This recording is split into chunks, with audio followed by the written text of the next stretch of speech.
Hello, everyone, and welcome to the Cursed Ones, where we play that fucking game. What's it called?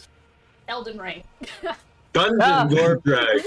We play Elden Ring. No, we play Dungeons and Dragons. Pathfinder. We play Pathfinder. Oh, finally, an actual good system. I'm gonna get fucking exploded for that. You cooked the sandwich here. You cooked the sandwich. Cyberpunk? Cooked the sandwich? Yeah, What do you mean like a panini. That's the question of the day. You grilled in cheese. Panini works. What? Alright, hi everyone, welcome to the Cursed Ones, where we play Dungeons and Dragons, and I don't even know what the fuck is happening. Oh! Shut up! Shut the fuck up! We cannot already be howling. This motherfucker pre-stream was asking why people thought he was into warrior cats. Immediately we start the stream and he's going, ow. Well, to be fair, that's a completely different animal. That's Cats don't howl. That's true, but warrior It cats is. people most often go into wolf phases as well. I feel like this is a True. common- There's also another series. I got that You're dog. right. I forgot about that. Anyways, let's do the questions of the day, and let's do the fucking recap, and let's jump into things. I'm pulling back a question that we first answered on, like, session 30 or something. And I'm choosing this one again just for the sheer fact that it's been so long, and I have a feeling, for those of us who've stuck around, our answers have changed, and I want to hear everyone else's. Question, Ethan, you're scaring me. Ethan, stop looking at me with them big ol' eyes. Put them away. Fucker is staring and he somehow looks like one of those uncanny valley images. It's actually horrifying. Anyway. Great, it's wonderful. Okay, yeah, put the fucking stupid ass John Lennon glasses on. Alright. Yeah, there we go. That's double layered. Question of the day is, what's your favorite movie? Easy as that. Let's fucking go through it. Alright, let me read off the nicknames here. Alter Ego, In Walls, Wasp. Hi, I'm Dean, I'm the Dungeon Master. I play everyone else and I run this shit show. My old answer for this was a tie between Snowpiercer and Swiss Army Man. It has since been dethroned by Mad God, which is an insanely good movie, and I recommend it to literally everyone. It is so fucking good. It is a absolute mindfuck, like, travesty. It is a full, like, slow motion car crash of just depravity, fucking insanity. It has stop motion. It has literally everything happening. It's got like a fucking kick-ass metal soundtrack. It is insane, and I love it so fucking much. So yeah, Mad God, and I'm gonna give an extra shout out to Tetsuo the Iron Man, which is just psychosexual hell, and I love it so much. Next up, ow, who are you? Hi, I'm Ethan, and I play Yaksha, reincarnation of Yeshua. My favorite movie, Spider-Man, Yeah, the Spider-Verse. Is that the one? Yeah.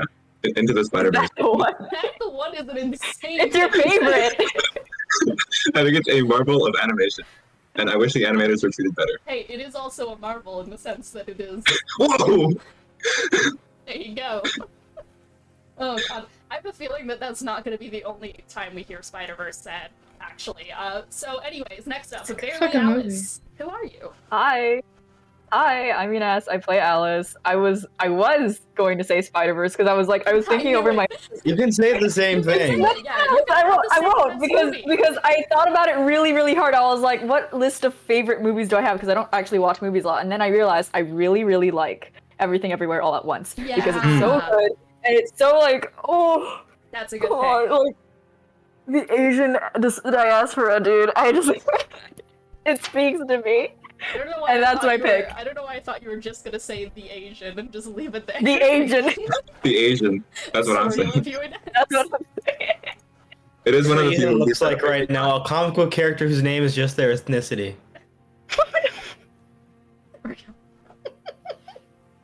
Oh god. Why did you make your name this? I hate you.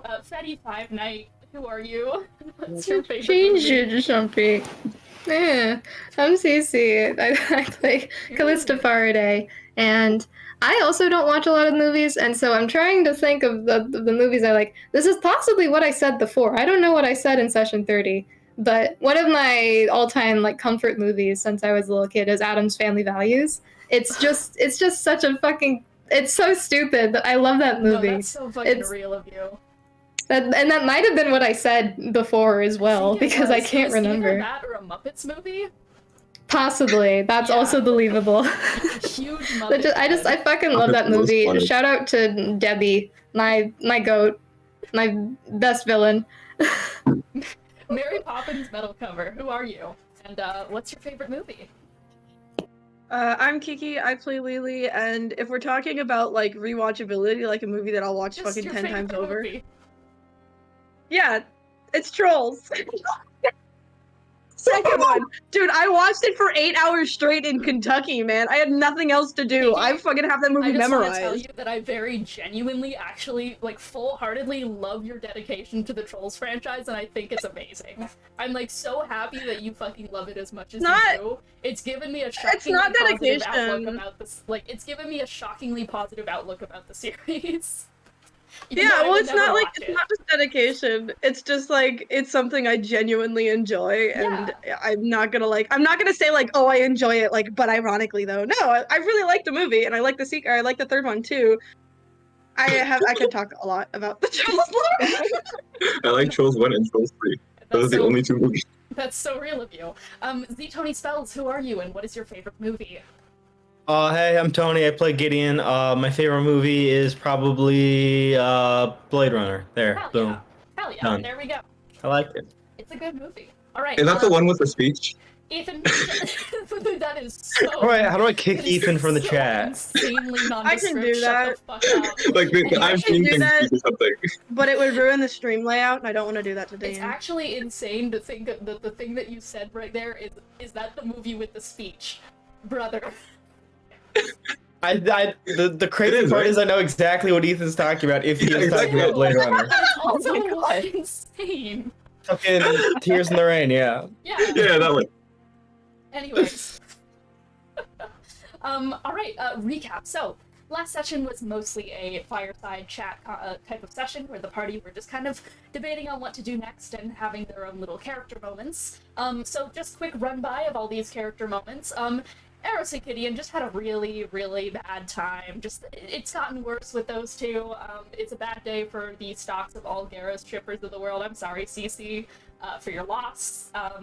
I know you love those two very much, but yeah, no, shit's really bad, because Gideon has finally learned the thing that Aros has learned about, that being the Schrodinger solution, whatever it is, ties the two together and probably causes some sort of catastrophe in the wings. And needless to say, he was very fucking unhappy about that, especially with, like, the writhing paranoia kind of creeping up through Gideon, as Melania tried to get him to just talk about his fucking feelings for once. She and Aros were pushed away in the process as he had to get work done.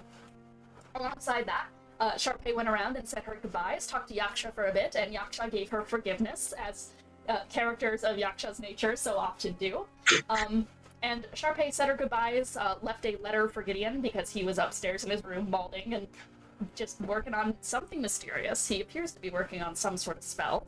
But as Charpay went to leave, interestingly enough, Elian was outside waiting for her, and after Elian had a small conversation with Yaksha, he got his hands on some jade, followed Charpay outside, and told her, hey, you're currently a liability, I'm gonna put you in jail. Magic jail. If I die, by the way, you're stuck in there probably forever, so sorry about that, but also get in the Cringe jail. Nene baby jail. Yeah, get in cringe Nene baby jail, immediately go to gay baby jail and just be there.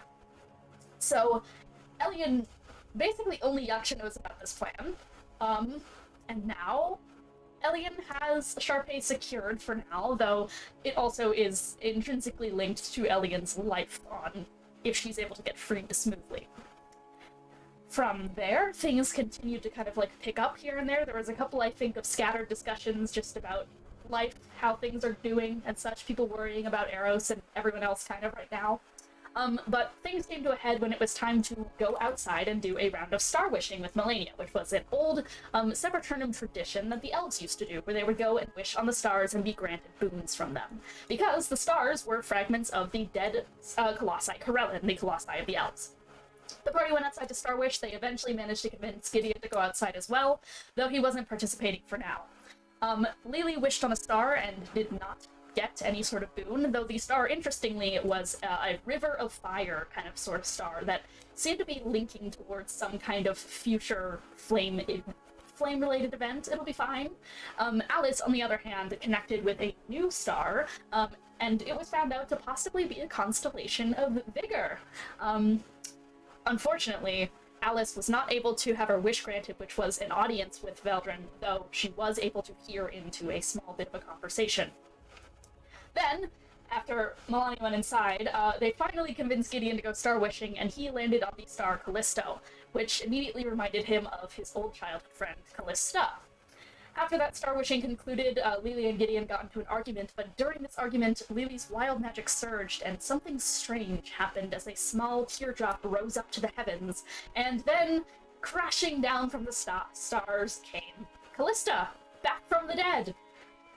Wild. So, basically, she got caught up in the loop, and from there, there's only one place left to go. So with Callista in tow, returned from the dead, there's only one place to really go to at this point, and that is Seperternum. And with Callista's help, they were able to connect to one of the teleportation circles back at the site of Seperternum.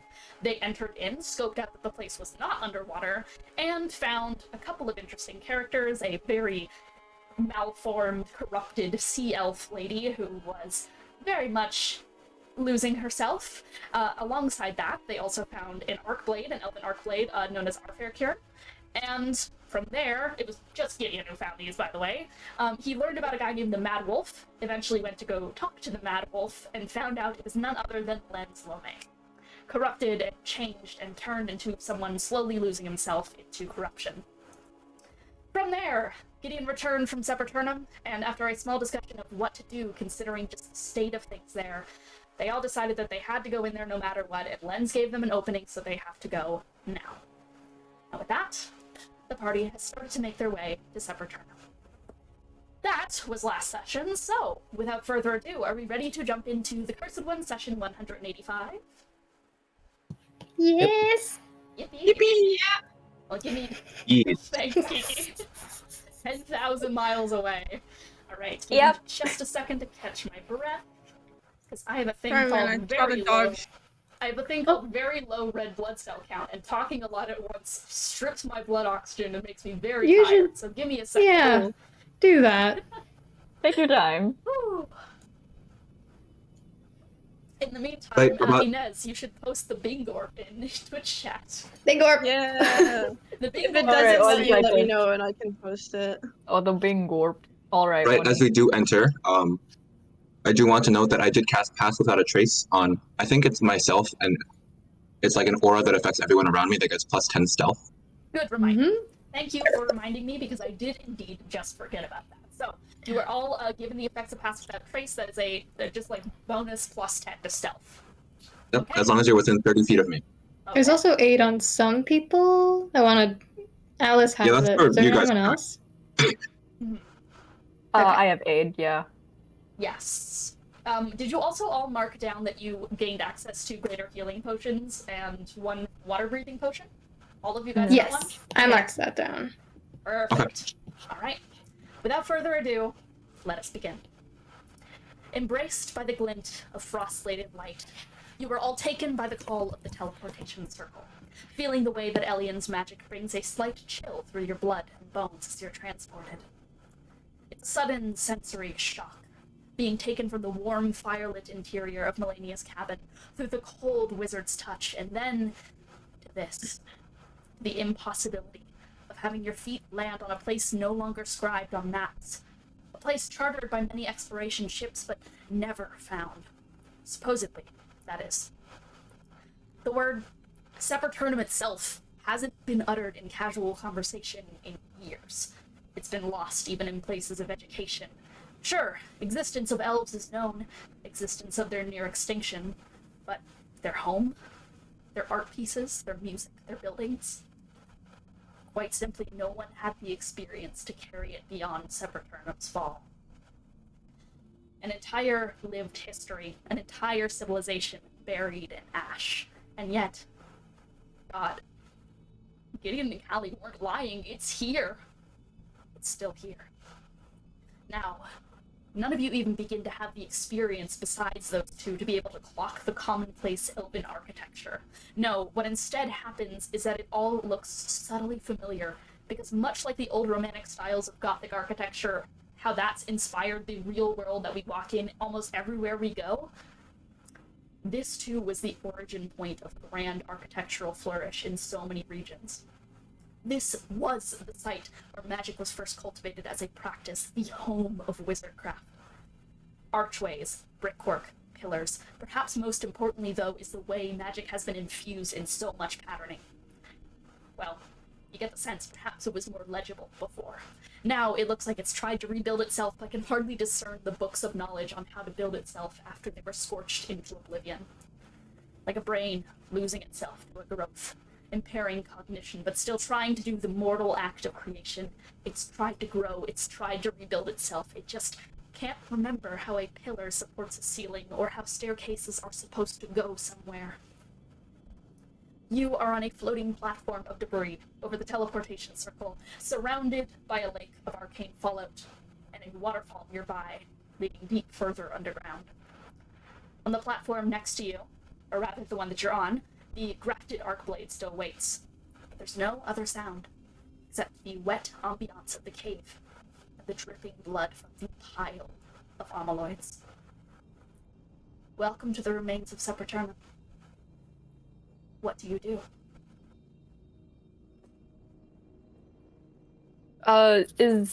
Is Gideon with us, or did we just come in Yes. separately and Gideon still? You have all teleported at the same time. Right. You all huddled in and got... Okay.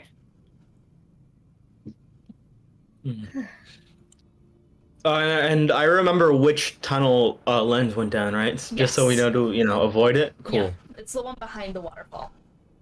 Gotcha. And do we see any other pathways Go ahead around? and roll perception for me. Cool. Alrighty then.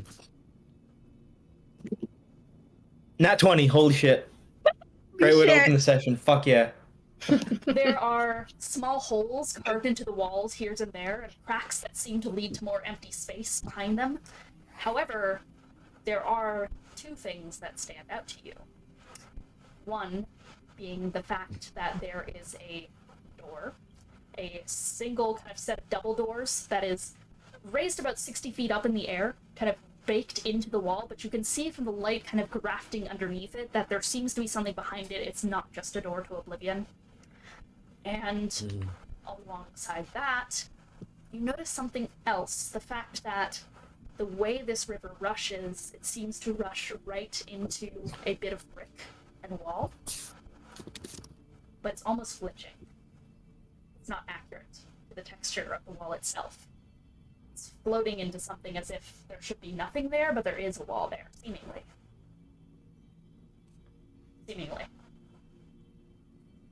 So yeah, a door and water rushing into a place that is supposedly closed off. By water, do you mean actual water or I arcane mean fallout? Fallout. Oh. Awesome. Figured. Yeah, because Callie, I imagine, is very... Sorry. Sorry. That's Lens. Don't mind him. That's Callie right now. True. That's Do bears meow? I feel like they should. That's It's Aros. It's True. shitty Aros True. cat. True.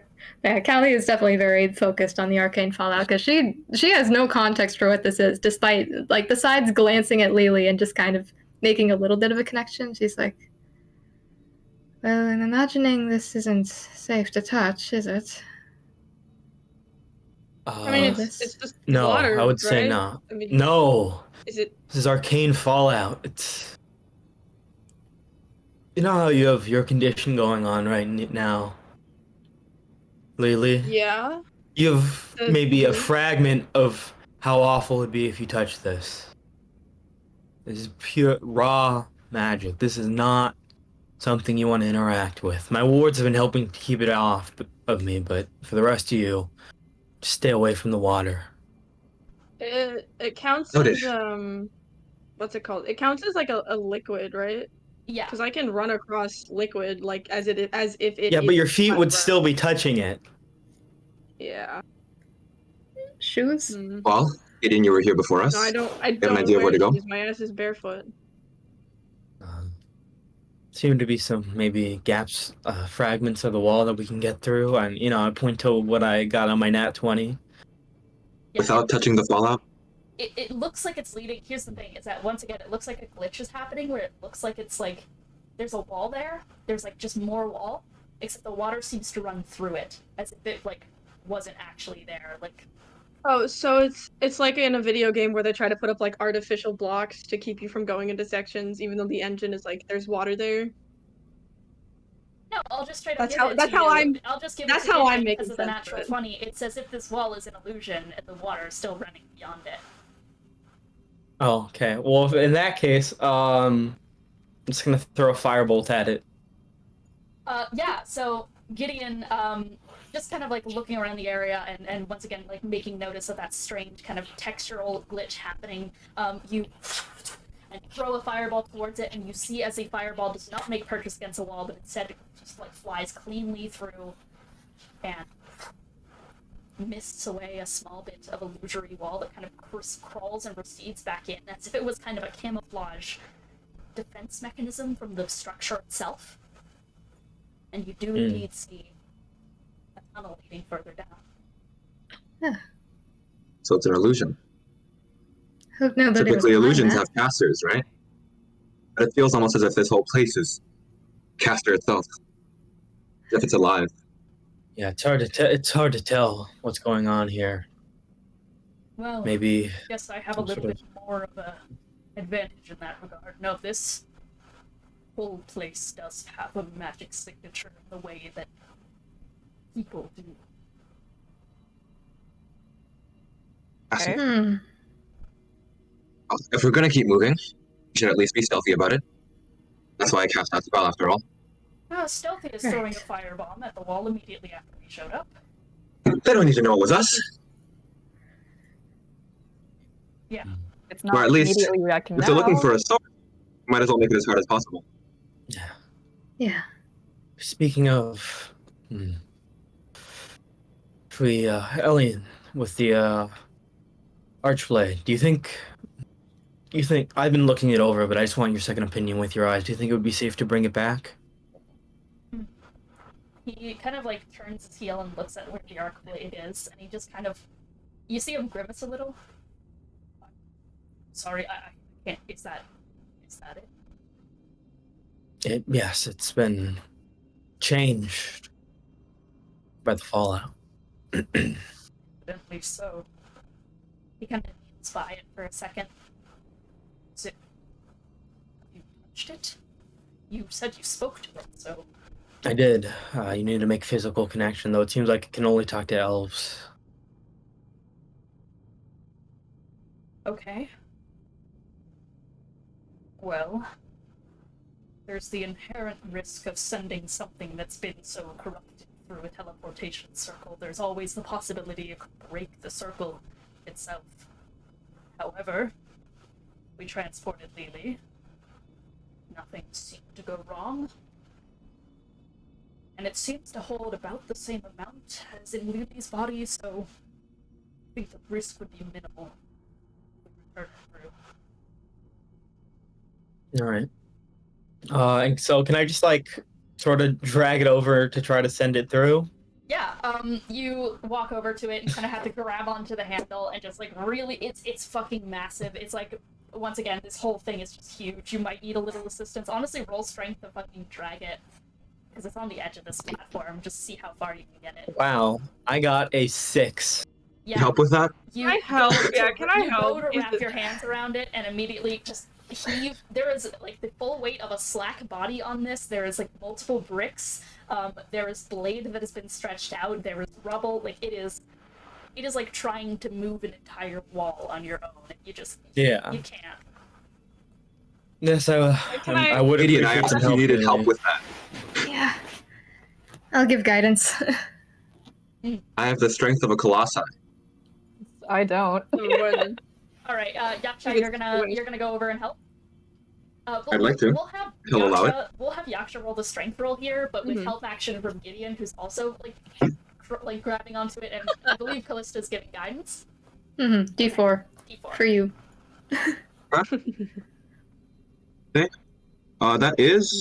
That's a natural 20, which means it's a You need it. 32 plus a d4.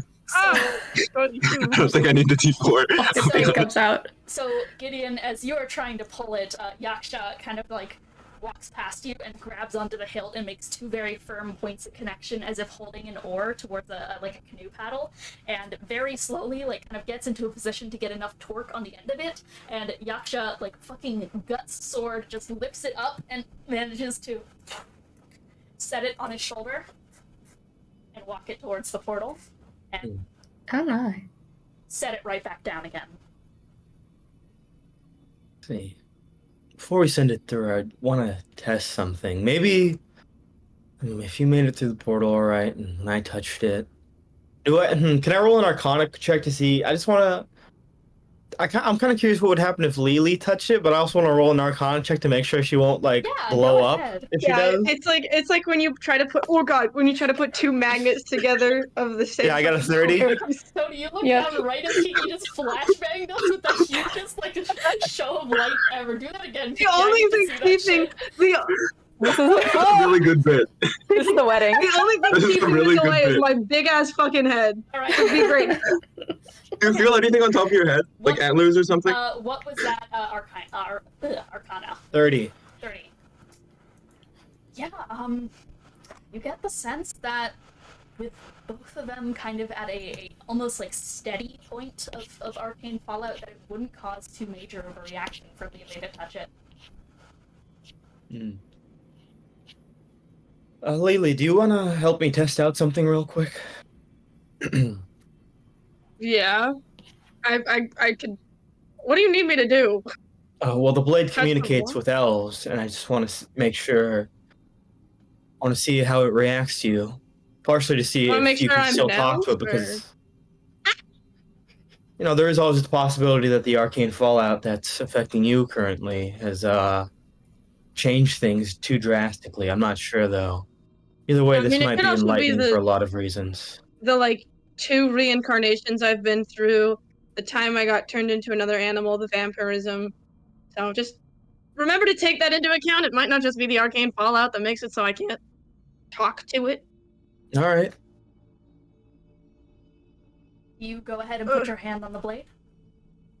Yeah, I mean, I'm assuming curious. if Gideon is I'm curious. curious. Asking me to do it, Is Gideon also gonna keep a hand on it so he can also hear our fair Kieran's reaction? Oh, I didn't realize it worked that way, and because of that, I'm gonna assume Gideon didn't either. Okay, touched yeah. Lelee, you walk over, wrap your hand around the handle. Sir Gibraltar, is that you again? I have no idea who that is. Oh. Another elf. Are you one of the merry friends that you mentioned would be coming through the portal? Yeah, I wouldn't call myself Mary, but yeah. I mean, it looks like I can talk to the sword. She's gonna look at Gideon. Fuck, I need to not do physical gestures. She's gonna look at Gideon. So it looks like I can talk to it. Okay. It's wonderful. I actually wasn't aware that there was another elf in this band of compatriots. I believe he only mentioned he was worried about the state of everyone else due to their lack of elfhood, but, well, it's strange. I mean, You feel familiar. it might be the arcane whatever, because I've got that too. No. You know the. No, my dear, it's not the corruption. Your hand feels, say, similar to the hand of my creators. I'm sorry. Can I grab Gideon by the not by the hand, but grab any piece of clothing just to signal grab onto the sword. Yeah. Yeah, I'll grab one too. Sure. Oh, hello. Yes, hello. Oh, Okay. who made If you? we can have a group conversation here. Yeah. Oh, I suppose I didn't really make it clear. You can also channel me through non-elves if you make contact with them. So a Interesting. chain. Something like that. Oh, yeah. I should introduce myself. I've never really met a talking sword. I'm Lelee Lome. Nice to meet you, So Mr. you are. That's wonderful. You didn't tell me I'm that you what? were bringing a Lome here. A what? I didn't realize it was relevant. And neither did Yes. I. What? It most certainly is. I am in deep service to the Lomes because I, too, suppose that I am one. Is this sword my cousin? I was created by a smith by the name of Lome, as were all my siblings. So the sword is my cousin. Something along that line, if you want to get familial of that sort. It's the only way I'm gonna be able to internalize it, man. Just go with it. You introduce me to the others, or shall I introduce myself? Yes, I mean, if we you would like just- to introduce yourself to the others, we could, have them come over. I'm just gonna hold out my, hand and just say, if anyone would like to, just talk with the, blade, just take my hand and you can have a moment to discuss with it. I'll take that hand. I mean, you might be interested. Yeah, Callie. And, Gideon takes her hand. Alice, you want to join in? How many of these have you brought to me? Wait, she's still an elf to you? I am. We're surprised because her physical form has changed a bit. Quite a bit. Well, I'm not exactly sure the exact ramifications of how I've been enchanted. I mean, could be possible you can't talk to the other elves because of the corruption aspect of the Fallout, and even in this new form, Callie is still an elfin soul. Would make the most sense, at least to my knowledge, my own construction. Well, hello. It is a pleasure to meet so many people. It's been quite some time. I'm Arthur Cure, the Art Blade. It is a pleasure. To be honest, I thought I would be at the bottom of that lake for the rest of my existence, the rest of perhaps time in memoriam before, well, maybe at that point I would have become part of the walls. Of that I am not sure. Well, I feel very fortunate that I get to speak with you. Are we all doing introductions? Well, I would be most honored to meet you all. My name is Callista Faraday. I used to live here. Goodness, Yes. I too know that name. Part of the Academy, yes? I'm sorry if it seems out of sorts if you don't already have been familiarized with me. I was wielded by a lovely woman by the name of Source, and, well, it was our job as part of the Honor Guard to watch over the children of Seperternum. I see. Well, that's exciting. So it appears all of the children have grown up, so it seems. Well, yes, but I'm inclined to believe there are at least some more left in the world, so perhaps we can find some, hopefully not here, but... I do so hope so. And the rest of you, I feel some others. Yes, if anyone else would like to join in. Yeah. Sorry, can I? Is my mic working? Yes. Yeah. It is. Yeah, I'd like to you're grab fine. on. You Yeah. just said okay, and then just went were fucking silent for a while. I don't. Oh, okay. Yeah. Yeah, I'd like to grab on. Yeah, you do. Alice, want to join in on this? Yeah, and I imagine she's conga lining it just to listen in, but Hello. Put an eye hand on Yaksha's face or something. Yeah. yeah. Oh, that's fine. Okay. Hey,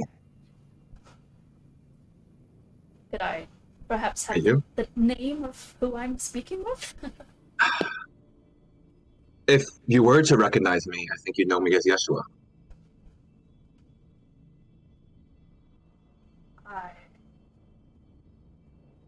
Well, this is certainly confusing.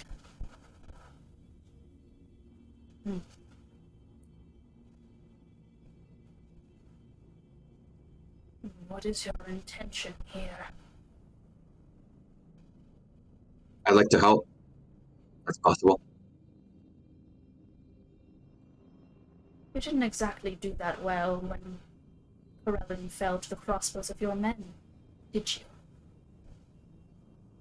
Yeah, let's just say I'm trying to amend that. Remove his hand from my blade. Kindly. Yeah, I'll immediately remove mine. I'll reconnect through someone else. Sir Gibraltar, were you aware of this? Yes. Betrayer of elves, Yeshua?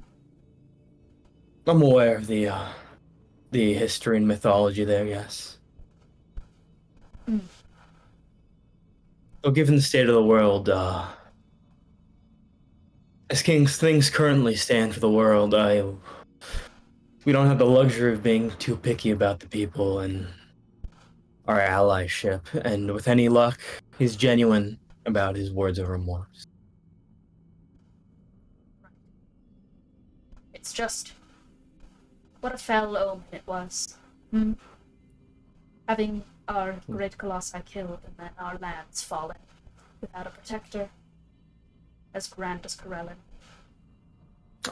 Dean, you're coming in and out. I can't really make out what you're Yeah. saying. Gotcha, Yeah. weird. Yeah. Let me quickly fix something here. Ba-ba-ba. Okay. That should probably make it a little bit better.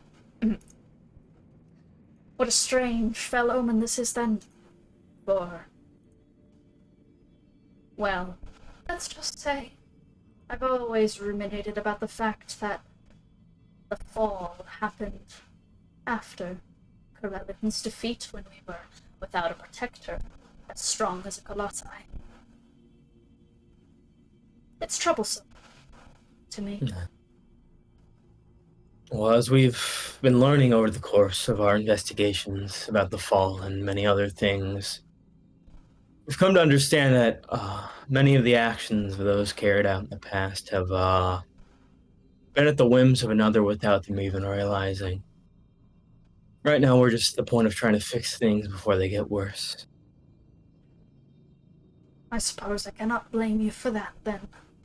And I at least trust your judgment, as I am in service of elves and their greatness.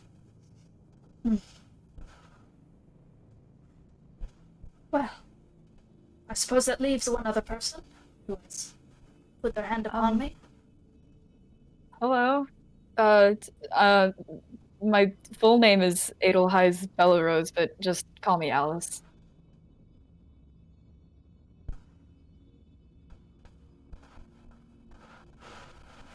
That's odd. If you mean the form, I wasn't always like this, but... Dear, I struggle to connect fully with forms except for those who have attuned to my blade. So I have not a clue what any of you look like, especially considering I've lost my capabilities of sight behind all of this, so... you give me a strange sense of déjà vu, my friend. For that, I'm not quite sure why. Though perhaps I've been scrambled across all these years. Oh. Well, it is a pleasure to meet all— oh, hello. Hi, sorry, just butting in. Ellie Endeavor. I'm, work, scientist, etc. I'm sorry, I've not really, I've been observing from a distance your condition, trying to parse if we can get you to a safer place, so I haven't really been able to butt in just yet. Oh, that's quite alright. I appreciate that, and I appreciate the introduction, and the vote of care towards me, though I worry that it would take a skilled blacksmith to fix me at this point.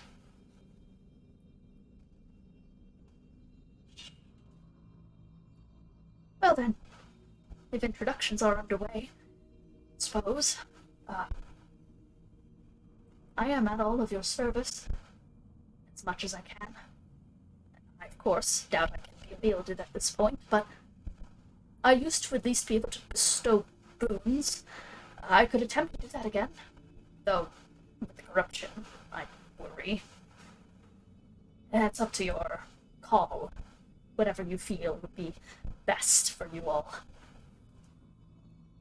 I mean, in my experience trying to do anything magical with, kind of like wipes her mouth where some of the fallout has been, like, collecting.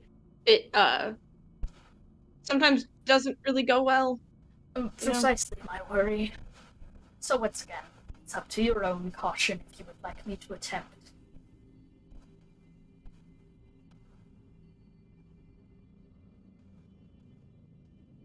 I mean, judging from reactions, it sounds like we're all good without it. Perhaps not. It's just a risk. Certainly appreciate it.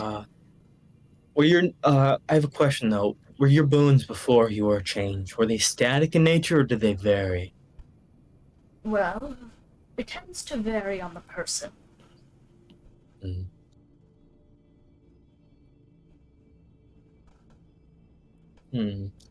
I want to roll another Arcana check. I want to try to feel out, like, if I were to get a boon from the blade, would my wards help at all, or would just the fact that I'm taking the boon in the first place just sort of go around that? Roll Arcana, yeah.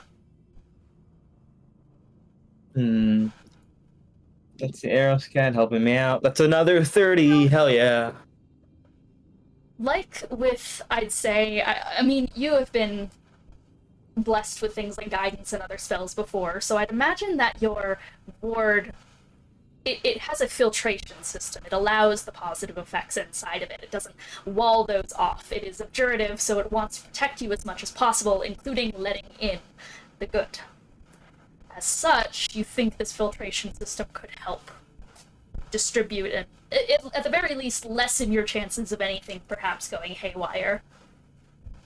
Alright, okay, then. I think, given the nature of my magic and the school I practice, I might be alright receiving a ward. At the very least, if something does go wrong, it'll be minimized compared to anyone else. Alright then. Well, if that's the case, if you only want it to be you, I would only need your hand on me. Alright. Anyone else? Although I suppose anyone else is free to receive it if they want, though.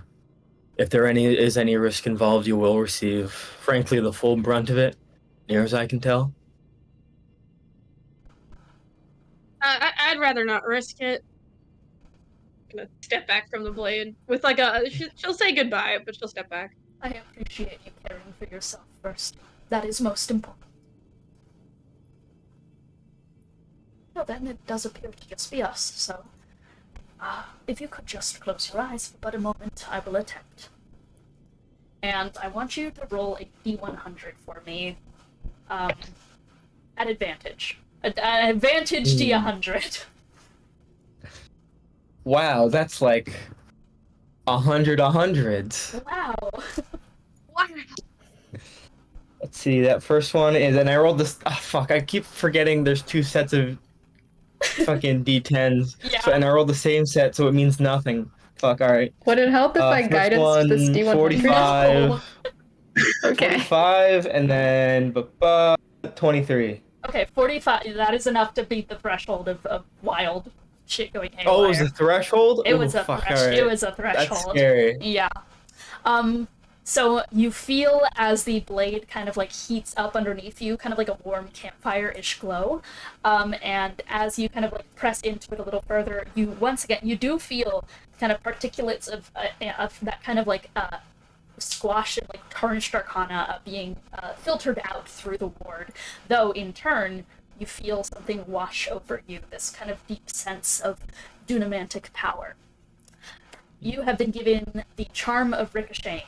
It has 5 charges, and when you and you alone are hit by a ranged spell or ranged weapon attack, you can use a reaction to try and reflect it. Ooh, Yeah. alright. I will DM you exactly the stipulations of that. If this involves any sort of skill check, we're so back. It does. Hell yeah. Da. Da. Like you're probably gonna actually like start frothing at the mouth when you see this. It's roll acrobatics. On 10 or higher, you take half damage. On 15 or higher, you take no damage. We go full Gibby Gibbon mode here. Yeah, and also on 15 or higher, it also hits another creature you see within 30 feet. Amazing. So yeah, that is your boon, the charm of ricocheting. I'll just say that it kind of like it fucking identifies in your brain and it clicks exactly what that does, as your ward kind of like gets a couple little more sigils in it before like fading off a little bit. There you are. That is an example of one of the many things I can bestow.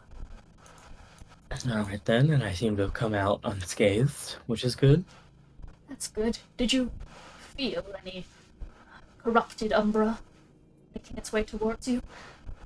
I felt the attempt, but my wards were able to keep it out. Okay. Well, at the very least...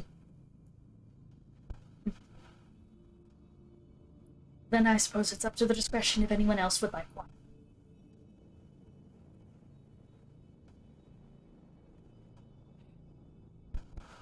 I've had bad luck. I'm just gonna step away. Elliot kind of crosses his hands.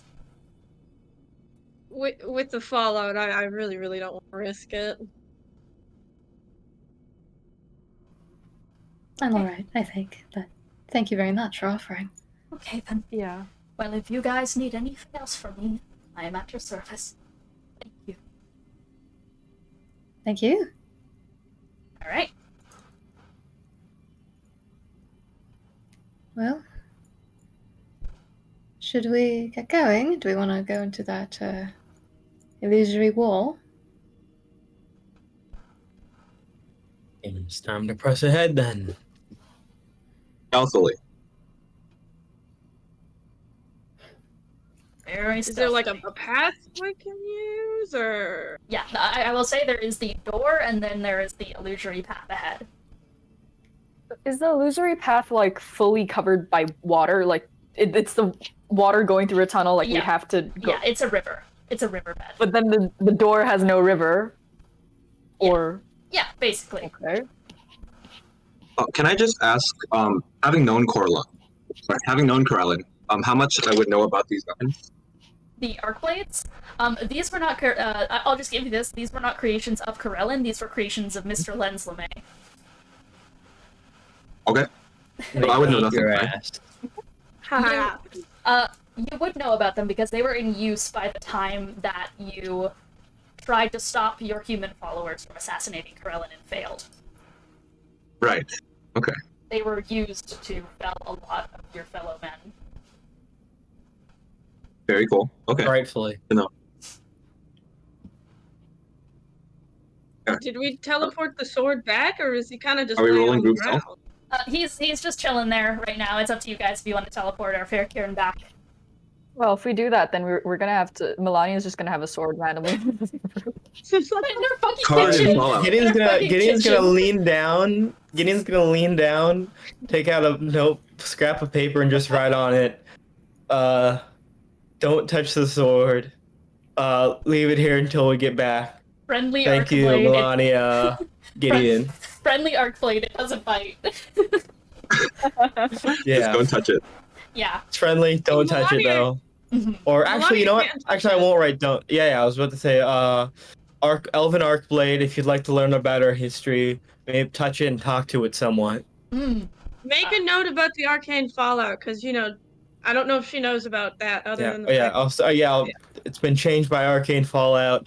However, it should be safe to touch. I'll just Little words in this also note. maybe give you a thought that would appear in the back of your head. Melania just immediately can read thoughts of everything around her. She doesn't even need to touch it. Mm. Oh yeah. the thought of the Interesting. sword. Or well, I'm gonna leave the fucking note anyways. Yeah. And Yeah. then I'll send it through. And the Arcblade disappears through the teleportation circle. A little note on it. Okay, so if we want to go down the route of the illusory tunnel, we need a way to avoid the river. Yeah, there's not exactly a side path or anything. Yeah. Though, I don't I suppose can anyone cast here Water Walk, has... but I don't know how effective it would be. It would be I have a effective if couple you're of- wearing boots, I suppose. Anything non-absorbent. Since Lily doesn't have shoes on, she'll just turn into a bat and sit on like Gideon's shoulder. Yeah, there's a little poof and then a little as Lelee just lands on Gideon. Any that effects works. that might allow you to fly or hover, or even I just can- protect your right? bare skin from the fallout should help here. Oh no, Alien. I've only got bare skin. Alien yet looks at Callie when bare skin is said. Okay. Water Walk is a ritual. Does anyone know if rangers can ritual cast? I don't think they can. They can for They can. Oh yeah, they specific Okay. spells. Then, Specific yeah, just give me 10 minutes then. 10 minutes. While I'm preparing Water Walk for the group, up to 10 willing creatures, so that's everyone. How fast nice. was that Uh, lens individual? How worried should we be? It was fast, right? He's a big old wolf man. It was We can try to hide first, fairly or fast. if you want me to I don't- spend no, my I don't- magic immediately. Though we should focus more on brevity than anything else right now. All right, He's fast and, as near as I can tell, very observant. very well. Then I'm going to spend that 3rd level spell slot and just cast Water Walk. It works on everyone. Okay. Well, thankfully we all appear to... Kind of looks at Alice, crosses his hands a little. I think Alice has never gotten. She never gave the bat cloak back to Lelee since I gave it to her in the far realm, so she probably still has Alice it. can also Yeah. become a bat. yeah, so she. And I don't suppose you have any sort of, you could use your psionics to hover or I could protect yourself, maybe? I I'm not could- sure. I could- Telekinetics. on my wings. That would give me the ability to fly while retaining my abilities. What was that? That could work here, yes. Yeah. Okay, I need to find that. Yeah, Bestial so form, yay! so you're gonna bestial form and summon your wings? Yes. Yeah, so you just take a second, Alice, as Yaksha is like moving around and kind of just blessing everyone with a water walk, kind of sets on the ground and a small rune pops out on the floor. And all of you guys feel your just general feet grow lighter as you get the sense that you could walk amongst these liquids. Alice, you activate your bestial form. We've established this before. Every time you activate your bestial form, Gideon, you feel yourself lurch slightly as, without commanding it to, your own wings sprout out from your back. Just crack forward. I'm sorry. It All slipped my right. mind that was a thing. We just need to make sure to keep moving. Down the riverbed. Yeah, and we're being stealthy-like now. Quite. 1 hour. Okay, That's I how will long we refrain have to from walk on talking. steam and walk on water. Okay, so group stealth check. If you're all trying to be stealthy, I would like everyone to roll stealth, and we'll see what the group check is. And we all have a Aros, plus Dad, 10. help me. Just roll normally. We can add 10 later. Yeah. Because we're averaging it out, right? Yeah. Because we need to add 10 now. 18. That would be. I believe this goes on the Bingor. What? On the Bingor. What is on the bingo? Just 20 plus on stealth. Oh, Yeah. alright guys, on the bingo. Hey. So, 26, 17, 22, 18, 20. So, that is going to average out to a fair good amount. So, you guys all tentatively step your way or begin to ascend into the air and start treading against the arcane fallout. It's this kind of uneasy feeling, stepping on something like basically akin to stepping atop, like a real world equivalent is the fucking Chernobyl elephant's foot. You are basically just stepping on top of that and moving across it, only separated by a single spell. But you're able to walk across it. It ebbs and flows a little, especially with the gushing blood from the amyloids ahead of you all, that kind of just sit there. They don't move. However, there's like a strange kind of beating from them as if the last bits of their energy is still somewhere in there, but it's quickly fading. You also walk past that small bit of debris where there is that stretched out, contorted form of what is clearly a mind flayer reaching a hand out, a hand that has been expanded. It's so long. Like a fishing line at this point. Even things corrupted of far realm prions are not immune to this radiation.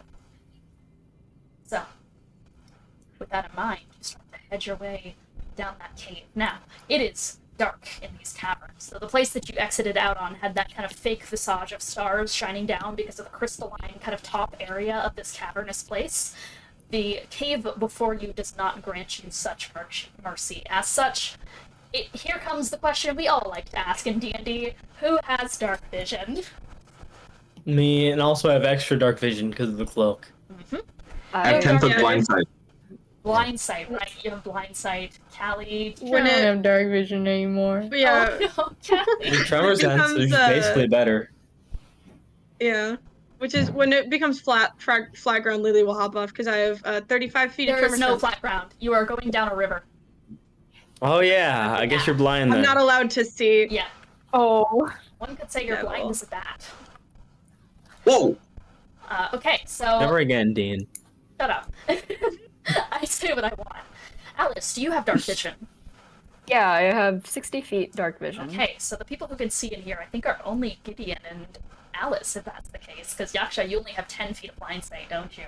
Yes. So you could quite literally only see what's right in front of you, and you are basically having to keep yourself, like, close enough to Gideon and Alice, who seem to be moving with a lot more, like, knowledge to their steps, compared to Callie, who's slightly stumbling, and Lelee, you're trying to stomp your little bat feet and such to try and get anything, but all you're getting is Gideon, because that's as far as your tremor sense reaches out in your bat form.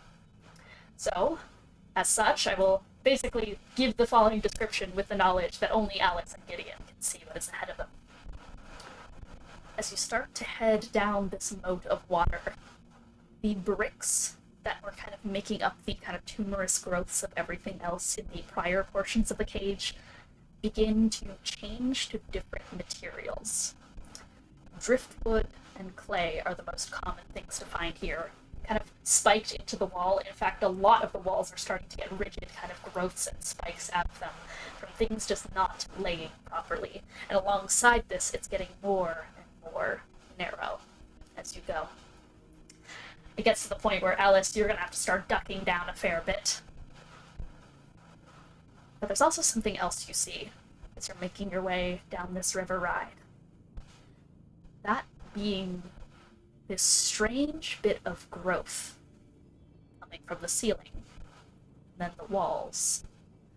Then it seems to be making up more of the walls than that driftwood and clay. I'm not going to give you immediately what it is on just a passing glance going through it, but it's red and slightly fuzzy. By fuzzy, I mean like the fuzz of a peach skin. It kind of dangles like strange kind of like ropes and torn cloth. There's something along the walls. Try not to touch it if you're feeling your way through.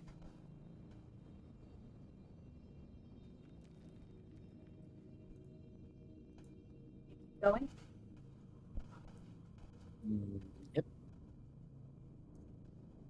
Keep moving. But as you do, and as the path gets narrower and narrower, you find yourself in front of a jungle of these growths. Like a great kind of like series of vines stretching out and making the path just absolutely covered up, down, left, right. It is like walking into a spider web of all this kind of fuzzy red growth strands reaching down. And additionally, as you approach this place that is almost entirely kind of blocked off in front of you by all of this growth, you hear something further, deeper down into these strands. I'm stuck. Oh no. It feels weird. It feels weird. Oh no. a little ways off into the distance, Gideon, you recognize the form of that sea elf. Now, strung up like a fly in a Venus flytrap, just covered in these ropes that seem to have deliberately tied themselves around her and have strung her out and crucified her. And they are stretching. Her head's kind of lolled to the side. This hair is so long it's reaching into the fallout, and she is just strung up in all of this, and you see it's doing something to her. Nothing that you can tell from a glance, though, and Alice, this is the first time you see this thing ahead of you. Oh. Oh. That's a person. Oh, that's a person. It is. Person, here?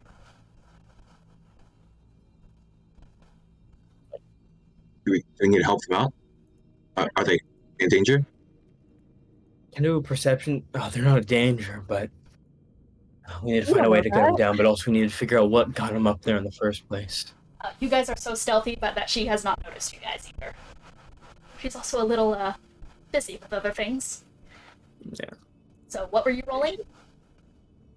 Oh, I wanted to see if I could perception check to see what exactly put her up there. Yeah. Go for it. I also want to see. I don't know what to do, but I feel like I want to see if I can just get some kind of grasp of what the situation is beyond the clan. 25. 25 for perception, and what did you want to look for, Alice? Just generally to try and get a better idea of what's going on outside like- of. There's this poor. Yeah. Are you trying to figure out, like, what the deal is with this, like, growth shit? Yeah. Let's go with that. I'm gonna make you have a choice here between nature, survival, or arcana. What am I good at? Let me see again. Hang on. I will give one of these to you at advantage, but I'm not going to tell you which one until you select it. Anyways, Okay. Gideon, what did you get again? Sorry, if you could remind me. 25 perception. 25. So, keeping your distance, I'm assuming, from kind of like the briar growth and such in front of all of this, and not touching it, I'm assuming. Yeah. You are able to look forward and kind of get a glimpse of where her anatomy starts and ends and what is happening. So, whatever this is, it has found itself driving inside her body like a drill leading into the ports that are her veins, and it is stringing her up of its own volition. Most interestingly, I think what you notice as well is if you look a little bit further down these vines, these grasping things, whatever they are, is you see more pieces of torn cloth, bits of clothing, and small trinkets that have long since withered with age, but there is no other semblance of physical, material life down there. As if all that remains was the cloth. In fact, you see some full, outfits, such strung up there and discarded. Some of them floating on the kind of still riverbed below. She is being strung up by the volition of whatever this is, and rooted through and rummaged through, and you also slowly see that she's getting pulled back by all of them, further down into this cave system. As in, these kind of vine things are grabbing her and moving them, kind of like, what is it called? Like peristalsis and such, where a body kind of moves to make, it makes kind of a weird waving motion to make you breathe. It's as if something is breathing to try and suck her in. Think, the fucking UFO from Nope. How that shit works. That's your glimpse of what's happening, is that it's whatever those growths are that are doing it. And what did you decide to roll, Alice? I decided to roll Arcana. I got 24. Okay. That was the one I wanted you to roll at advantage. So go ahead and roll at advantage. Ooh, that was a 3. So I'm not gonna get a better score than 24. 24 is fucking good. 24 is amazing. Huzzah. Hey, so Alice, you actually have seen these before. this exact type of growth. Only a couple of times, and know, of course, to avoid them, because you would see some of the tools stuck in them sometimes, like massive webs, and they always led towards those weird structures where you would avoid the giant birds of the far realm, which you have since learned to be amyloids. These are far realm growths. Oh. They strip people for parts. Oh, we should get out of here. This is far fauna, and it sort of deconstructs people for parts. Can we should help leave. her? We should leave, or we should either be really careful. But I really want to leave now. Can't leave yet. She's still strung up there. Is there any way to stop them? You know? Do I know of any way to stop them? You've never gotten near them. No, I just kind of tried to avoid them because that seemed really bad. I don't know if they're resistant to anything. I don't know if they're. You guys hear a small as you see a couple of them kind of open up and unravel, and what looks like a clicking antler thing appears and is going to go towards like the upper part of the sternum and starts dragging down as if it's trying to vivisect her. Yeah, okay. I'm gonna... Yeah, can I just throw... Fuck it, I'll just throw a firebolt at the horn part. Okay, roll the hit. Surprise attack. Yeah, at You advantage. should have advantage. Yeah. Oh, okay, at advantage? Cool, alright. That is a... 20 to hit.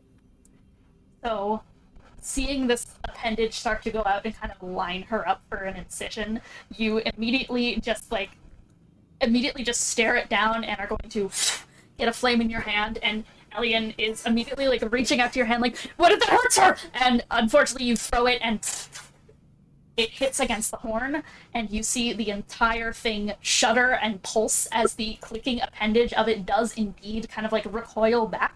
And what's awful is you hear the sound of like vocal cords inside this thing go as it all kind of shifts and turns, and all of it makes this weird pulsing. And this pulsing, as I mentioned, some of it has gone into her veins, and she just... Oh, it has? Yeah. I missed... Oh, fuck, I missed. God damn it. Alright, I would never mind. And she rips out this howl throughout the cave, and just goes, no, I don't know if we can help her. No.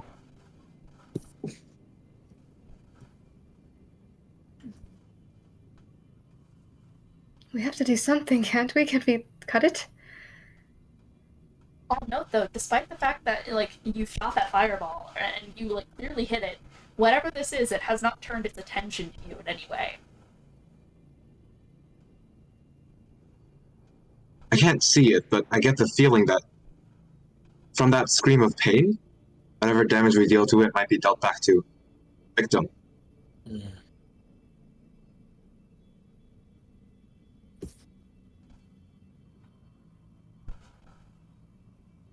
It's all over the walls.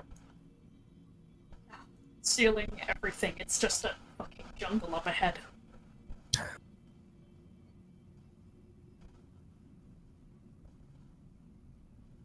Did someone describe to me how this person is strung up? Or caught? Yeah, Gideon will describe it. Think we can cut them out? At work? We got up there, somehow. And just cut it. There are Cut the indeed, connection. like, basically ports, like 4 kind of ports connecting it directly to her. And, like, basically, like, stringing her up, like, 2 up there and 2 on the legs. How far away are we from this? You would have to traverse about 20 feet into the briars. Cool. I'm not gonna do that. I'm gonna cast Steel Wind Strike. Ooh, fucking smart. Wise. Okay, so you are casting Steel Wind Strike on all 4 of these points. Yep. Cool, absolutely. So you immediately just like kind of figuring Oh, out the also I get situation. 5, so I might as well throw one out on the head too. Mm, The horn head. the horn head, hell yeah. Is Gideon still hidden at this point? You would be breaking stealth. You don't have like subtle spell or anything, so you'd be breaking stealth. Yeah. But everyone else. But would this be breaking attack, stealth. all of these attacks would be made at advantage, right? Yes. Yeah, they would be made Okay. at advantage because you started in stealth, so they would be made at advantage. Yeah. So just go ahead and roll the Oh hit. yeah, Gideon. 4 times. 5 times. 5 times. 10 times. Whoa. Whoa.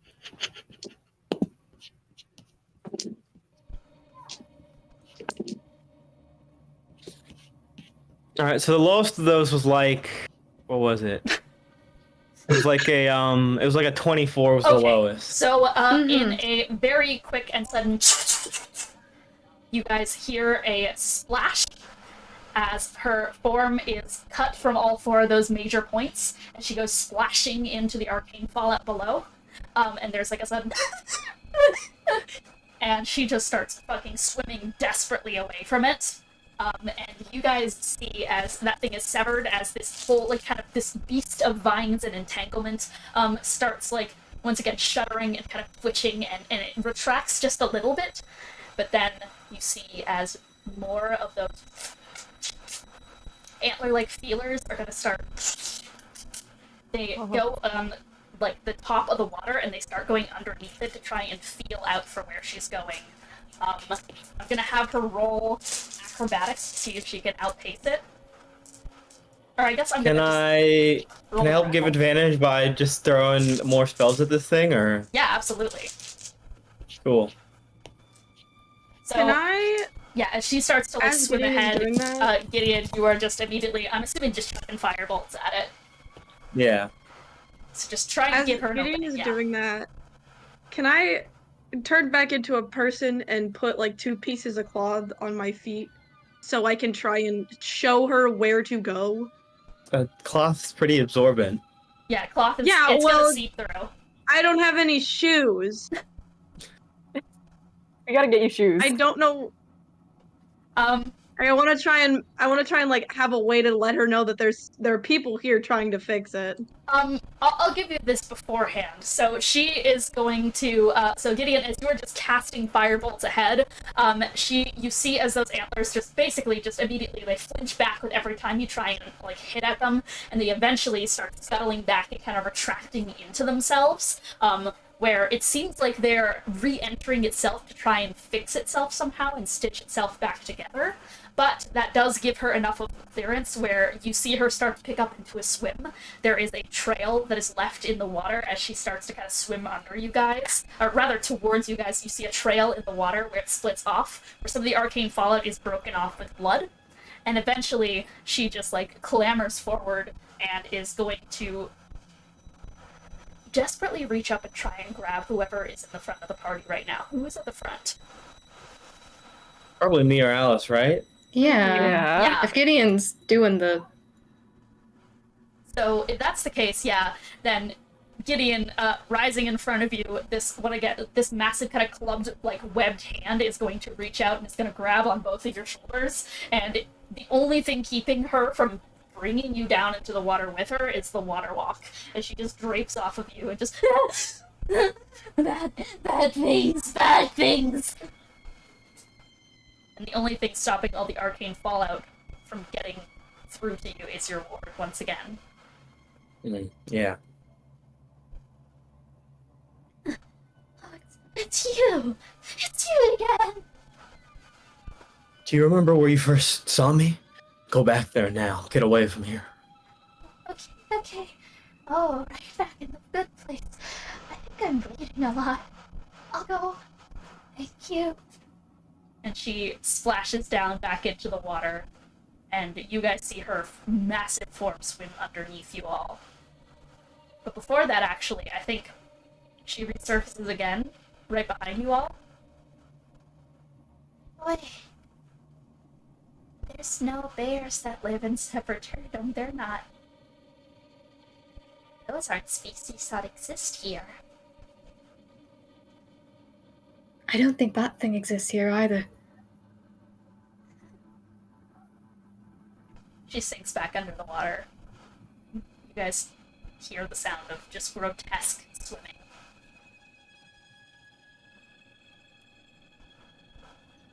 Okay, anyway, what do we do? Can we kill this thing? I don't know. Are we going to try to kill it? If it's an aberration. realm. That's not even beginning to go over the things that I'm worried about this situation. What's that? I heard what Alice said. Far realm growth. This abundant. Yes. And seemingly very old too. This isn't something that came with the non-lords, Omaloids, as near as I can tell. Yeah. Take over this much of a cave system. Then again, it also makes me wonder if that is a denizen here, where was she trying to go? Yeah, we should have asked her.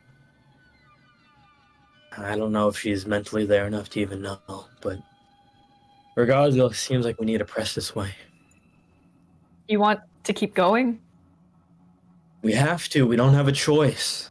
There was another path that wasn't fully covered with this. Was there another path? There was the door, yeah. There's a door. The door. Oh yeah, the door. That is true. I get somewhere. But I think the fact that she was trying to head this way means something. Okay. And regardless, getting rid of this will be good for everyone here. We just need to figure out how. By the time that you guys have had this small conversation, it has re-stitched itself. Once again, back to just being a thick briar in front of you all. Narrative.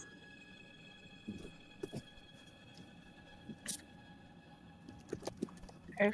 Get out. We have to take all of it out. Wanna try? How big is this briar? Like, in terms of, It's- like, dimensions, if you have anything? In terms of dimensions, I actually want you to roll investigation to see how far down this path it stretches.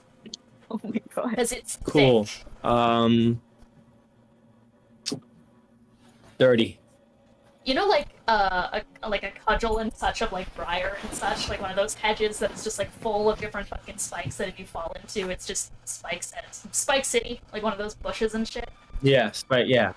It's like that, about 60 feet down this path in the cave. Before there's a break. So it's 60 feet. Alright, so 60 feet down, and, like, sort of, how wide is this? It is as wide and as tall as the tunnel itself. So about like 20-foot diameter around. Gotcha. Huh.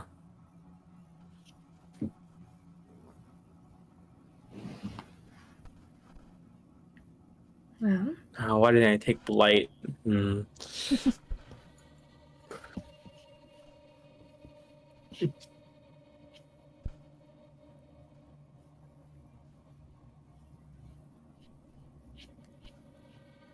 I mean, How much of it could I hit with a alien? Do you know Cone of Cold? You're asking the Cone of Cold guy. Yes, I do. It doesn't hurt to ask, but I was thinking, I know it as I can cast it using a Staff of Power. I was thinking of that if we spaced ourselves correctly, that has about, 60-foot length to it? If we spaced ourselves out correctly and we both fired, maybe we could hit the whole thing in one go. Yeah, I mean, it's definitely worth a try.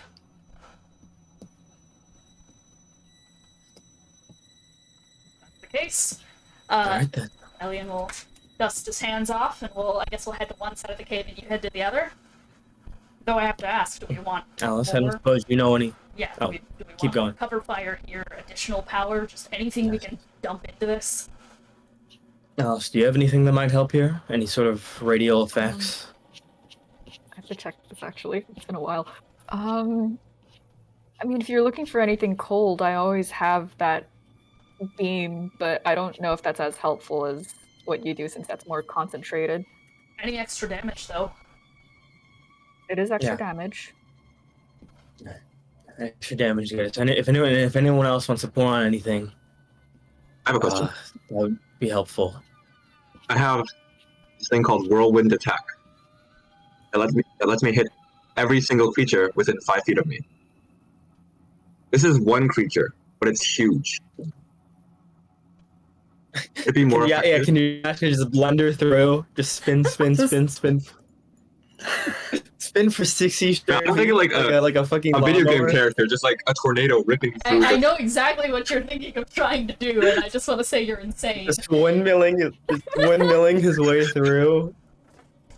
Yeah, spin the wind. Yeah, let's go 5 feet towards the thing that is actively trying to grab at people and crucify them. I'm sure That's Jesus manipulation, right? I'm sure Jesus going into the crucifixion plant will be fine. It can't That's what crucify happens. you if The you're only problem spinning. with that plan is that I have to be in melee for that.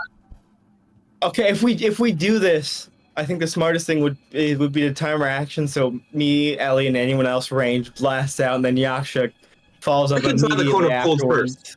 I think we should try the cone of cold first, and then if that doesn't work, I can rip into it. We can see that it regenerates, so we need to lay on as much damage as possible Yeah. in as short amount of time as possible. Yeah. By the way, I should do it after you because you're using an AoE. I That's have, what I said, Ethan. Okay. I have general psionics, like big psychic blast, but we don't know if this thing is resistant to psychic damage. So Said it's from the I mean, far it's a far realm right? thing. So Yeah. it's most likely not going to do as Alright, much. if you want to use your energy beam, then that should help at least a little bit. I think that'll be wise. I think that would be the most helpful thing. Callie, do you have right any way to attack at range, or? I do. It's not a radius that I can throw some stuff at it. Here's a thing for Kiki. Anything will work at this point. Quick thing for Kiki. If you don't want to be bat on Gideon this whole time, you can just be, like, stand on Alice. That's true. You can use I'm Alice as a mountable. mount. Yeah, I was literally about to say I might as well just do fucking cavalry battle on top of Alice. Yeah, Yeah. so Bat Lelee eventually hops onto Alice. Horse ride. Yeah. That's right. I've got a lot. I've got probably too much, actually. Hey, anything helps. If we can just Range. lay on as much as we can, then maybe we can just find some sort of route to take us out. If anything, if it's regenerating, if we get rid of all of its regeneration factor, gone. I mean, at the very least, I have silvery barbs, so we have that. Yaksha's head is primed and ready to rip off his own. Jesus.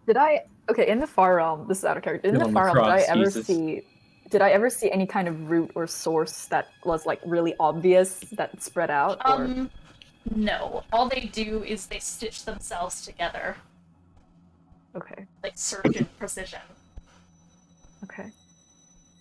Sorry, I for don't my monk recall- stuff, I have to pull open a whole new PF. I don't recall it ever having some kind of ore that we could attack, which is unfortunate. It just kind of stitched itself back together every time it took damage. or Lay on something. damage. Oh wait, I can make Yeah, a lay line on of damage. fire 15 feet long and 5 feet wide. That sounds Oh, and relevant. I can also create a 15-foot cone of ice shards extending in a direction, so I could do ice as well from Alice. I mean, lay on a bunch of ice. Yeah, I think that would help. Mm-hmm. It didn't seem like my firebolts were doing too much, though. That might be a size issue more than anything else. I'm not sure. Either way, I think a I lot mean, of it's ice a- would be good here. It's Worst a case plant, scenario, right? Or freeze it it. acts like a plant. Freeze it in some way, stop it from moving as Yeah. thoroughly, therefore stop it from regenerating, something like that. I'm just theorizing. Yeah. Alright. I hope All so. right then. If we're ready, Alright. use this tape wheel. Just take the wheel. Cone of cold. Jesus turned into a wheel. Energy beam. It has to make a dexterity saving throw. It That's 2 con saves and a dex save? yeah, 2 con saves and a dex save from this thing. What's the dex save on this static object? I don't know. it has a stat block, insanely. However, I will say it does count for dex saves as having, like, it's so bad. Basically, I got a 5 on that dex save. As for the con saves, I got a 16 and a 15, which I think fails both Elian's and Gideon's spell save DCs. Okay. Does a 22 hit, by the way? 22 hits. Yay! You need to make a Constitution saving throw for my fuck-ass ice. I got you. For your fuck-ass ice, that is a 2 against your ice. Okay, well, Cool.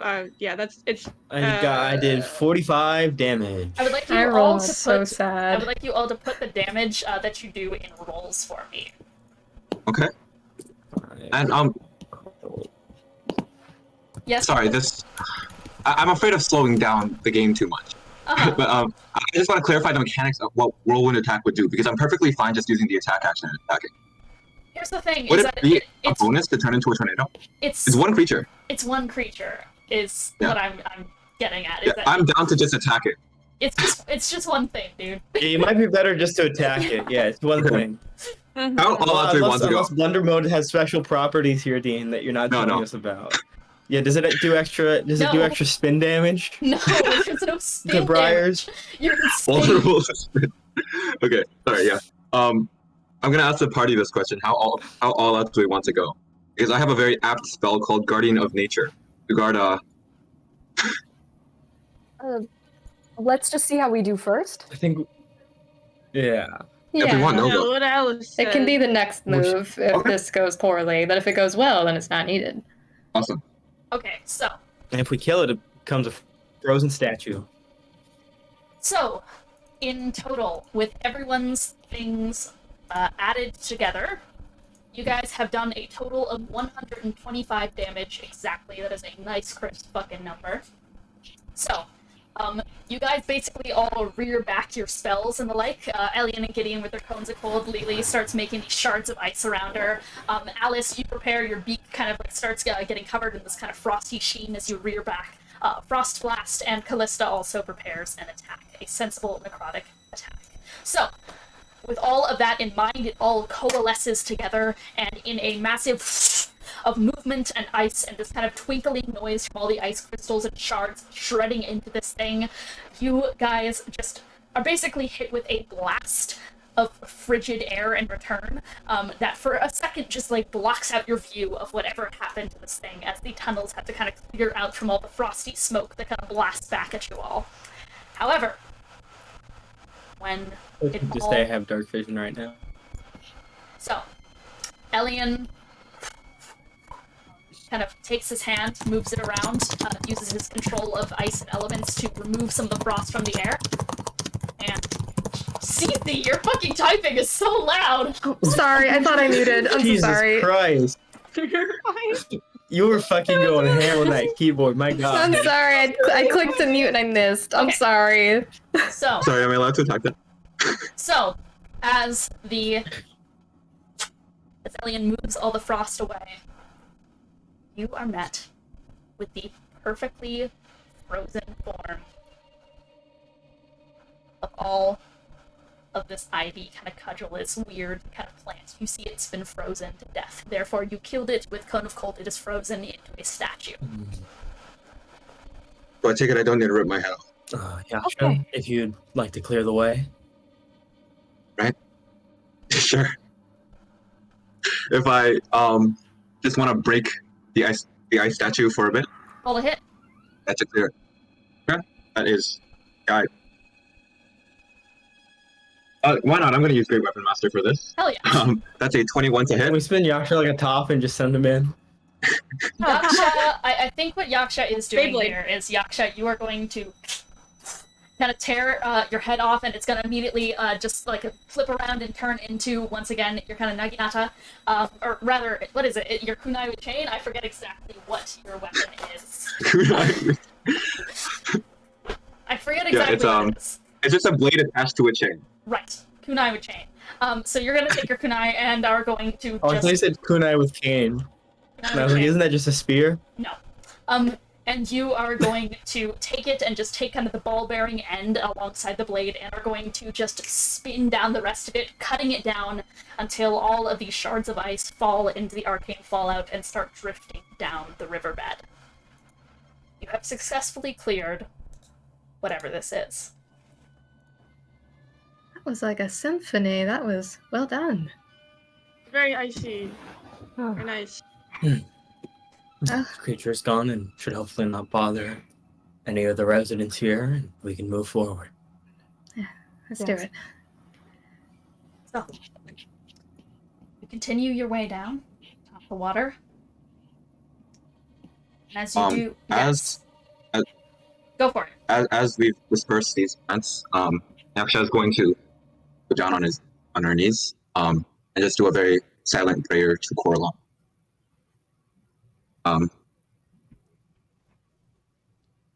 I'll cleanse this land for you. I swear to it, brother. And you stand, having lagged behind the rest of the party as you take your moment, and continue. So, as you make your way down this area, you start to see more strangeness. I mean, it's already been strange. The driftwood, all of it.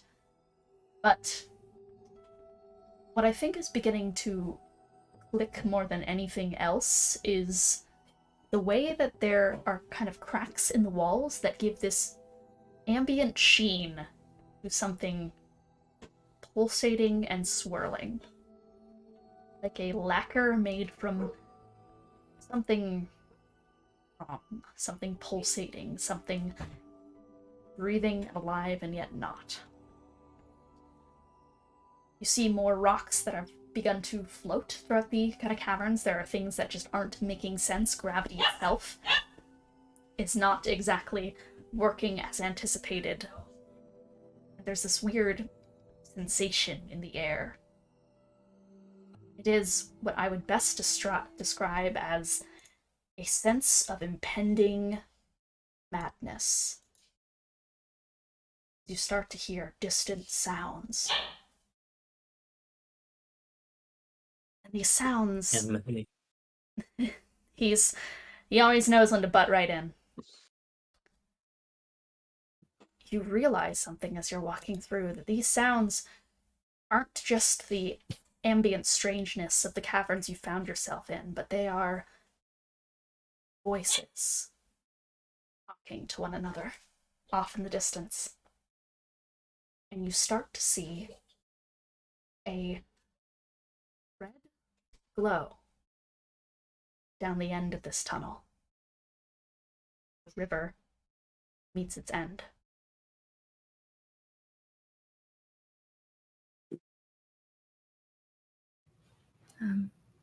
Alice, do you think this is also Fall Realm? Is it? Do I recognize any of this as something Far Realm related? I want you to go ahead and roll... Yeah, roll nature for me. Uh-oh. I don't know if I'm good at that. At advantage. I'm here. I'll give you a guidance. All right. Thank you. Can I mean, you basically said it was giving off madness vibe, so I was going to ask if I'd do some sort of, I guess, vibe check. Just see, like, I don't know, what does it feel like? Yeah, because it's just, like, blasting out, like, feel, yeah. If it's blasting out vibes, you can go ahead and give me a vibe check. What would that be? What should I roll for that? I'll let you choose perception or arcana. I'll do arcana, because I'm good at I'll those. also let you choose insight if you want. Fuck it, let's do insight. I'm bad at it. Never roll it, but might as well. I got a 15. 15? Okay. Alice, what did you get for nature? 18 with guidance. 18 with guidance. So, with that guidance, you... let me just quickly scroll for a second. I'm so scared. Don't worry about it. Alice, the air in here feels as familiar as stepping into your home after being outside all day. It's the thing where just all the scents and everything else just kind of hits you, and you realize, ah, I'm here. This is the atmosphere of my place of residence. You feel it. All of the twisted far realm in this area. See, through those small slits in the wall, you see basically the sky of your home back there. It's this horrible wriggling thing. You've always wondered if the sky itself of the far realm is alive or not, and just the way that it's kind of looking like it's made from neurons and sinews, it just... You've always had the feeling that it's some great living thing. Like a kraken or a beast. And that is exactly what has blanketed these further tunnels. But what's strange is that you don't feel as if you've stepped through a portal. You don't feel as if you are in the far realm. It is that the far realm is here.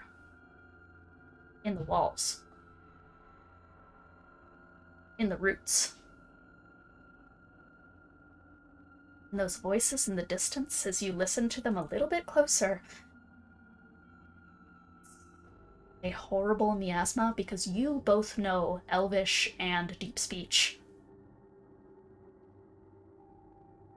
And it's a strange fusion.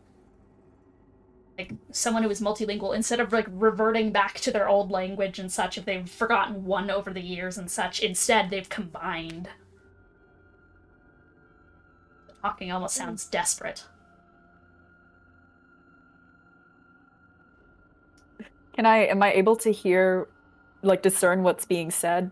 Oh, it's damn near incoherent ramblings and such of half-baked conversations that do not actually lead anywhere.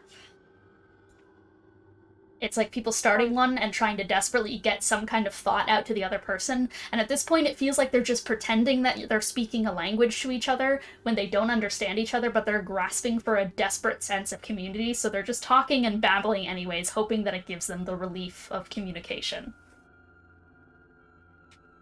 Okay. I like to think that, like, as Callie asks if this is another Far Realm thing, Alice realizes that there's the Far Realm tension in the air, kind of, and sort of has, like, the whiplash of having that familiarity, but while it's not exactly the same, so she's just like, we didn't go through a portal, right? We didn't go through any kind of warp or teleportation. There's no way that could... Well, I want to say there's no way that could happen, but that did happen. So we're not in the Far Realm. I can tell as much, right? I don't think we're... It just feels like it, and that's...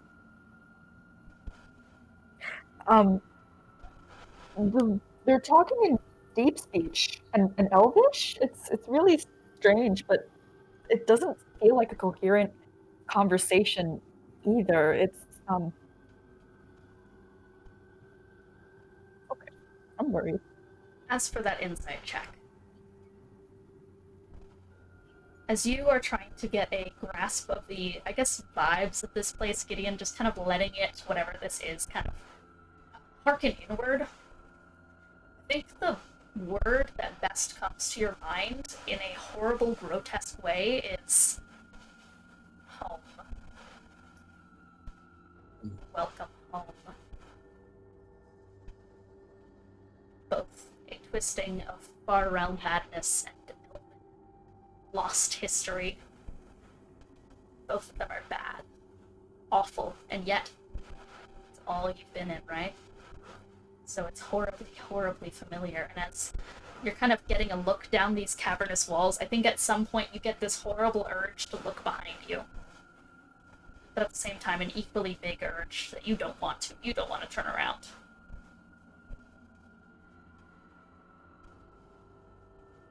what do you do?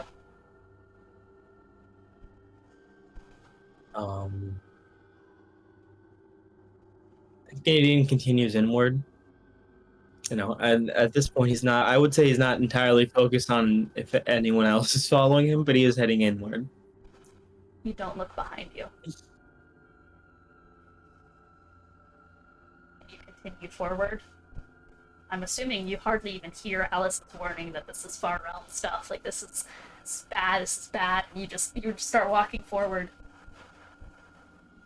Yeah.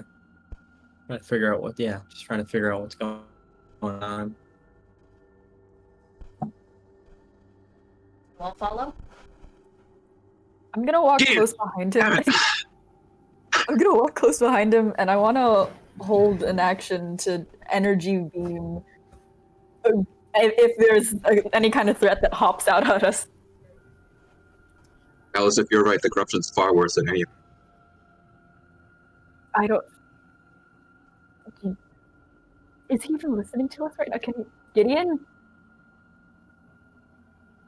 Your foot meets the end of the river, Gideon, and you are now peering over a waterfall over the edge of it. And you are looking down, and a far Do I see anything with my 120 feet of dark vision? I was about to say, you see very, very deep down, far below everything else, you just see this horrible mound of bodies that are all alive and trying to talk to one another, but they can't figure out how to. And this pile just stretches, and it keeps going downward. It's layers upon layers upon layers. It is different floors and such going down. This massive drop that this waterfall leads into. Some of them are just kind of frozen in place, not doing anything, but it's clear they're alive by the slow, horrid breathing, or by the tubes rooting them to the walls and everything else. Some of them are huddled against each other, some of them are fused against each other. Elves, right? They're elves, right?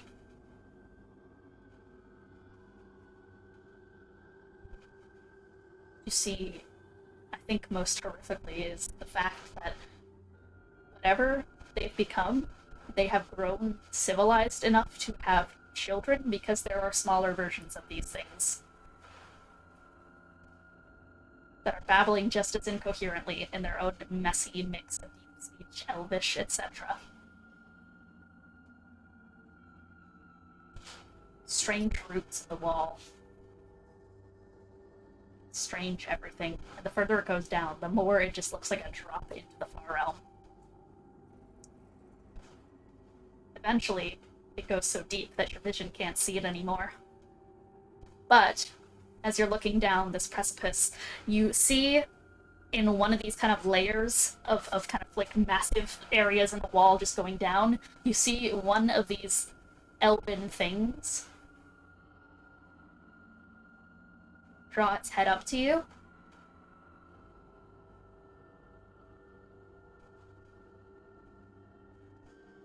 And wave. Gideon waves back, sort of slowly. And then you see, covered by the kind of roof that was over top its head, you see something step out next to this little one and look up in the direction it's waving. Something that is moving a lot more humanoid than the rest of everything else. Do you hide yourself?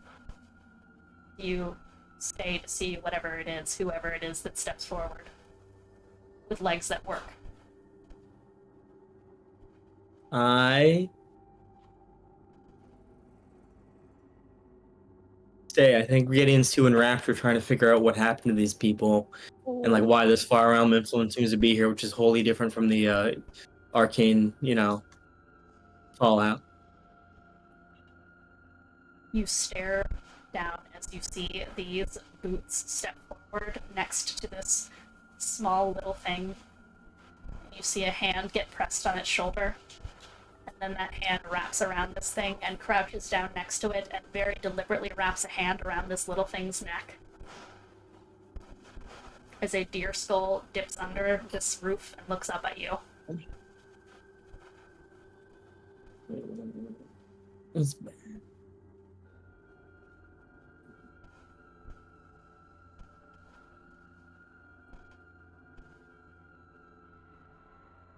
You hear more footsteps down there and start to notice, crouched amongst all these bodies, there are mind flayers, so many of them.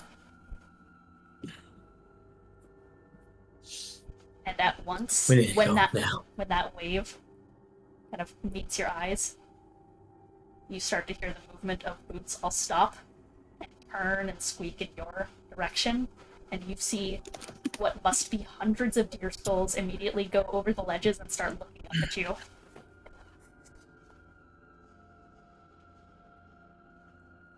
Do the rest of us see this too? Gideon's the only one looking over the waterfall edge. Down there, Gideon. Gideon?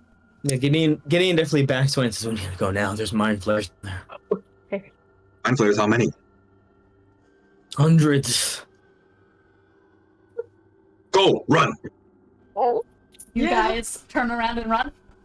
Yeah! We'll make our way to that door we saw earlier. We gotta go now, though. Yeah, I guess we book it. You immediately turn around and just start fucking running. Your guys' feet against the water, making way too much noise, way too much noise, way too much noise, and yet you don't hear the footsteps of anything following you, but maybe that's worse because you guys know at this point that those things can levitate. So I ask the question again, does anyone look behind them as they're running? I have split eyes. I'm gonna rotate one to look behind. I can't. Alice, as you start to run and such, as Gideon just pushes past you and starts fucking booking it, and everyone else follows suit. Alice, you turn one of your hands behind. It is that sensation I described a couple seconds ago, where you are seeing yourself from two perspectives at once, seeing your own body twice over, two different bodies, two different sets of eyes looking at each other at once, as at the top of the waterfall where Gideon was just standing. It's just standing there. Oh. Subaba. I'm gonna drop a wall of force in the middle of the tunnel as we're running. Did you look behind and see that as well? Or did you just do that on instinct? I was gonna do that before Alice mentioned turning around. Yeah, okay, so at perfect timing, Alice, you see this, and then immediately after, Gideon just claps his hands together, and you see just a wall cut off behind. Kind of blurs the scene. It's just the sound of your guys' footsteps across the water as you run and run and run and run and run. And eventually... Elves, do you speech? No. Mind flares has... Oh god. I think Zabalba's been breeding them. Breathe, on purpose. Breathe. Think about it. He needed more life, and even with the elves here, they seem scattered, barely any. So he made more. Think about it. He made enough to create a massacre for it to count. Oh, I gotcha. That's why so much farmer influence has been here for so long. That's why. Oh no. No. Fine, there's a wall of force behind us. We have the teleportation circle, it's just up ahead. We can leave if we need to. Came here to prevent some sort of tragedy, right? Some sort of event. Like it's already happened? But if it already happened, we'd know. No. This is twisted life, but life nonetheless. No. So they can still be safe, but what did you If see it hasn't down there? happened yet. Mind flayers, yes, but now you're saying elves being preened. What did you see? There was these twisted forms speaking Elvish and something else, and there were masses of them, and there were smaller ones too. Children. There's some sort of civilization down there. Rudimentary language. but they can't leave. They're rooted to the very walls. It's just masses and masses of biolife, of individuals. How is Alice looking right now? Because I don't think you said a word. I think you just ran. I mean, when I was like going like, oh, Sepulva, that was partly in character, so there's just like, it was probably just a quick murmur of like, Sepulva out loud, Yeah, so I don't know if... I didn't even think anyone caught it. I think there was too much panic at that moment. It's us.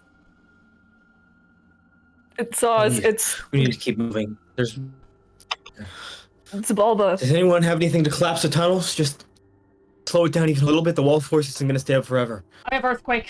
That might be bad though. That might be way too overkill. Can I mean, I have plant growth. tunnels are That made can of help, just, but like basic dirt. You can just knock a piece of the dirt off and it'll cause a collapse because it's only held up by a certain amount of it. You don't even need a whole earthquake, you just need to knock off a couple rocks. tell me where to punch. Yeah. Can I tremor sense to find a structurally there's- weak point in You the guys, wall? you can definitely find. I'm gonna have you roll investigation, find a weak point, and then I'm assuming Yaksha and Lelee are gonna try and punch a cave in. That's a Maybe fucking it's nat really 20. advantage. Why am I getting a nat never 20 mind. for this? Lelee, Why am I yeah, getting a Because nat we 20? need it. Yeah, This Lelee, is so bad. when your foot How's lands this when your foot lands on ground once Lelee again, got because it. you guys have made it back at this point to the teleportation circle area, so you're able to tap around and you're able to feel, because this place is already on its last legs, it's already collapsing in on itself. It's not hard to find a weak spot, especially with the brickwork, and you're able to find a point that you think would knock over a staircase or two and just cover that shit up. Alright, yeah, I'll point Yaksha in that direction. Alright. I'll fucking kick that. Immediately. Yep, Yaksha, and you walk towards it and are just going to put a stiff kick in that wall. And At 23 strength.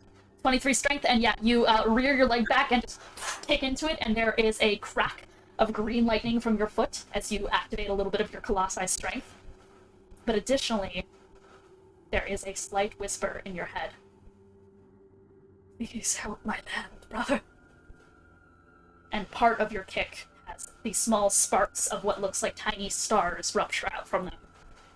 As it perfectly, as if assisted by some sort of graviturgy, caves in that side of the wall. Back, let's regroup. I have to talk to Melania. Right now, regroup. Oh, God. No. We don't have time to regroup. We need to keep investigating while we still have the chance Just to. go to the door. Yeah, if there are any not breeded elves, then we have to find them. And there was another door. On Star Wishing, right? Pardon? What? You want Earlier to Star today, Wish? you went Star Wishing? You want to Star Wish now? I think I just heard my brother. I think I just heard The Corella Star in my Wish head. at night. Is it nighttime? I don't think it's nighttime. It still is. Corella? Is it nighttime on this part of the world? Yes. Oh, no, it's not. Okay. Yeah. We traveled like a whole continent. Yeah, it's Yeah. on the other side of the world, so it wouldn't be. Yeah. Not It's nighttime. not I night think yet. I Lily- don't know if you can. And yet, Lily's gonna grab like a despite that, Yaksha, if you look up, there are stars. Oh, because the Exactly what I'll say. sun's gone. There's stars up there, right?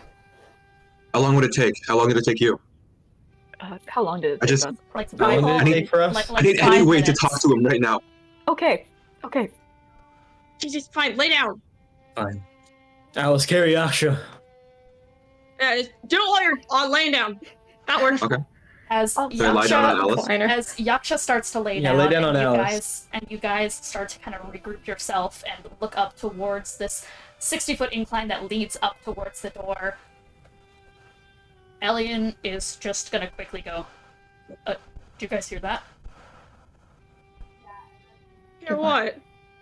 Do I with my elf ears? Because you guys Yeah, have do been we? speaking so tumultuously, there's been like no second of silence. You guys hear very distantly monochord. Okay, door. Okay, we need to keep moving. That's why I said Yaksha get on Yep. Alice's back. And Star Wishing on the lay on the on go. We should probably Okay. do stealth. Can we do stealth? Yeah. You can hide from him. Let's all I think roll stealth. Yeah, I'm still concentrating let's on all passing roll. out a trace. Okay, yeah. Yeah. It Elliot. doesn't see us if we hear the monochord, right? That's what I was told when I first came here. Okay, yeah. So roll stealth. Yeah. I imagine Callie kind of positions herself between Alice and Yaksha and whatever I the also sound think- of the monochord is coming from. I also think, Elliot, just to confirm with Gideon, just goes, you said if it makes the noise, it can see us, or it can't? It can't. So we need to be sneaky, and if it stops, then we run. Okay. And we drop ourselves pre-pass without trace, right? Yeah. Yeah. Yeah, because it's collective. I'm still concentrating on it. And Yeah, it's still Yeah. there. We just dropped Pre- stealth it- so we can get. It's pre because Yeah. I'm adding the pass without trace to the average. Cool. That's what Yeah. I wanted. That's what I wanted to confirm. Okay. Callie is so good at stealth. Yeah. Just giant fuck Brother, off I'm a bear. rogue. That's a sneaky bear. Ambush bear. Massive bear. Dark colors. You guys are all, like, after this kind of tumultuous chaos, you guys all quickly slow yourselves down and are able to just kind of, like, lighten your footsteps and eventually just breathe. And you get to the point of quiet where the monochord just highlights the entire scene. You've stealthed, and we are going to quickly aside to Yaksha's Star Wish. As everyone starts to move, and then eventually everyone settles into quiet, and you lay down on Alice's back, Yaksha. You look up at the stars. You weren't given the instructions on how to Star Wish, is the thing. You weren't there to witness it. So I suppose I'll just ask, what are you doing? What are you approximating this process to be? How are you going about this? Can I feed him the info with message? You guys actually can open a telecommunication channel with Yaksha's powers. If you all want to just No, start I think using... I'm just gonna send him messages. I'm not Okay, gonna let yeah. him in my head. Yeah, sure. I don't think anybody wants to deal with Hilo right now. Yeah, that's true. I forgot about that. So, yeah, so as you guys are running and such, Yaksha You just lays baked the down. sandwich. And, yeah, you guys are free to quickly play that out. No? Fuck you then. Well, I didn't tell me what to do. just want to streamline Ethan's thing so he's not guessing around. Fair just enough. like give him instructions. Fair Yeah. enough. Alright, so Yeah. you're quickly given the rundown. That being, you lay down, center yourself in the universe and what you think, and reach your hand up, cast a spell, let your arm guide you to whatever star it falls upon.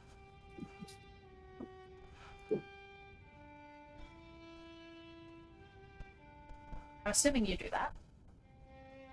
Laying back, centering yourself, hearing the monochord off in the distance, and then hearing it fade out from your hearing as you focus more firmly onto the process at hand. Reach a hand out. Out of curiosity, what do you cast? For the purposes of helping hide us, and also Glowing just blade. because, and also just because I just can't stop thinking about my family that's been lost to me. Well, there's Karelin and there's Akechi. I'm gonna cast Fog Cloud. A small mote of fog bursts out from the scene. And you open your eyes and look up to where your hand has landed after this casting. It kind of breaks a small portion of the fog apart so that you can see up to the stars. Unlike the others who tried star wishing before and their hand contorted into pointing at a particular star, yours instead outstretches into just a far spread apart hand that seems to encompass all of them. And the final part of star wishing is making a wish.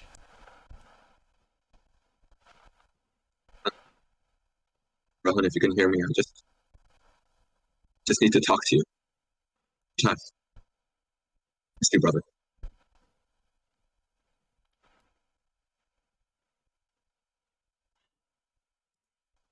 Silence. In return. Then a small whisper in the back of your head.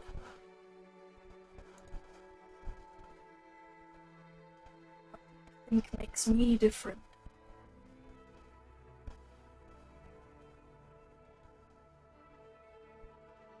Well,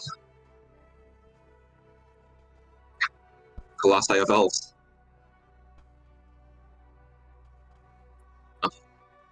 Killed unfairly by my own creation's hands. There's a click. Hey, brother.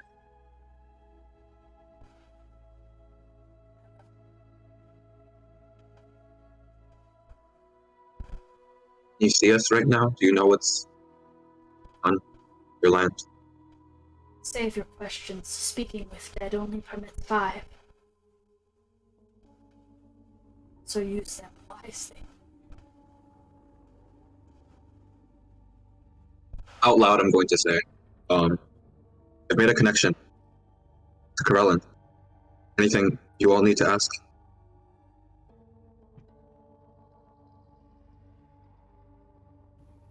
I don't How do even we know who fix that this? is. Colossi of the Elves! Yeah, he's like our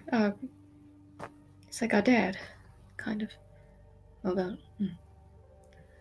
Corellan, Seperternum is half covered in arcane fallout, half covered in aberrations. Is there any way we can fix this? Any way you can fix this? I'm afraid, with just the lot of you, the answer is no. Then who? Who do we need? Who can help? There are 3 who can assist you.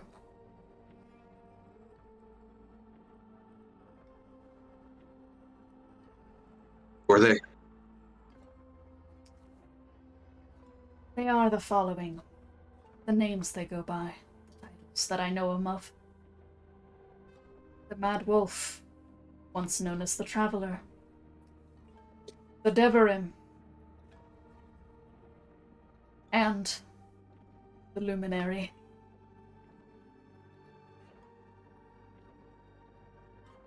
Alright. Well, we've met the Mad Wolf. 2 more questions. Question. 2 more questions, right? Yep. As for the location of the ones. How can we find the Luminary? Behind the door, up the tower. I'll say that out loud as well. And ask about that. The Deverim figure? And how can we find the Deverim? The depths. The ball. Where the roots meet their end.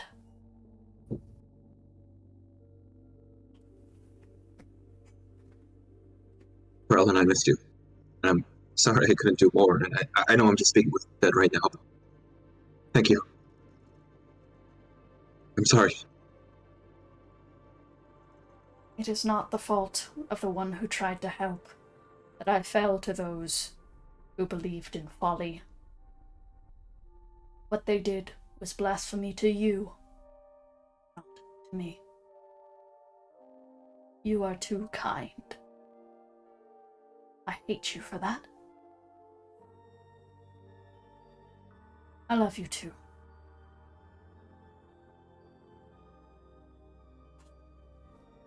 The connection stops.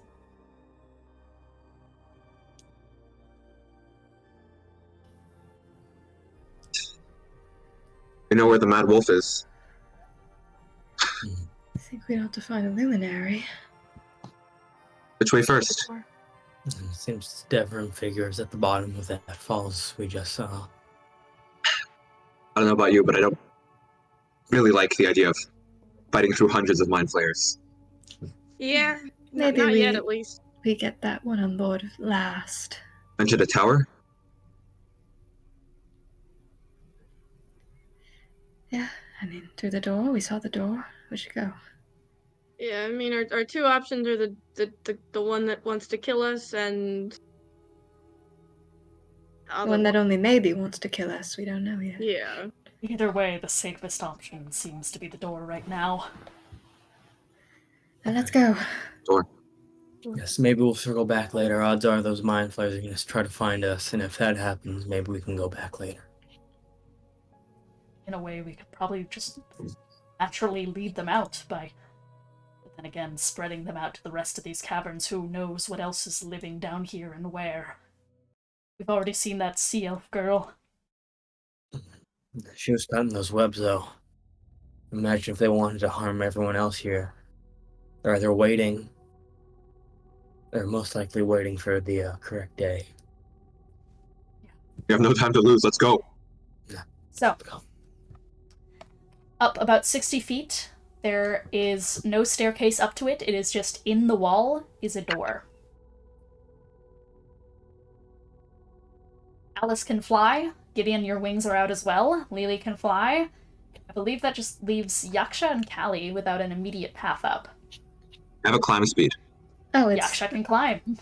yeah. It's how high? Climbing, I can 60 just walk feet. up the wall. Oh, I can. Me and That's exactly both enough. I me can and just- Alice. Oh, okay. Yeah, you guys can fly. Yeah. No, I was My going to say spear you can help make Callie me out, but it fly. seems like you have a way up. It would Yeah. be funny. Yeah. I think if it's not like Arcane Fallout problem, Lily's gonna just walk because her being a bat is a significant disadvantage because she can't say anything. Yeah, there's no problem with that. So, without further ado, you guys head up towards the door. There is only a small lip that can hold about one person at a time, so it's the question of who is going up first that I want to ask. Not Callie. Callie, if she misses, she will fall straight back down. So someone open the door. Go up first. I can like stomp on the outside of the wall to see if there's anything inside. All right. Lelee, you walk up the side of the wall towards this strange door. I'm assuming you go for the handle. Can I like stomp my foot on like beside the door to see if I can see if anything's inside? Very smart. Yes, you absolutely can. So, you are going to stomp your foot against the door, and you feel right behind it is a rock, a big rock coated in grafted spikes with what feels like a single hand twitching. You feel this sense of altered gravity with it. Okay. Can I? Do I still have the mind link with Yaksha? Yes. That's still up with Lily. Okay.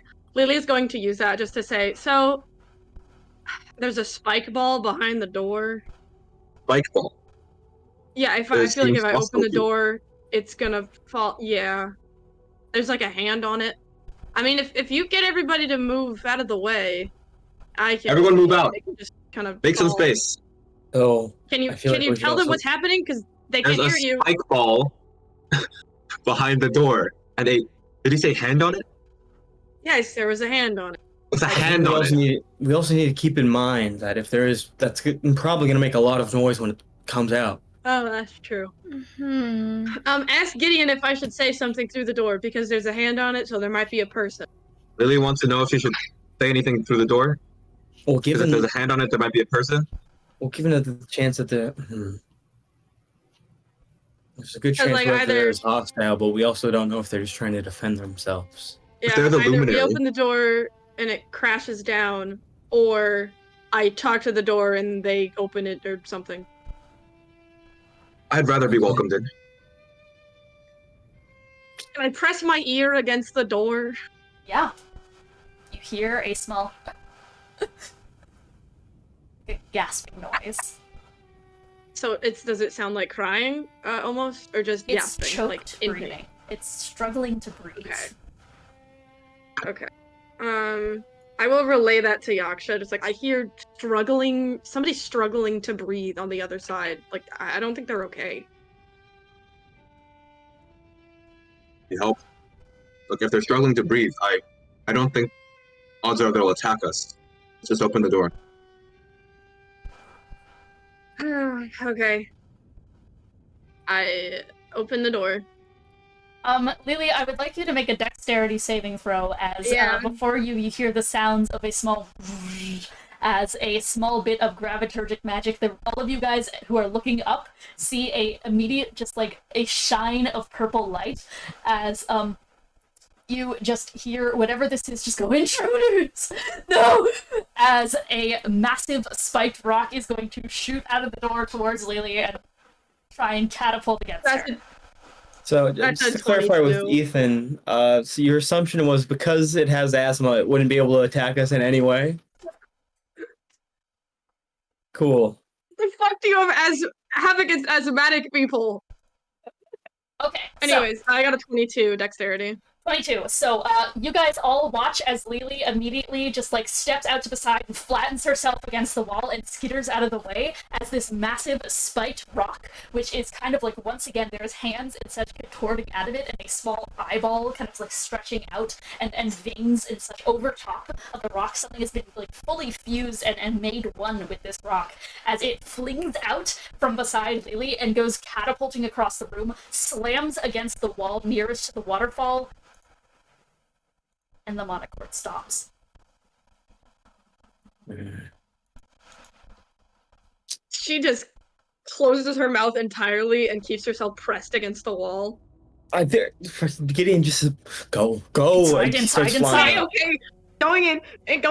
As Lelee's just gonna go, sorry. As you guys start to hear like the sound of stomping footsteps against the ground that start to turn into a galloping run as a gallivanting noise comes clattering down the hallway towards you all.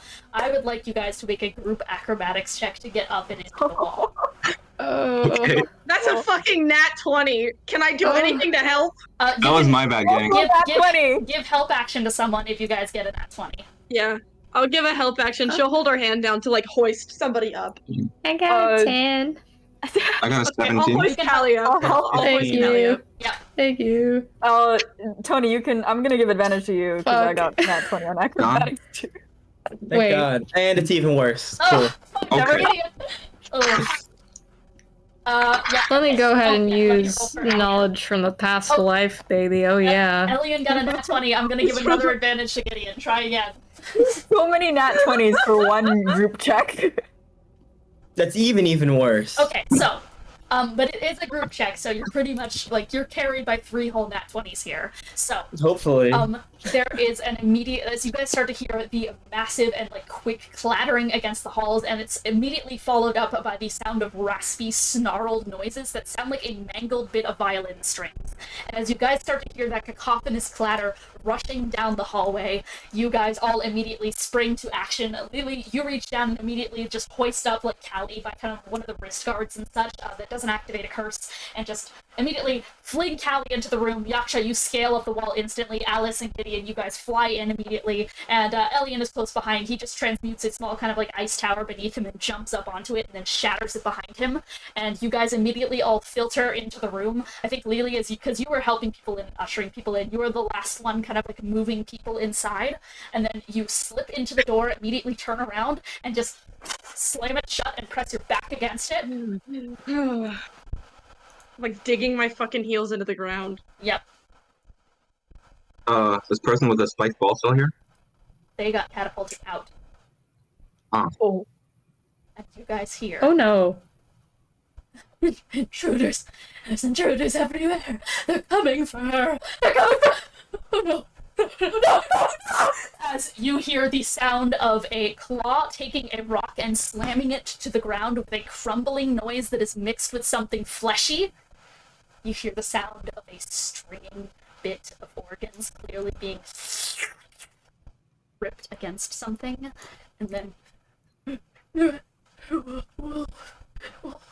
please be nice to me. I'm just trying to protect her. Aren't you? Aren't you?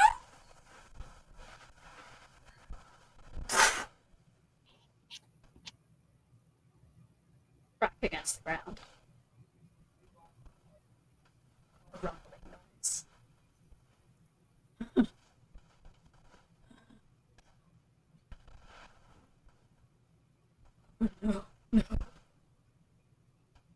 I'm sorry. I'm sorry. Sound of slow, sad, rumbling footsteps away.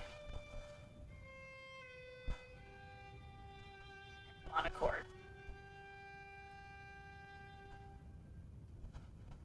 Revivify, does anyone have that? Was that the luminary?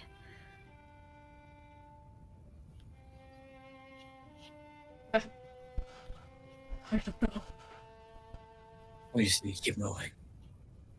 He didn't notice us, but we don't know if you will if we stay here. We need to just keep moving deeper in.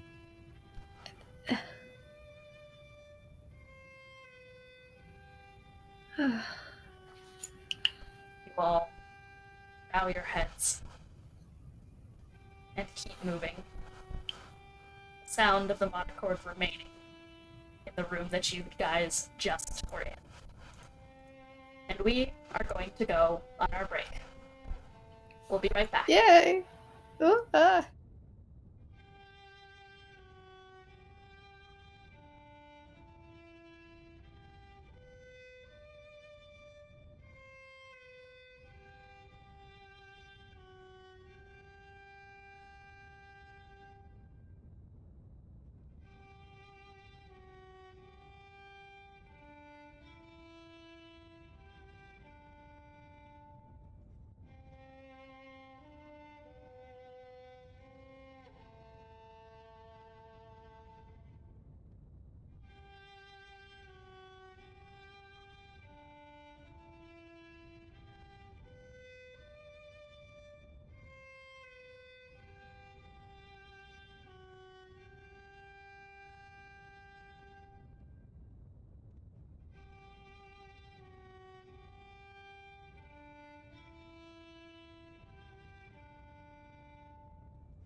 We're back.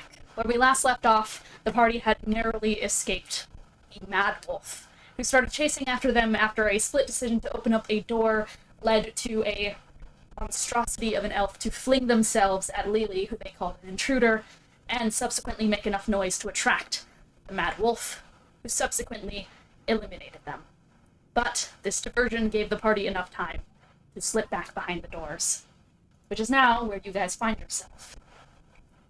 So, as you've made your way inside, you're able to get a first glance at what stretches out in front of you. And interestingly enough, it immediately gets illuminated by the effect of torches, glimmering in a radiant glow as if to welcome you, and the creaking of bricks receding behind you as you guys finally step away from the door. It seals itself in brickwork behind you. You're now left in what looks like the walls of a Gothic-styled academy hallway. Not closed in like the room before, but instead the halls slowly recede downward into a bridging path through a giant open stretch of cavery, lit in the sky by glowing star-like crystals that gently float in interconnected patterns of dunamantic force. They make small, echoed chiming noises that reverberate throughout this massive stretch. And God, it's like you've entered into a whole other Earth with how big it is down here. A cave surely can't be this open and large and still fit in this world. It can't be as massive and grand as the open plains or forests, and yet, as it stretches around you, you see the sprawling infection of buildings that have grown into the facsimile of a city. From the right angle, maybe it is. How the old buildings kind of like... It looks exactly like the way the old buildings were laid out, but nothing is positioned correctly. Doors are support beams, windows are stairs and arches. It's all correct in silhouette, wrong in detail. You are on a bridge, and around you is the rising city. And up in the distance, there is a massive tower covered in floating rocks that kind of float around it like an orbiting meteor field. And there's a glow at the top of the tower. Like the sun itself of this realm. Like a star. I'd say I was named the Luminary. Yeah, Yeah. we should get up there. Yaksha's gonna turn back a bit to where they came from. If they have a body left, we should give them a proper funeral. Sure. Yeah, We can. be for the best. Yeah. I hate to think of what may happen if that girl we rescued finds a body like that, though.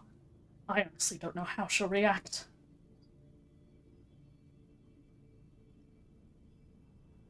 I mean, Please. if there's... Hopefully she knows There to are keep no- herself hidden. If there are normal people inside this place, then that person probably had friends, family.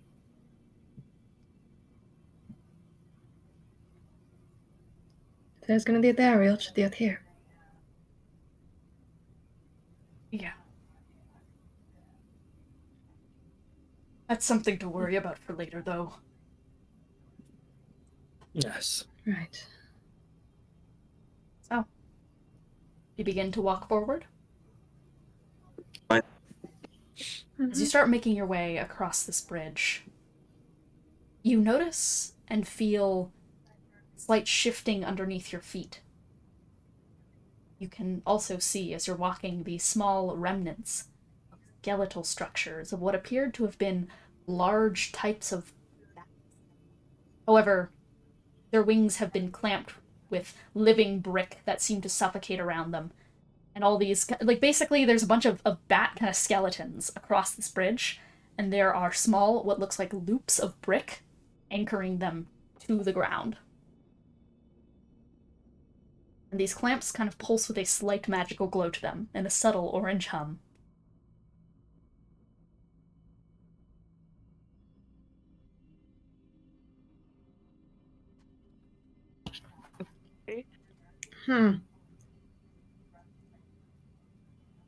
Could I roll something to see if, like, the bat skeletons are anything that we recognize? Like, is it, like, a full creature that I actually know of, or is it, like, a weird combo of bones? Go ahead. That's about what I was gonna ask. Yeah, both of you guys go ahead and roll nature.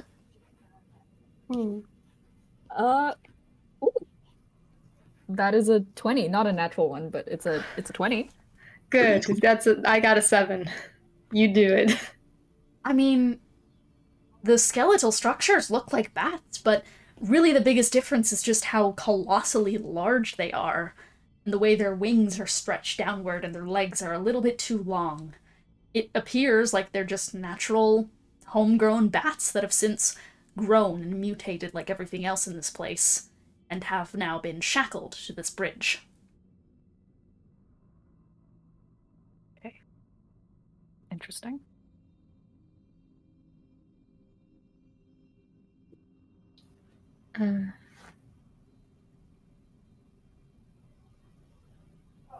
They just seem to be mutated. I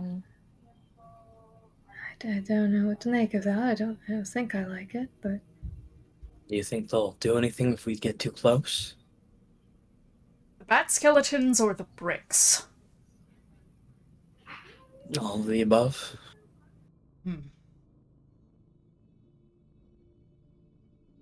Yeah, you guys have kind of just stopped and are looking at this, like, grave field of bat bodies above you.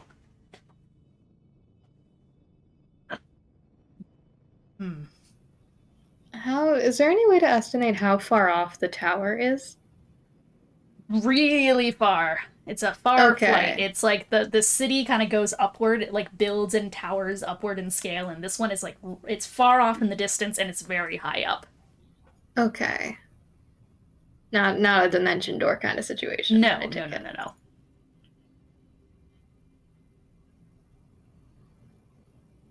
If we want to save on time, I could try to get us closer. How expensive would that be for you? I think it may be smarter for you to hold on to that. I'd prefer to have it if we're trying to escape rather than trying to get in. Same with teleport, I only have so many of those. You can walk. We can. It's the question of, do we trust this? Just looking at the bridge.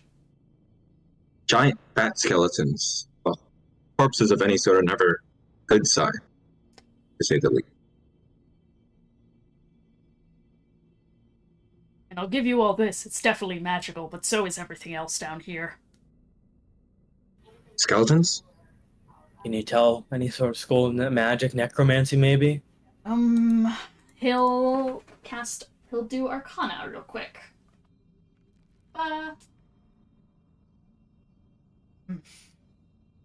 No necromancy.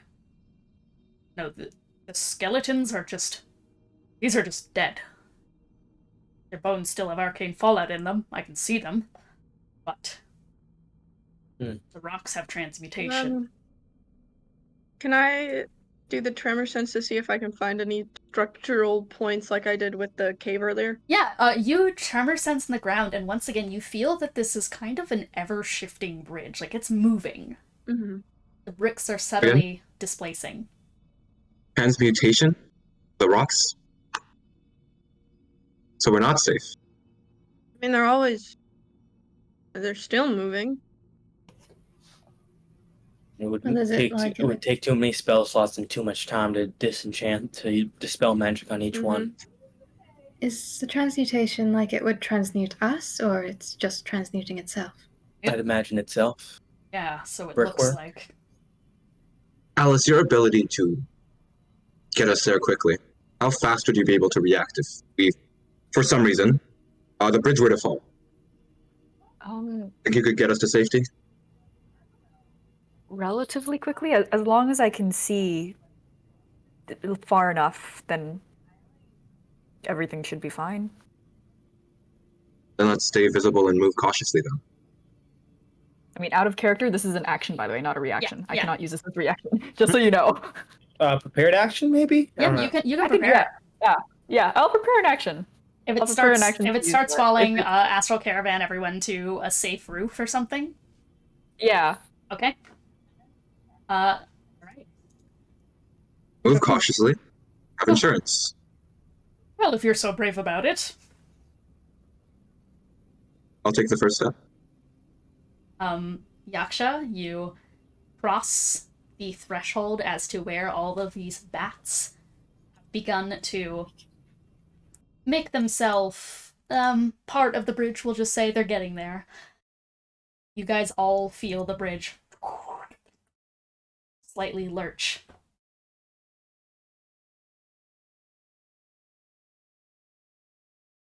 You take another step. Yaksha takes another step forward.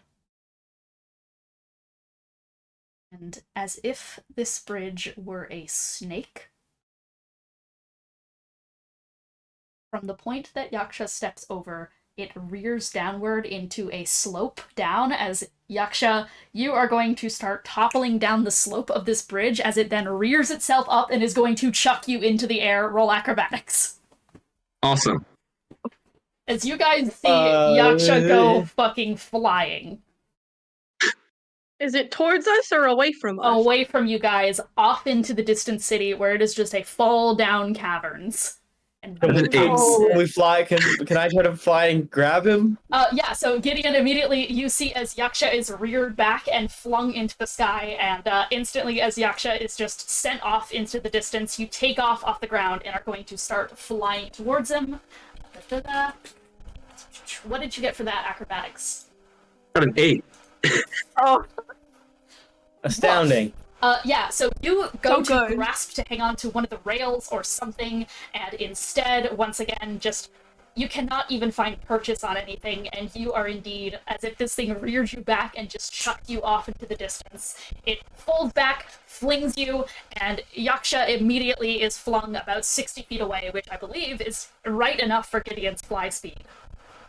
Thank God, alright. So, Gideon, you immediately take off the ground and are going to shoot up into the air.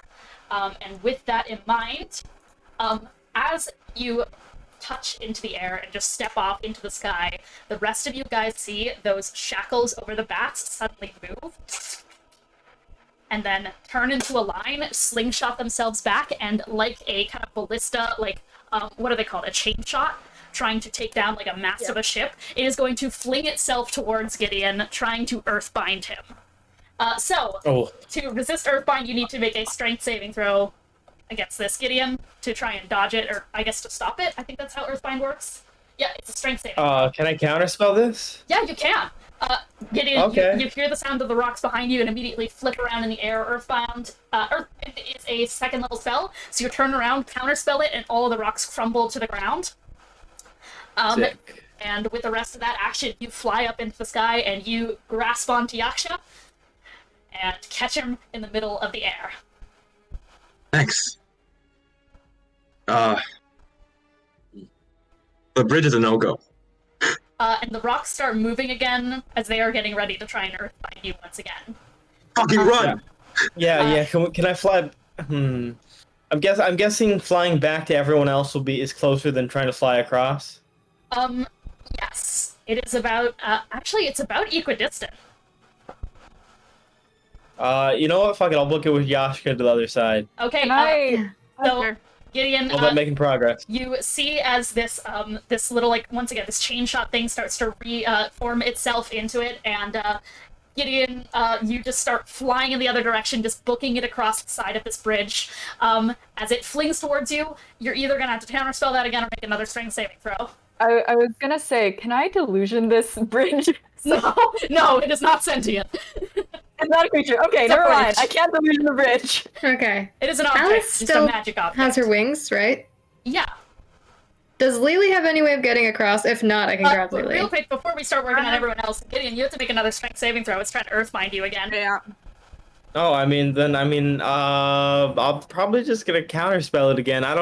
My strike saves aren't great, and I don't know what the DC is here, so I'm just gonna counterspell it. Yeah, so once again, hearing the sound of this rock rearing up again and shooting at you, you quickly turn around once again, Yaksha in one hand, the other hand, you once again snap out a counterspell. It falls once again out of the air and retrieves itself where it starts to get ready to chain shot you again. However, just in time, you are able to descend, you make your landing, and you touch down on the bridge and make purchase with the ground, and thankfully, mercifully, the bridge stops moving, and you appear to be on solid ground.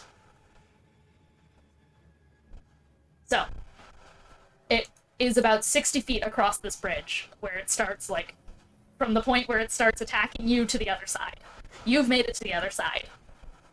Gotcha. With Yaksha.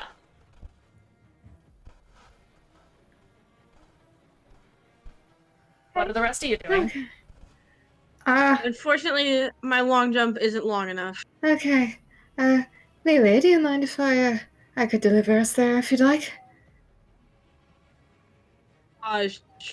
Yeah, sure. Whatever. I'm just going to pick you up. Is that okay? Yeah, it's fine. I imagine she just kind of like tosses. Yeah. Also, I Yeah, assume this will do a let me curse roll thing. Yeah, curse. curse, but Callista Well, doesn't you even don't know know about my Lelee's curse. So, Callie, Yeah. you just like pick up Lelee, and what are you doing to try and get across?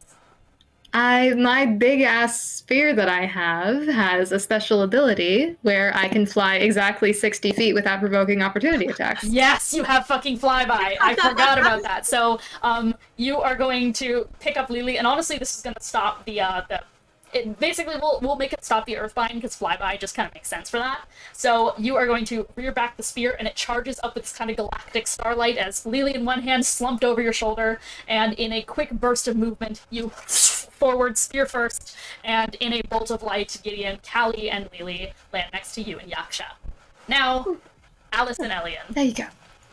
Yeah, Alice and Elian. I have counterspell. Yeah, I mean, I'm not Are we sure about this, Elian? I don't know if for both of us to just run across like that. I don't think I can make a run for it, honestly, but you have wings. Can you... I know I'm a little bit heavier than probably the rest of the party here, but you can probably still get me over. Okay. You think you can try? Do you have that much flight, or... I mean, worst case scenario, I just have to fend off a couple of Earthbinds.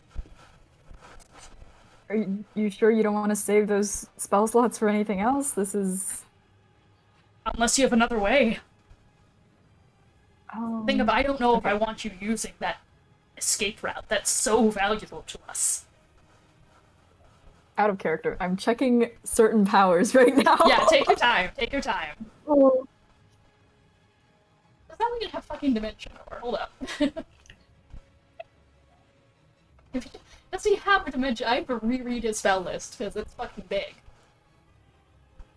Now, also Dimension Door is a higher level spell slot than Counterspell, so, you know, we might want to Mm-hmm. Not by that much, though. Oh. Yep. Why can't Callie just fly by back and forth Yeah, to... I can just get you. I can just get you. It's true. Gideon had to counterspell 2 Earthbinds? Yeah. 2, right? Yeah. 2 because 1 to catch Yaksha and 1 to get to the other side of the bridge. Yeah, so Right. technically to get So to it the would other probably side, only be one. Only one. Okay. Third level spell's not bad for a high level full caster. I think I have the slots to spare for now. All right. Okay. I'll do my best. Okay. So, what is your flight speed? I don't actually know, which is the funny Wait, thing. I you think it still have 4? unfortunately... If it's 30, then he'll have to counterspell 2 Earthbinds, which he's down to do. Or you can dash. You can dash. Dash. I will dash. Ah. Ah. I will yeah. dash. So, you are going to also, Elian's just gonna get on your back, and you are going to outstretch those wings and are also going to dash your way across. And as the Earthbind starts ricocheting off from the side of the bridge, Elian is immediately gonna turn around, counterspell it out of the air. And finally, you guys all touch down on the other side of the bridge, as it seems to calm itself.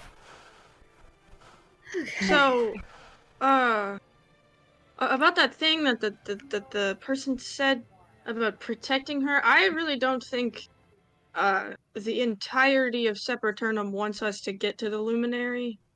Like that is, I feel like that is what I am.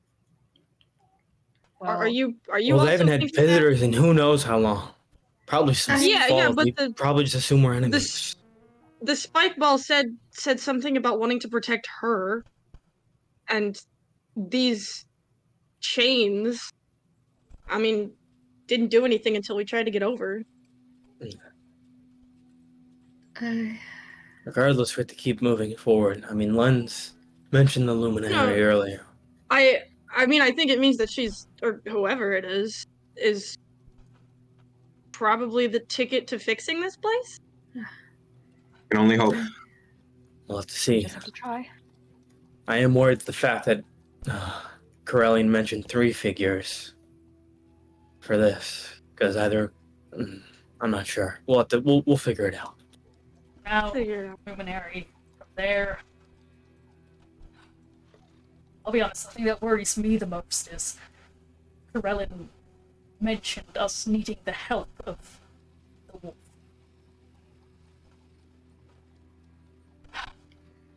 Maybe the luminary can help the wolf? Maybe. Hopefully. Gideon, you conversed with the wolf, didn't you? I did, yes. Did it seem to you like you could hold on to any sort of reason after the fact? Can we converse with the wolf again, or? I wouldn't recommend that. Lens was barely able to keep from attacking me, despite knowing me personally and our history together. I don't know how we'd react if any of you were nearby. I do have something else in mind, then. If we could somehow lead the Mad Wolf towards, said, hundreds of mind players. That would be risking his life, honestly. He was taking down Amyloids himself, but I don't know what Hundreds his of limits mind are. flayers. Yeah. There are hundreds of elves too, aren't there? Ships. That's the other thing. Hundreds of elves and hundreds of mind flayers. Would he be able to tell the difference between the two? Oh, you're right. No. That would just, Right, it's that would just count as It's a too many massacre. factors. That would be the massacre. Maybe we can consider this after we meet the luminary. Yes, let's just keep moving for now. In front of you, at the end of this bridge, lies the entrance to a building that holds 2 doors made of what looks like a tombstone, and the back of a bookcase fused with the underside wiring of a bed frame, and a doorknob of a candle holder. There is a side tower to this kind of castle-esque structure. It is a side tower to, once again, this giant kind of amorphous structure that makes up the silhouette of a city, but is actually one building. From this angle, unobscured by the sheer height of the building scaling up, you actually can see just a little bit further now across this side of the bridge. You can see a little bit more of that tower where the light shines down from.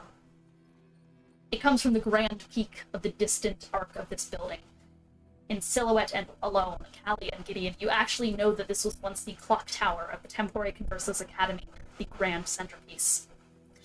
The highest stretch was Veldrin's office. Hell, Alice, you remember this place too. He'd take you there. You're Veldrin. You'd sit in his office and watch him work. It was up there too that the Astral Elves trained, where they received their elf blades. The grand clock tower, the lookout tower that failed this whole island years ago, has been stretched upward with this great cavernous building leading towards it. And that light shines distantly, with a slight silhouette behind the great clock.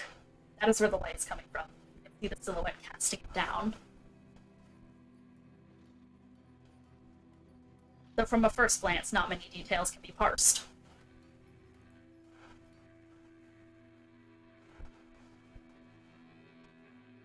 But before you is the Can I door do the inside same this place. thing? Yeah.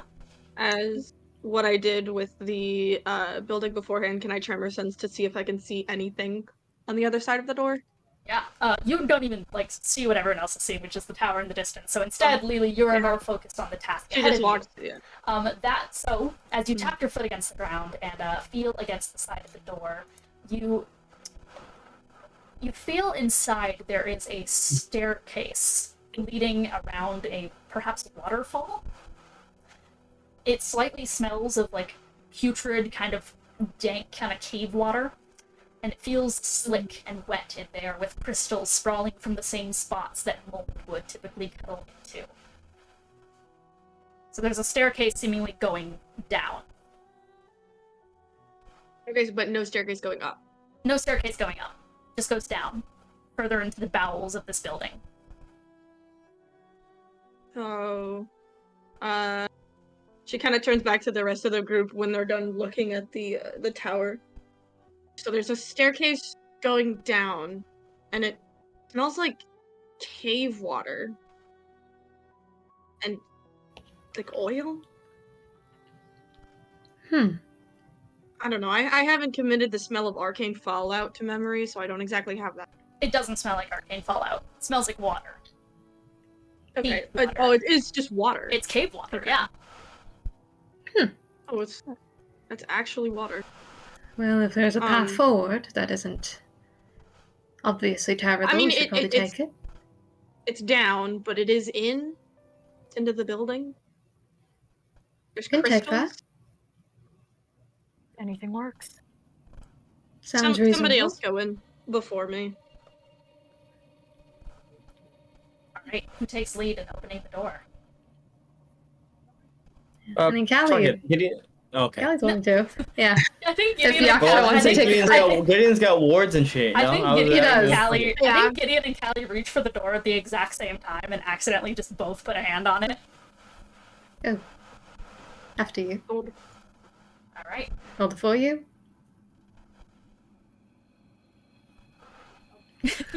Gideon pushes the door open as Callie steps a bit back, and what was once a side tower staircase is now indeed a staircase down with a waterfall in the middle of it, not arcane fallout.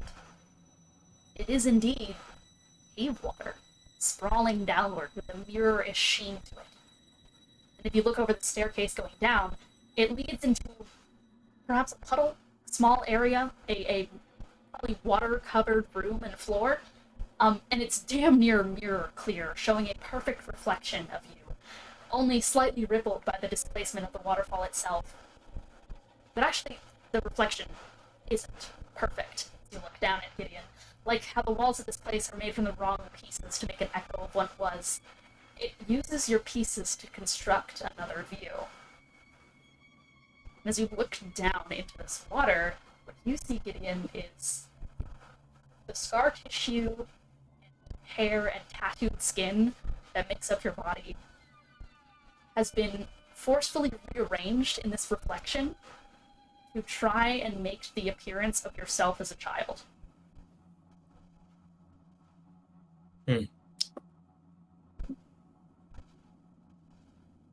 That's the staircase down.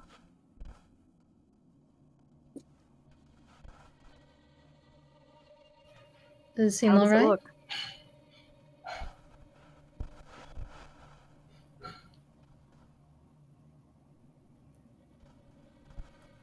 That's all we can do is keep moving. Yeah, I Alright. only wanted somebody else to go in front of her because of the running water. But she'll follow after. As you guys all step in one by one, and I'm assuming start heading down the staircase, you all once again see your own reflections through it. Callie, your silhouette has been forcefully pushed back into the shape of a sea elf, tall and thin compared to the very tiny silhouette that Gideon is casting. Once again, it's all just made of the wrong textures, the textures you're currently made of, aged textures.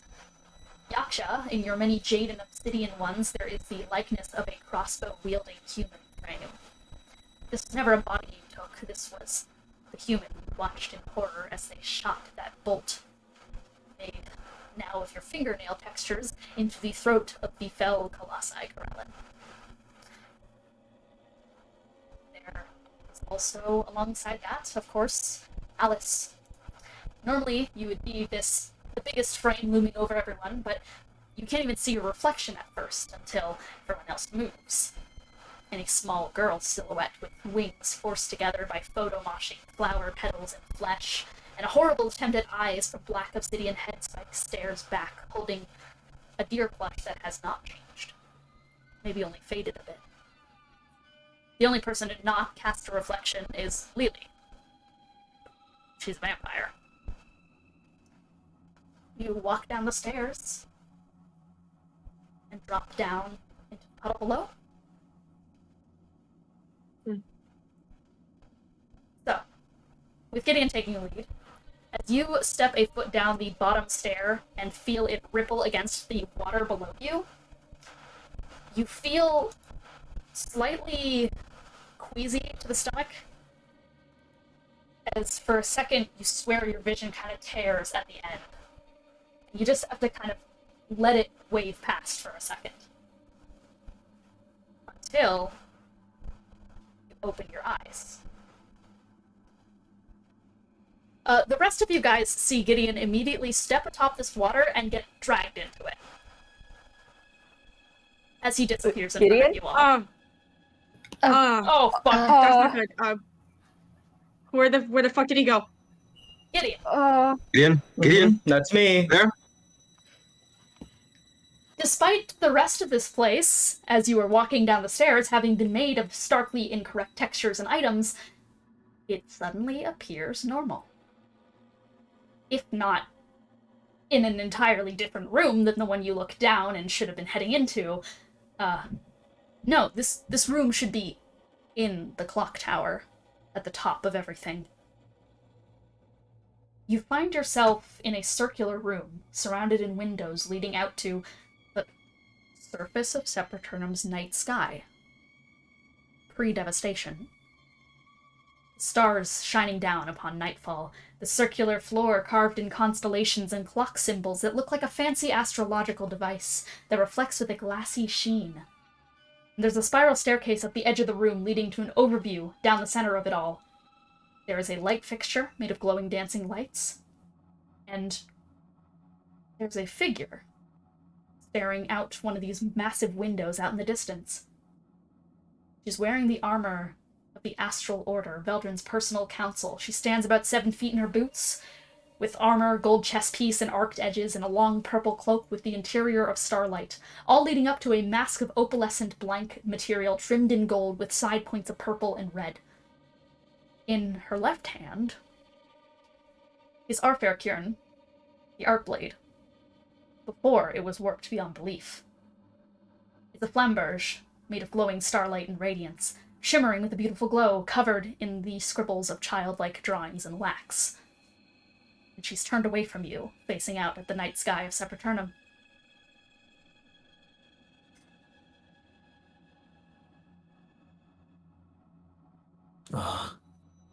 Hello there? You aren't permitted to be here. Only Veldrin and his daughter have the right outside of the Order, and you've made it evidently clear that you want nothing to do with our sworn duty, Hailwyn. Use me? She turns around like a statue on her heel. Have you come to return your Arcblade? Have you come to make a fool of yourself? Can I look down at my hands to see if I've changed in any way, or...? You look down, and you realize that you're looking way up at her because you are so tiny. You're looking at your own childlike hands, and she actually pauses for a second. Dear, I apologize. My intuition is never usually this off. How did you get up here? And she immediately walks towards you with massive heels and kind of gets down on her knees to look at you. I'm not sure. Okay, well, you certainly aren't supposed to be able to get here. Oh dear. We should probably get you back to your parents somehow. It's quite late. Oh dear. And she kind of just like, without even asking you, just picks you up and is just kind of holding you. I'm sorry, what was your name again, little one? My name's Gideon. Gideon, alright. Well, this is no good, is it? We're gonna have to get you back to where you belong, shall we? So, I swear there's normally a door here. Everyone else, what are you doing? Did he just disappear again? Yep. Trying to. Yeah. Can I very experimentally poke the water that he did? Yeah, so, Alice, you, like, kind of walk to the front, and as this woman who's now carrying Gideon is looking around the room, and, like, I'm sure you're fucking bewildered, Gideon. Yes, very much so. just fully bewildered at the situation, you see a small shimmer in the room, and then as in front of you, Tailwind appears. Alice, you look up and see a very small red-headed boy being carried by an astral elf woman. Do I clock this as Gideon? Yeah. Gideon? Why are you so small, Gideon? What? You feel the woman holding you stiffen, and she is going to put you down on the ground next to her, Gideon. Mm-hmm. She immediately reaches to her side and holds her arc blade out towards you. I'm not here to hurt anyone. Do I see that my appearance is... You don't feel any different. And she draws the blade towards you. Looks down at Gideon again. Did he bring you here? I don't think so. What? Gideon, Gideon, it's Alice. I'm Alice. I don't know what's happening. I don't know what... You just kind of disappeared. She almost looks like she does not register any of what Alice is saying. And she's just kind of staring. And her tongue, like, you hear the sound of, like, lips being licked, and she just, almost like a robot, returns to exactly the same phrase she said when you first entered here, Gideon. You aren't permitted to be here. Only Veldrin and his daughter have the right outside of the Order, and you've made it evidently clear that you want nothing to do with our sworn duty, Hailwyn. Can I see, did Alice Hailwind appear from somewhere? Like, you know, somewhere we could go back through? Appeared through the ground. Hmm. Like a mirror. I don't know. I don't know. Are there any mirrors in this room? There's reflective surfaces as in the glass. Well, this big elf's busy with Hailwind. Gideon's gonna sneak over to try to touch one of these mirrors or reflective surfaces to see if that's a way out, or... And as you are, like, sneaking away, Alice, once again, she's just facing you. You bring a child in here? What? To think that would stop me from returning what you stole? What you turned your back upon? Return your arc blade, or face mine. I don't have an arc blade. I don't know who you think I am, but I'm not this Hailwind person. You'd feign ignorance as if you didn't take a ceremony and oath to protect it. Unless you care to say that you lost your arc blade, in which case I should execute you on the spot. I'm not who you... I don't know what you're talking about. I don't know who you're talking to. I'm not who you think I am. Lies, deception, and you bring a child into the line of fire. I didn't bring will him here. Not allow this country to fall to betrayers like yourself. We are on the verge of collapse. You know what the Future Seer told us would happen, and we see it on the horizon. The way the stars have been aligning, you know it's about to happen, and this is when you turn your back on us. We need all the help we can get. We need all the firepower we have, and you have betrayed us. And you don't even show us your blade. You don't return it to forces who need to use it on the battlefield. You blasphemous thing. Blasphemous! Wait. I can prove I'm not who you think I am. I can prove that I'm Alice. I'm Idle is Bellerose. I promise I'm not whoever you think I am. And you use the name of his daughter. I am his daughter! You are a wretch! You have 1 minute to return the arc blade. Lest I swing mine at you! I don't have anything on me! Gideon, I used to be an asthma. You sneak away to the mirror and press against it, and you guys see Gideon emerge. Oh, I'll pull him out immediately. Gideon, what? Where's what that? happened? Is there another mirror? Did I just? If I turn around, is it a mirror I just came out of? Yes, actually. So you are further into the room. There's like a small puddle that acts as a mirror. In I immediately go back in. Okay, Gideon, you immediately turn and go back into the mirror, and you guys see Gideon disappear into it. I'm jumping in there. Okay, maybe. If he's literally going in there, I'm jumping in as well. Yeah, sure, all right. Yeah. No. Okay. Yeah. Whatever. I think if I see Yaksha follow me, I'm gonna push him and say, "No, we need to get Alice out of here. We don't need more people in there." What? Okay. Okay. Give me and Gideon's gonna dive back in. Explain later, though. You immediately jump back in and see, once again, you see this woman approaching Alice with the arc blade in hand and just going, "Hand it over!" I don't have anything on me. You have a minute. I'm telling you. Gideon, Don't, Gideon, Do I? don't bring the child into this. Young one, you need to go. Okay, so this is not great. Okay, I'm going to. Can I cast banishment? Yeah, go for it. Jesus Christ! Touch a mirror. Oh my gosh. I could just illusion her. I could just blind spot. Insane thing to say. So you're gonna cast banishment. What do I need to do? I think banishment's a no. It might. Is it a? Yeah, I think it's a charisma save. I was thinking of polymorph, which I hate because it's a wisdom save for some reason. Okay. With a charisma saving throw, that is going to be a 28. Silver barbs. Silver. Okay. That is a 25.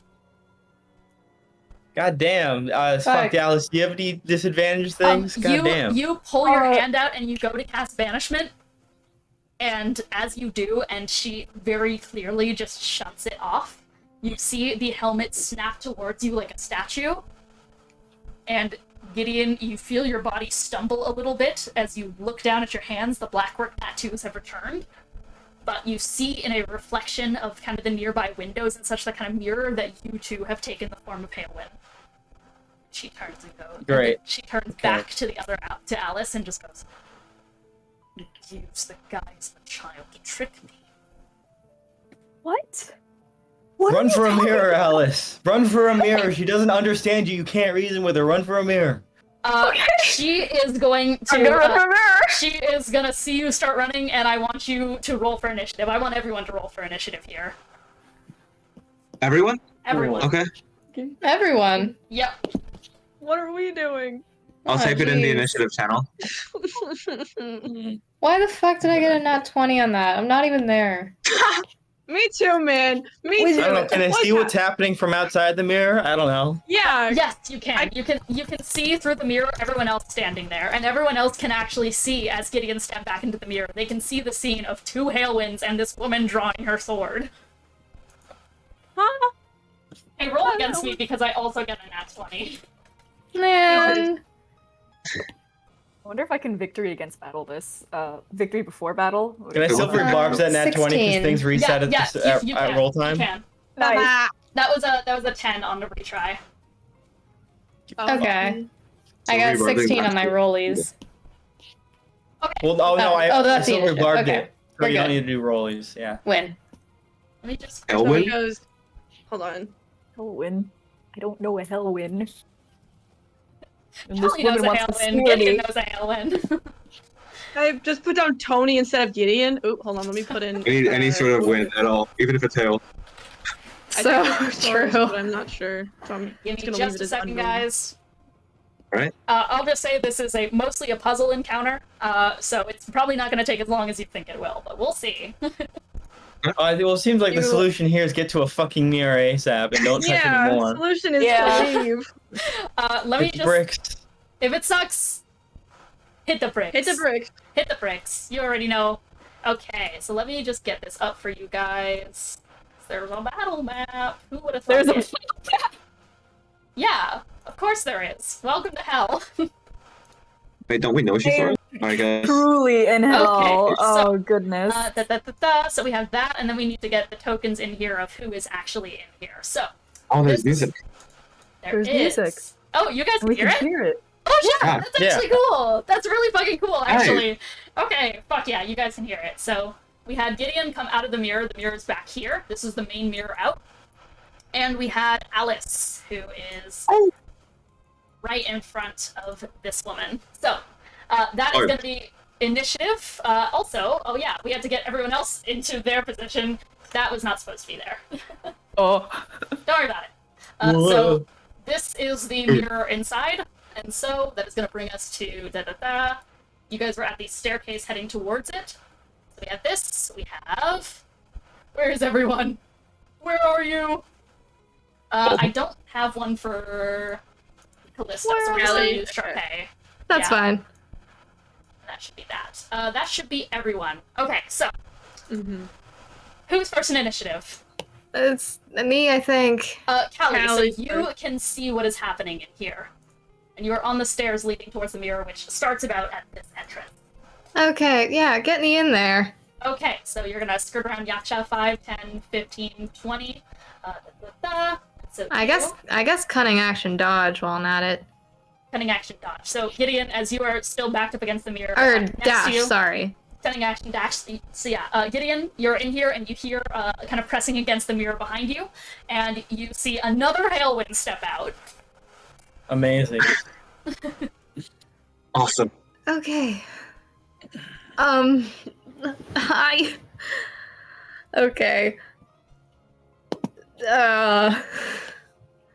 I mean, Callie recognizes Hailwind. I mean, she looks at herself, she looks at Gideon, she looks at Alice and sees multiple Hailwinds and is just like, okay, there's been a misunderstanding.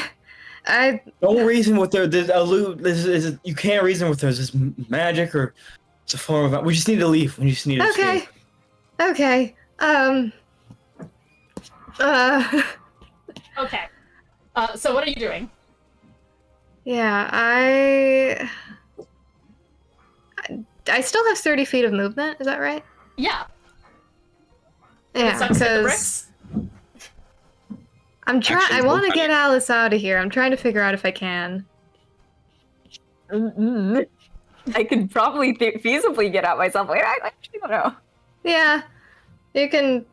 Oh man. Ah, jeez. I don't even know what to do. I don't even know if we should attack this lady because I feel bad. Do you have any way to lock her down for a little bit? Just, I don't know, stun or blow up, bind or anything really. Not really. Go back through the door. Okay. I'm the real Hailwind and I'm escaping! Yeah, absolutely! Amazing. Yeah, that's so fucking good. Okay, so you're gonna say that, and she is going to turn on her heel towards you. Hell yeah. And she goes back through the mirror. Cool, so you just immediately go back through. You say that and you go back through. So yeah, now you are back here. And I guess, man... I guess if she manages to also come through the mirror, I don't know if she can, but if she does, I guess I'll hold an action to attack with my spear, I guess. Okay, yeah, sure. Lelee, your turn. I mean, all signs point to me not going in the mirror. So I think I'll run up next to Callie, kind of like standing against the wall above where the water pool is, just like staring down at it. Okay, and there's I think very confused person in there who really doesn't like Hailwind and thinks we're Hailwind, and so she really wants to kill us. That's the situation in there. If she comes out, we handle her. So if somebody comes out that's not Gideon or Alice, get her. Okay, got it. Yes, perfect. And then I'm just gonna hold to attack with my. Did you know Hailwind's the one who saved your life? Evidently not. And as you say that, it is Alice's turn. Oh, okay. Can I just basically Hit the bricks. action disengage and just go through the door? Yeah, okay, so... Is that 30 feet away? Yeah. 5, Yay. fucking 10, 15, 20, 25, 30, and yeah, you are at the point where you're within 5 feet, so you can reach it. So you're just hitting the bricks. Yep. Cool. So you hit the bricks, and next to everyone else, you push yourself through the mirror, and Alice is gonna appear. We'll just put you right there. Okay. Oh yeah, Lelee can just move to the side. So, Alice, you push yourself back through, and you appear through the other side of the mirror. So now Gideon is the only one left inside there. Is that your turn? I'm gonna say yes for now because I actually don't know. I don't know what else I can do actually. Gotcha. Yaksha. Yeah. I'll walk up to the entrance and I'll also ready an action for after they attack the Callie and Lelee. I'm gonna use the shove attack, not an actual attack, to just push them back in the mirror for trash. Ooh, I like that. Okay, that's fucking smart. Okay, cool. So you're preparing the shove action. That is going to bring us to Gideon. You are the only one left inside the mirror realm with Can I just exit and then break the mirror when I'm on the other side? That would work too. That is a smart play. So you are going to also step out on the other side. You guys see Gideon walk out as well, and you're going to turn around. I'm just gonna hit it with a cord, like the back end of my staff, and just sort of, Okay. Or actually, I'm not gonna hit it with my staff. I'm gonna, fuck it. I'll throw out a firebolt, get a little distance, because I don't. Okay. Actually, wait. Do Firebolt thunder on a mirror? Did impact? Let me think. I'm trying to think of. Well, I'm worried just anything I cast is just gonna go through. So I'm trying to see if I have any thunder damage. Forgot about Alien. He's here too. Oh yeah, Alien. Hi, Alien. We've been doing straight nothing, so I think it's okay. And this is just like a mirror and a frame, right? This is a mirror and a frame. Cool. If that's the case, then I'm gonna aim for the. I'm gonna cast magic missile. I'm gonna aim for the frame itself, not any of the actual reflective glass parts. So the whole thing. Hopefully, it'll just break the whole thing and it'll shatter. So I'm worried if I cast it at the actual mirror part, it'll just go through. Yep. Okay. So you are going to just immediately do 3 magic missiles shoot out. And as they head towards the side of the frame and such and go to collide with it, you see as a small chronergy glyph stops the missiles in air and snuffs them. Gotcha. It has a ward on it. It has a ward on it. Okay. Does Elian have Dispel Magic on him right now? Elian does not have it prepared. He only has Counterspell prepared. Woof, alright. Yeah, so I think he is just gonna go, I don't have Dispel. Alright, is that your turn? Yeah, I think that is my turn. Okay, so seeing all of the Hailwinds have just gone through the portal, the flock of Hailwinds, of course, we are going to see as this person in here is immediately going to turn towards the mirror. She's going to tilt her head towards it. You guys actually can see it through the mirror as she is going to take the blade and is going to rush towards the mirror, making a swinging strike. Like she is prepared to hit on the way out. And you guys all watch. Her sword goes through the mirror. And...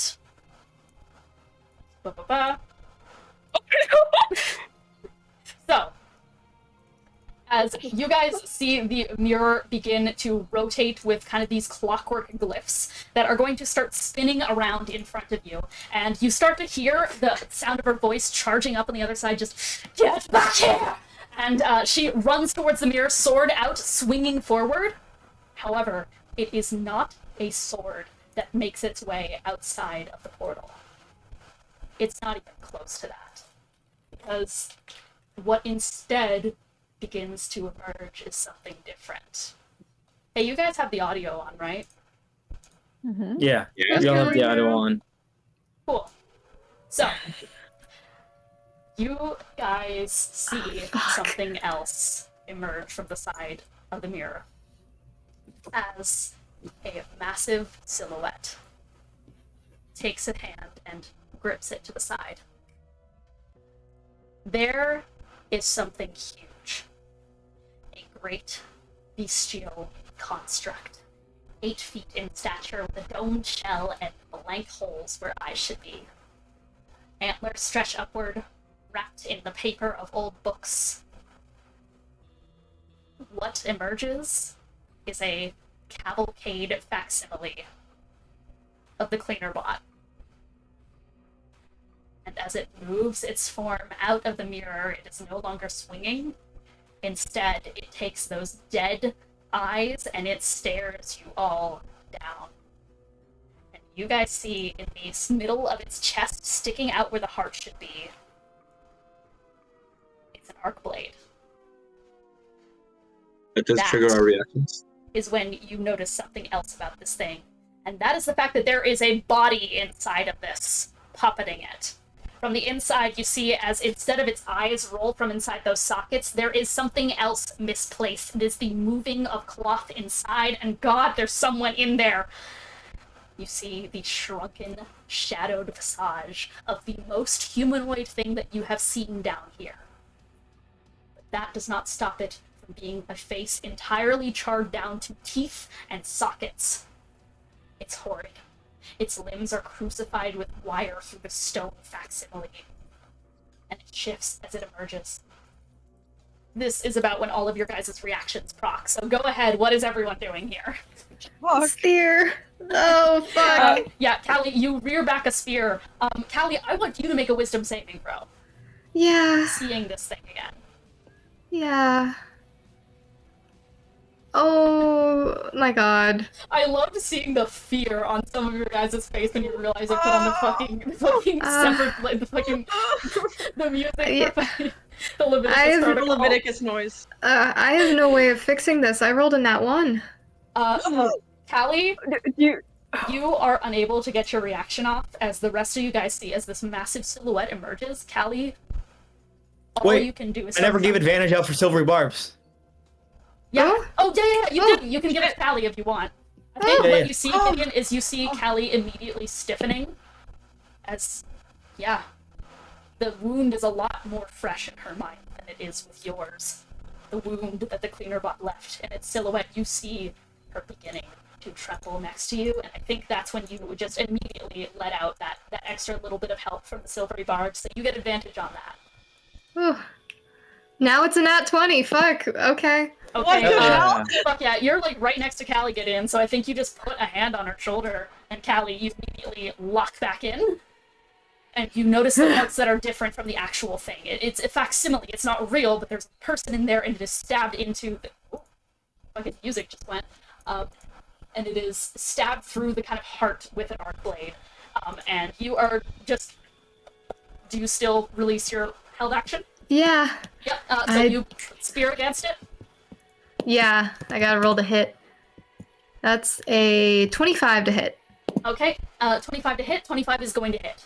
Okay, nice. And I have several allies within 5 feet of me, so that gives me sneak attack. Sneak attack. So that's gonna be... Ambush bear strikes again. Yeah. Oh, by any chance, did I exceed the target's AC by 5 or more? You sure fucking did. Yay! That gives me more damage. Ambush bear. Bear! Okay. Bear hammer. Let me keep count of what I'm doing. That'll be... Yeah, let's do that. 8 piercing, and then 3 radiant, and then let me do more piercing. It is immune to piercing damage that aren't Fuck! magical. Is it magical piercing? I think it is. I'm pretty It is, confident because it's it's from magical your spear, piercing. it's magical. So, you see Okay. it? Yeah. Cool. So it is not immune to it, but, I mean, there you guys go. Free fact, it is immune to Yeah. piercing from non-magical attacks. Okay. So, yeah, you send your spear towards it, and it pierces through a little bit. Yep, Da-da-da. okay. So 19 plus 8. So that is 27 magical piercing, and then 3 radiant. That's it in total. 3 radiant, and as you slam your spear into it, you feel this creeping necrotic chill rise up in front of you as it takes its burnt face that has been crucified to this visage of the beast that destroyed this land. It is going to speak through a charred voice. You made me an act of blasphemy, you wretched thing. You are an angel. I'm not in heaven. Get those coins off your eyes. I'm not dead, you worm. Salvation is suffering. Let me live. Let me die. Get me out of limbo. As it stands, its body has been speared, like it has been crucified with kind of living wax, forming a ghastly depiction of the destroyer of Seperternum. Obsidian rebar veins, a sword spearing its abdomen, and a horrible, like, calamitous monstrosity puppeting it up. Yeah, so you spear into that thing, and that is what it says in response to you. It's like looking at you with unseeing burnt eyes. And you are going to take a riposte of damage from that. You're going to take 5 necrotic damage in response. That's alright. Well... Has their reduction? Yep. You were going to try and shove it? Oh yeah, Lelee has a reaction too. But that's after Lelee attack. Okay, Yep. Lelee? Yeah. So I'm gonna run you through the quick thought process that I'm having right now. Lelee knows that arc blades can talk to elves. Lelee knows that there's an arc blade in the chest of this fucking monster thing. So in her mind, get arc blade out, fix the problem. So what she's going to do after Callie does her attack is I'm going to hold on, I forgot how much it cost. Are you gonna try and get the arc blade out? Yes, but I'm gonna do it in a fun way. AKA, I'm gonna, yeah. Hold on. I'm gonna quicken spell Booming Blade, put it on my Staff of Striking, and then I'm going to hit with the Staff of Striking. Wait, but hold on, this is a reaction, right? It's not your turn. Yeah, this is a reaction. You get I one. can't I thought I do that held an action. I held an action. It's an action to held an attack. To attack. Yeah, to attack. You held an action. One action. Then I'm just gonna attack with my staff. All right. You're not in range. I'm not in range. Oh, I'm all the way on the other side of Callie. Yeah. Oh yeah. They got So you scooted can't do over anything. because of Gideon. Yeah. I think Lee's so technically damn there. confusing. Yeah, unfortunately, I think you're out of range for your hit. Fuck. And I can't shove either. That's rough. Yep. Oh, Yeah, then so you Yaksha two... can't either. Okay. Yep, so We that should is your do guys' anything. reaction. Yeah, Callie gets a spear in, but it just, like, seems to not even react to it, as it is just talking to the air, and it is just continuing to ramble. Get your hands off me! I can't fight you off! I can't move, but I'm screaming in my mind, and God, I hope you can hear it and feel it! The chill in your bones! Sanguine priestess! Why put me down if you were gonna revive me again? Why wake me up when I was sleeping? Let me fucking sleep! If I can have nightmares, why can't I have dreams? I hope you can see what I have to. I hope you can feel how I feel. I hope you die. I hope I die. And that is that as it emerges from the outside. So this is still its turn. That was just your guys' reaction. So as it emerges from the portal, it is going to rear its head back and kind of like let the cadaver of this thing just like pop it over. And I need all of you guys, because you're all within a 30-foot cone, I need you all to make a Constitution saving throw. Yeah. Can I counterspell this? It is not a spell. As you start to see it release a noxious energy from it, just kind of awful mousy. Noxious gases. Put it in rolls. Yep. The DC is 18.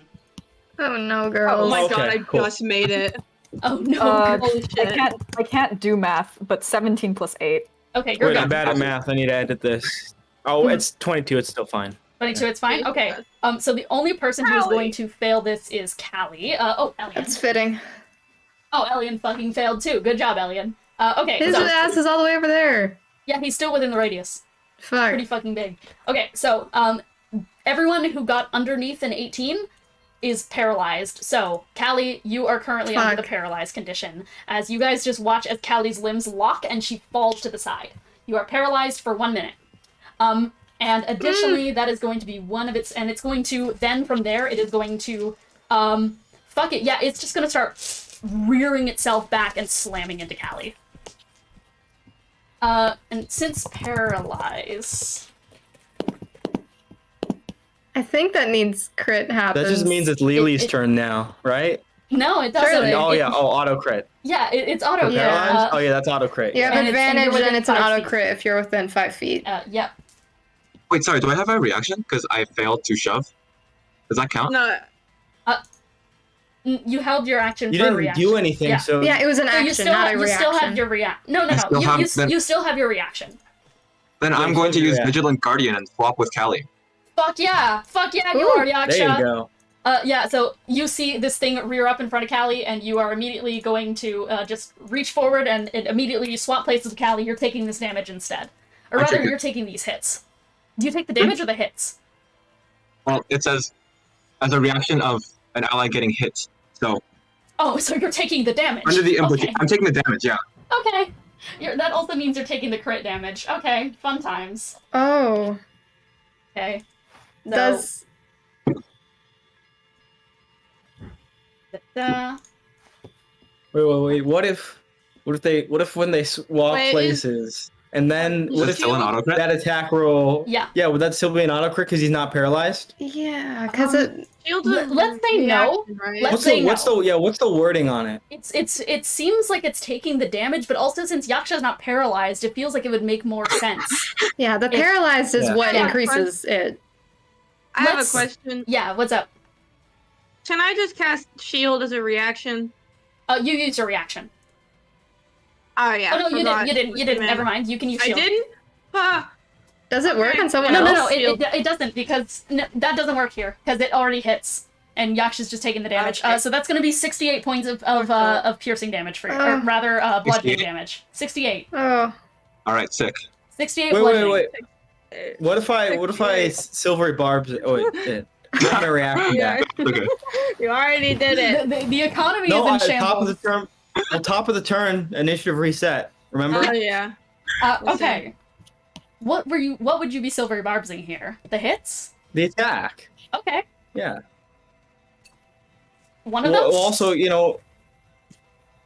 one of them. Just one of them. Whatever. Just one of them that hit. Does a 17 hit you, Yaksha? Nope. Okay, so you're only Oh, gonna yeah. take half of that. So instead of the 68, because this is a flat damage modifier, so I'm so instead glad you're I gonna made take silvery 34, barbs one of my favorite spells. I just 34 couldn't points live them. of bludgeoning damage is what you're actually gonna take. So, yeah, Awesome. I mean, and that is gonna be its turn. So that is gonna bring us back to top of initiative. And I get my reaction back next. Yep, you get your reaction back. So that is gonna bring us to Callie. You are paralyzed. So Yeah, it's you- Lee's turn. Can't do Yep, so shit. Lelee. Yeah. Yaksha's in my way. Can I? Hold on. I need to remember what long jumps do. Can't You remember can just. if it's. an I action think or like with movement. allies, honestly, you can just move. Just do it. Just Oh, for the bit. okay. Yeah. I'm just gonna slam into it with my staff of We'll just- striking Yeah, we'll just do that. for fun. We'll just do this. We'll just. That's yeah, Alice. there you go. That's Alice. Okay. Thanks, you go. man. Slam into it with my staff of striking. Mhm. Sorry, I just took a sip of water in my. And now you can do mouth your is cooking thing. accustomed. You can go for the sword if you Oh, wanted to. I can. Do you have good strength though? I don't know what your athletics are because I imagine that's probably gonna come That's why what I was originally planning on doing was to cast I was quicken spell booming blade quicken spell on my staff, and because she's a monk, staff isn't like listed as a two-handed weapon, so she can't technically wield it with one hand. So her other hand on the sword, other hand on the staff, and then hitting the shit out of it. Okay, yeah, absolutely. So you, I'm assuming you're Okay. using the sword for leverage as you go to grab it. Yeah, So yeah. you 'cause her grab onto the strength hilt of isn't the sword, best, so and you immediately hear, "Get me out of here!" I'm trying. Yeah, and you rear back the sword as, yeah, so you've connected with the arc blade. The arc blade says, "Get me out of here," and Yeah. you swing back and are Yeah. going to attack this thing. Oh, holy shit, man! That's like in the 30s for hit, Woof, that hits. and that's only for the first one. Hell yeah. Hold on, fuck. Welcome back Also, to if this Kiki doesn't work, damage. roll. I think I have a way to get it out. Yaksha, please do not fucking Yeah. touch this elf sword. Okay. Yaksha, If you tell me that, I won't. Get your fucking hands It's off our gonna- artifacts, you piece of it's shit. gonna fucking hate you. It's gonna fucking hate you. Okay. Yeah. And all of this damage is magical. I feel like I should note. Monks, all their shit is magical. Yeah, It's I magical. got that. You're all good. So go ahead and do your damage. Yeah, for the base, for the first attack, because I have extra attack, so I'm gonna extra attack. But for the first attack, the base damage, that's 16 bludgeoning damage, and then Okay. just 1 fire damage. Yeah, perfect. So you bludgeon and against the I'm side of it. gonna- That fire damage is going to be 2 because most of this thing is made of wax, and you see it spark a That's light, a great. little bit of fire on it, and you see the charred corpse just go, "Blasphemous fire, wreath upon me once again." I rolled in that 20. Woof. Okay, so woof. Give me that damn ass sword, I guess. For what? Was that nat 20 for taking the sword out? You didn't ask me to take it out. It was a No, nat no, 20 okay. to hit it again. Okay, hit it again. Do it again. I got a little lost. And then after I can roll after. Well, it So takes a that's- full No, action. yeah, it would be or- a full action. Yeah, so this is Yeah, I gonna be still your have my turn hand after. on it. Yeah. Gotcha. I think I have a way. I think I know how to get it out. Ooh, leave it to Gids. That is 34 bludgeoning damage. 34 bludgeoning, yeah, and you once again just slam the quarterstaff onto this thing. And then, Did you roll for and thunder then 4 damage as well? fire damage, which is doubled to 8. No, I haven't rolled thunder damage yet because I don't know if you understand how many dice are on my damn desk right now. Yeah, no, as you are just slamming into it, There's it's so just, many dice. the robot once again, it comes to clean me from this earth, but I am it, I am it! It, just if you move for more than 5 feet, you take, I believe, Yeah. you take like, what is it, 48? Yeah. 48 Yeah, thunder at this damage. level. Actually, it might be 3d8 because of 48. how Booming Blade's weird. Oh, Yeah, wait, no, 48. 48. Yeah, I'm thinking of Green Yeah, It's still damage, yeah, it's like- it's Okay, oh, so, wait. It's no, it would be 48 because this thing is Like, undead yeah, technically. Yeah. No, sorry, I was thinking of Booming Green Yeah. Flame Blade, which has weird scaling. it Oh, has yeah. weird scale. Yeah, that's okay, fair. so that's your turn, Lelee? Yeah, Perfect. that's my turn. But she Cool, still has Alice. her hand on that fucking sword. This is from the Dorohedoro soundtrack for the fucking manga. It's insane. Alice, your turn. Is it my turn? Oh, because Callie can't move. Okay. Yeah, just attacking or blowing it up with your mind. Anything really. How long is a Cursed One's minute again? It's fucked up. 10 turns. It's fucked up. 10 turns! I'm contemplating. I could I thought it was only one turn because of how Curse ones work. Round. No. 1 round. I thought one turn was a minute. I meant 1 Or- minute. Like, just how long 1 minute One is. turn is 6 seconds. Yeah, okay, so. Oh, okay. I misheard you. I misheard yeah. I was wondering, I could remove paralysis from Callie. But I think Which- it'll probably I be would do over that. by the time that Callie Yeah, gets I'm back. really fine. Just kill this thing. I'll be up Okay. like next round. I wasn't sure if we You like. know that thing's gonna get to attack before Callie comes out of paralysis, though, right? My brain was Oh, wondering. yeah. Not I if could you kill remove it. this one. Not if But you that kill would it be- is an insane thing. Yeah, if you cure the paralysis, it would stop Callie from getting auto crit, which is the big thing. It's her chance. There's also Elian though. He's here too. He's in the He's back. here too. Is he paralyzed? Yeah, or no, is it just me? Fine. Oh, he's paralyzed. Yeah. But also, he's not up in the fray like you. Well, we don't want him to die. You guys don't know about it's- Charpay. I'm so sorry. I was really Honestly, just weighing blow it up in with my your mind. Yeah, I just don't blow it know. up with your mind. It's okay. It's probably got really good saves, but okay. It's a dead person. I'm gonna just energy beam it. I guess. Alright, energy beam. What do I have to roll Dex for that? save. Dexterity saving throw. That is a 13. I think that fails. If I remember Okay. correctly, that fails. I believe it should. I'm gonna. It should. I'm gonna do fire damage. Yeah, fire is. It appears to be vulnerable to fire damage, so double your fire Yippee. damage. But I'm scared it's like vulnerable, but it'll use to hurt us more. Why would you think that? Why would you say that? We Not kill like it Because it Clear was like bot. talking about the revelation of flames when it took like 1 fire damage. Not like the cleaner bot used exclusively fireballs or anything. 44 damage in total. 44. Just do fire damage. It's fine. Yeah. Probably, You see hopefully. You see it beginning to catch a blaze. And that Oh, fuck. charred voice just. You're baptizing me? Is this it? You're bringing me to the cross and baptizing me in fire! Yep. That's Oh. that. Oh, I don't think I have other. I mean, I could actually dox it, but I did. Alright. Oh, sorry, I'm so lost because I had all of these brain things going on in my head. I was like, I don't know what to do actually. That's Oh, okay. you're so No good. worries. Is that your turn? It's fine. It's all Gideon has a good. plan. I'll dox it. Maybe Yeah, 2 Yeah, cycles. sure.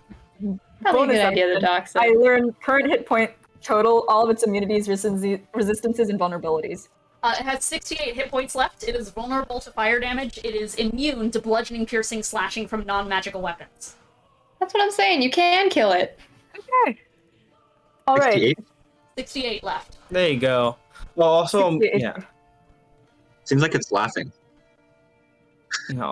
Maybe I hope it doesn't like explode when it dies. That'd be bad. Also, I'm gonna give what I'm thinking. advantage of silvery barbs to me. Okay, Okay. sounds good. Yeah, Okay. she shares this with the others. I don't know how to voice it out right now. I'm frazzled.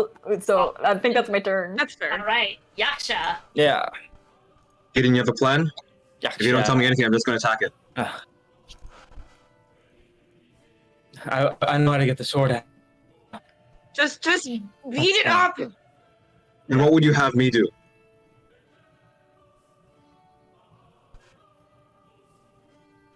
I can attack it if you want. If you don't want me to attack it, I can just attack it. attack it. Okay. Fucking I'm gonna rip off my head then. Yep. That's my bonus action. I'm gonna take master. I think. Oh, okay. Also, as you're rolling, I think as you're swinging, Gideon's gonna yell. Oh, I think as you're swinging, Gideon's gonna yell. But don't finish it off. We don't know who's in there. Okay. I do have the option Another for elf. non-lethal attacks because I'm in melee. Yes. So that is a 17. 17. So you are going to hit this thing, and that is a melee attack. Yeah. Yes. Cool. So in return for hitting it with a melee attack, with it being this on fire, you are going to take 15 points of fire damage. Very cool. I'll note that down. Rides up your body and. Can I? Actually, no. Absorb elements. Hold on. Is that for the attack or the rest of the turn? Absorb elements would work here, Yeah. but it would Yeah, only but be for would one it attack. last? But also, is this thing doing any other fire damage to you? No, it does. I think it absorb element. No, it gives resistance, right? Yeah. Yeah, it gives resistance Or does it just have until the start of my next turn. Okay. Yeah, I'm gonna absorb elements. resistance? Is for the whole turn. Yeah, you're Yeah. good. You're good. Yeah. Start of my next Why turn, so not? it's gonna last through. I'm gonna absorb elements with 2 fire damage. But Okay. the 17 hits, right? So both my Yeah. attacks hit. Yes. So 15 you rounded down, you that take is 7. 15 fire damage per. So 7 fire damage per time you swing So, at it. okay, so I'm just gonna. If you have it in double, it's 15. So I'm gonna take 15. Yeah. Right? Yeah. Okay, so sorry. Just do that real quick. 38. In terms of my damage.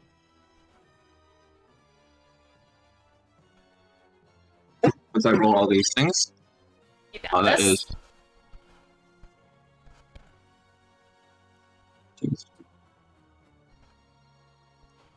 Roll, Ethan. Roll. Got it. You got it. 3. All right. What'd you get? 4. It's a total of 55 damage. Woof. Okay. Yep. It is on its last legs. If you guys have been keeping up And, with the math, that is sorry, 13 I forgot my fire health damage. left. Ooh. That is an additional 4 Okay. fire damage because of absorb elements, which is double to 8, right?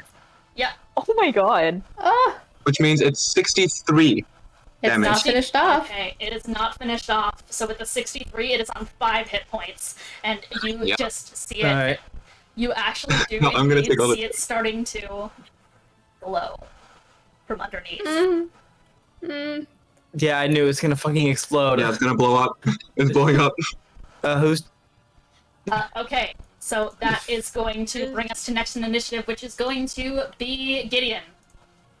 Given. That's me. All right. So I think I'm gonna walk forward. And I'm just gonna. Well, actually, Lelee, you gotta go with the blade. It's gonna explode. Also, fire's bad. No, vampire. I know, but it said to get it out. It said to get it out. Gideon, you need to get it I out. can get it out. Let go. Please. I can't mean, I get it can't out if move, you're holding so- on to it. She's. Well, She lets go. Letting go would be a free action. Yeah. Letting Yeah, go yeah. would be a free action. Yeah, So, no, no, so- no. Okay. I mean, So she I just just wanna- can't move from her spot. Yeah. Yeah. If she Lelee- lets go. Yeah. So I think basically just what wanna- it's getting at just is wanna- that yeah, Lelee just feels like bad about letting it go. But yeah, I think once Gideon gives the reassurance Yeah. that he's gonna get it out, Lelee, you let go. And what were you asking me? Just to confirm, this is the plan. This is the second option. This wasn't my primary thought, but I just had it randomly. If I did grab it and Misty stepped away, would it come with me, or is that not how that works? If you did what? If I just grabbed it and Misty stepped away, would it come That with me, or is that not how it that would, works? It would go with you. If you're the one wielding it, then yeah, Oh, it'd go then- with you. Yeah, I'll just grab onto it, and just Misty step away with it in my hands. Okay, yeah. Gideon, you reach forward, grab onto it, and are going to Misty Step. Where are you Misty Stepping to?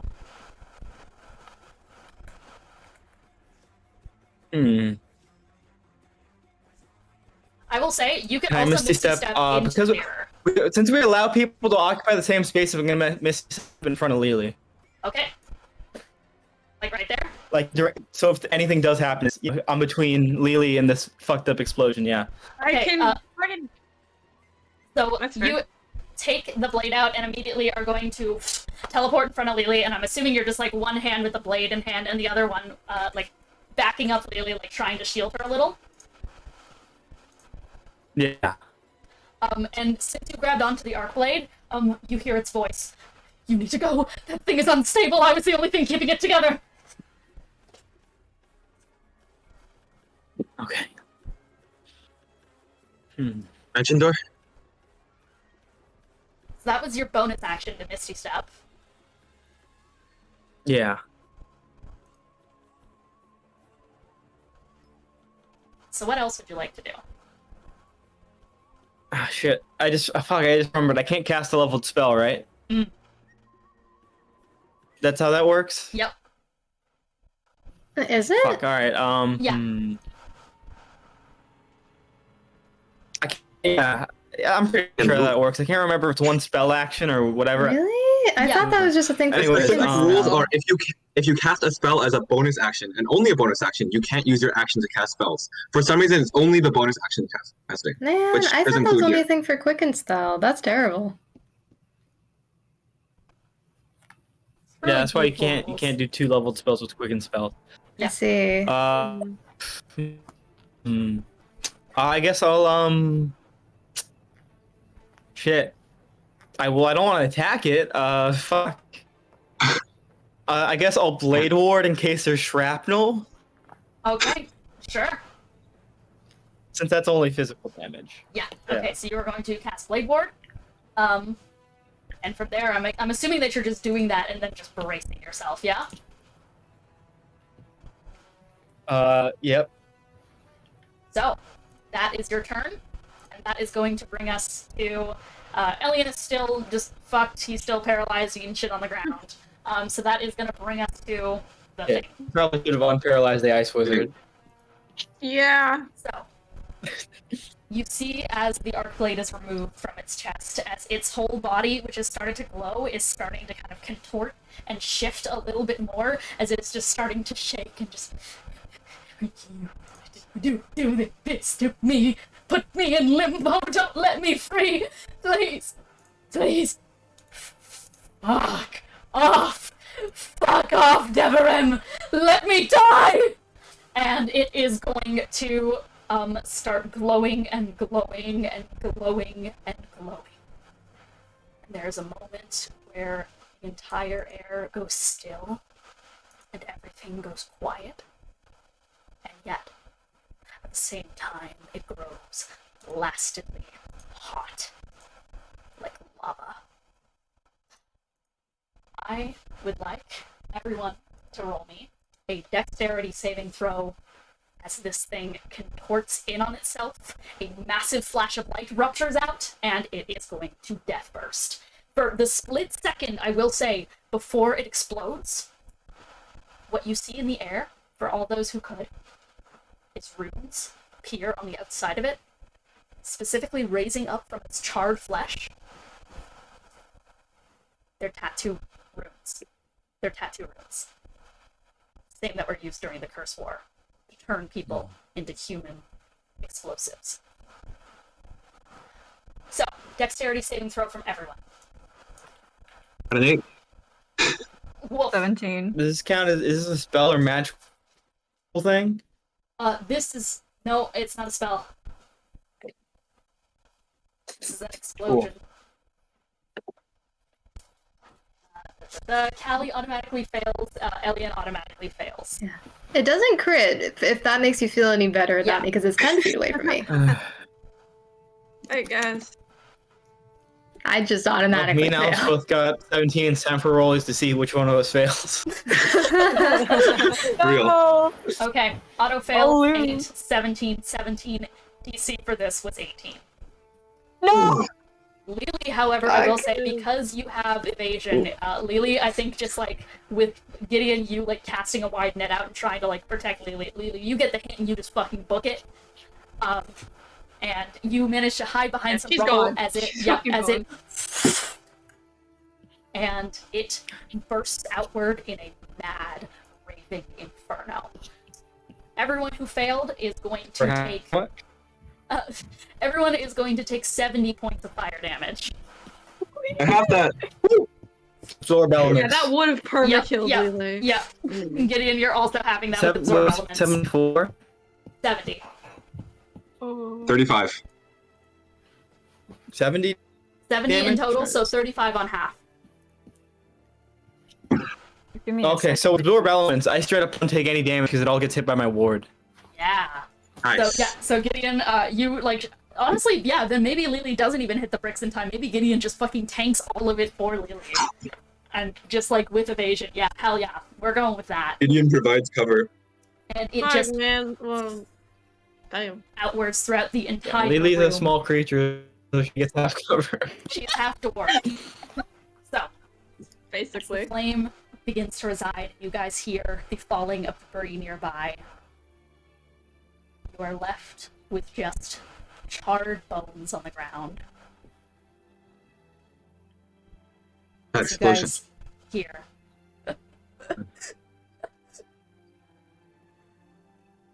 The entire shell around it has died. It is still alive. But it can't do anything. It is just on the ground, whimpering. We are out of initiative. Can I, like, walk up next to it and... Does anyone have any healing? It died. It died. Anybody? Can't die? I don't. Does it not... I'm a wizard, I don't think have it's saying healing. Can I It's get not up? allowed to die. Yeah, you are up now. I can heal. I can help. Okay. Fuck. That explosion, that... I remember that from the Curse War. That shouldn't be possible. Not here, not now. You said it was a With everything bulb that's illustrator? pre-fall Seperternum, it really... Most likely, I'm not... That would track. There's so much pre-fall stuff here that I just don't know. Are you alright? And he's talking to the blade. The blade is just... I'm taken, but I'm fine physically. Is it, Okay. Gideon, is it broken? I don't think so. What's your name? Or fairest lie. I was, at least, a blade belonging to someone, but I have since been renounced. So I've lost my title. Oh, what was it? I'm not supposed to have one anymore. Eve, please. We're just trying to find out everything I can about Seperternum. I know so very little. Please, just...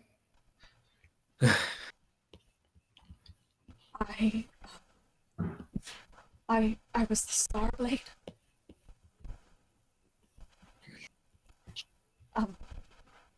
The woman who wielded me grew jaded of the practices of the Order of B and all of us of the Honor Guard, so I was renounced.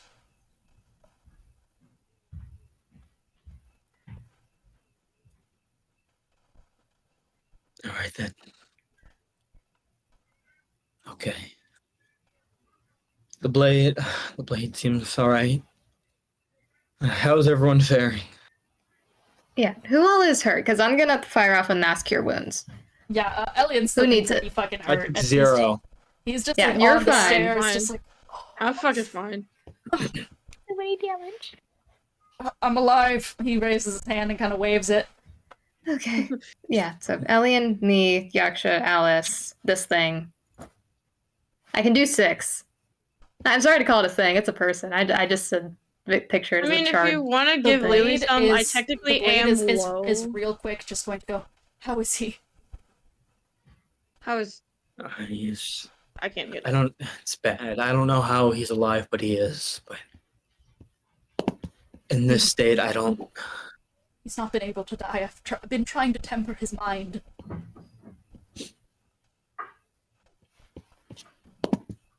Evidently, it's not worked as much as I wanted it to.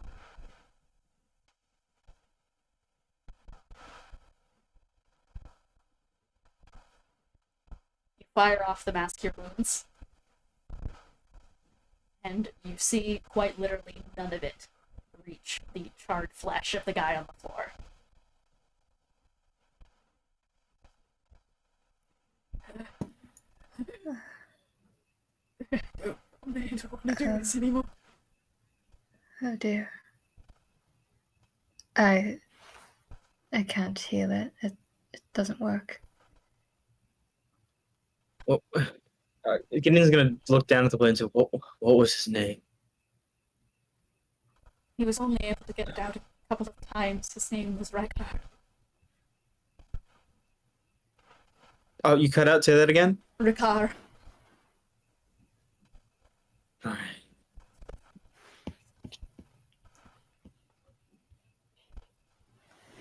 He was part of the honor guard.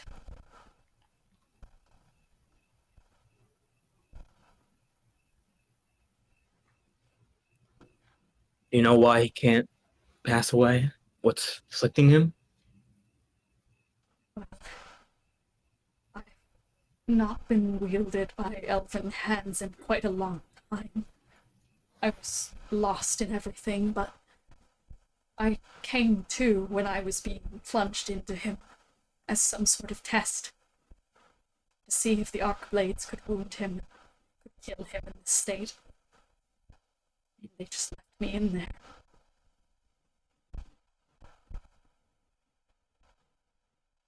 If I had to place it, and time means little to me now, I would place it around the span of 3 or some years.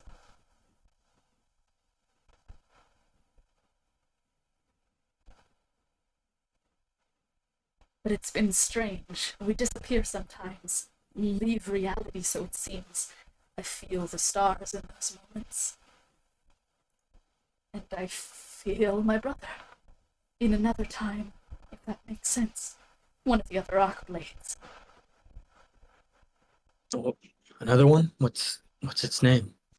Seperternum, arc blade. I feel him sometimes. Yes, we found him. Did you? He's been affected by arcane fallout, but his sentience is still intact. So there should be something we should be able to do for him. And he's existed to this time. Yes. I'll be honest. I have felt the taint of energy in the air, and every time I've been able to feel him, I've only felt it through those moments where I fear both myself and him lose ourselves. I didn't think he was alive in this time. I thought he was only in echoes of the past.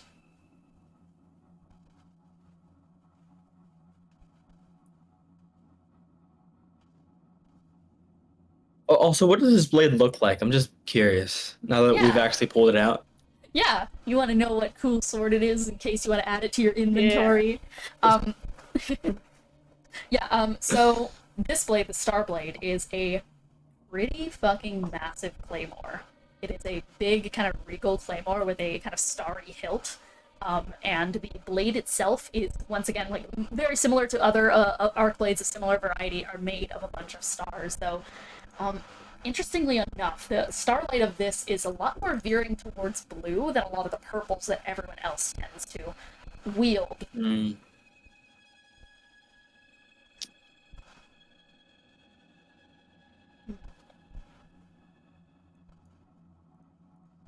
I have to ask, do you know where my wielder has gone?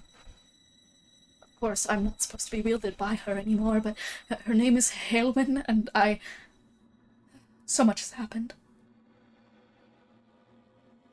Or not. I knew. Helen, I'm sorry to say I don't know what happened to her. At some point during the fall, we were separated. I don't I'm not sure. I'm sorry. Gideon Lens is still alive. It's entirely possible she is too. That's true, though given the state of Lens, that may not necessarily be a good thing. Right. You see the man on the ground starting to try to crawl towards the mirror again, which is not broken despite everything. Can Is that a I? good thing? I'm just going to talk to the blade and just say, should we let him back? Should we just let him re-enter the mirror, or... When we go in there, I'm not sure what happens. Whenever we have, it's been when I feel as if I've lost myself to something chronologistic occurring. Some sort of temporal thing. That is Yes, when that I feel seems to be the connected case. to Seperternum.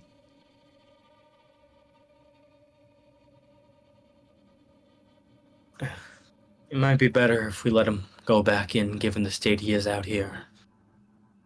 I doubt he'll be able to move much on his own. You may need to assist him. Okay. I'll That's right.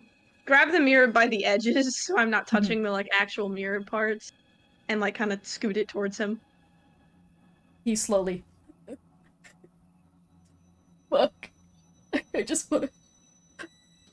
And he reaches his hand through, and you see him...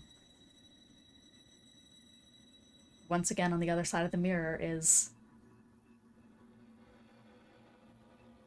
just that woman. Standing with her arc blade. And looking for Hailwind. Return hers.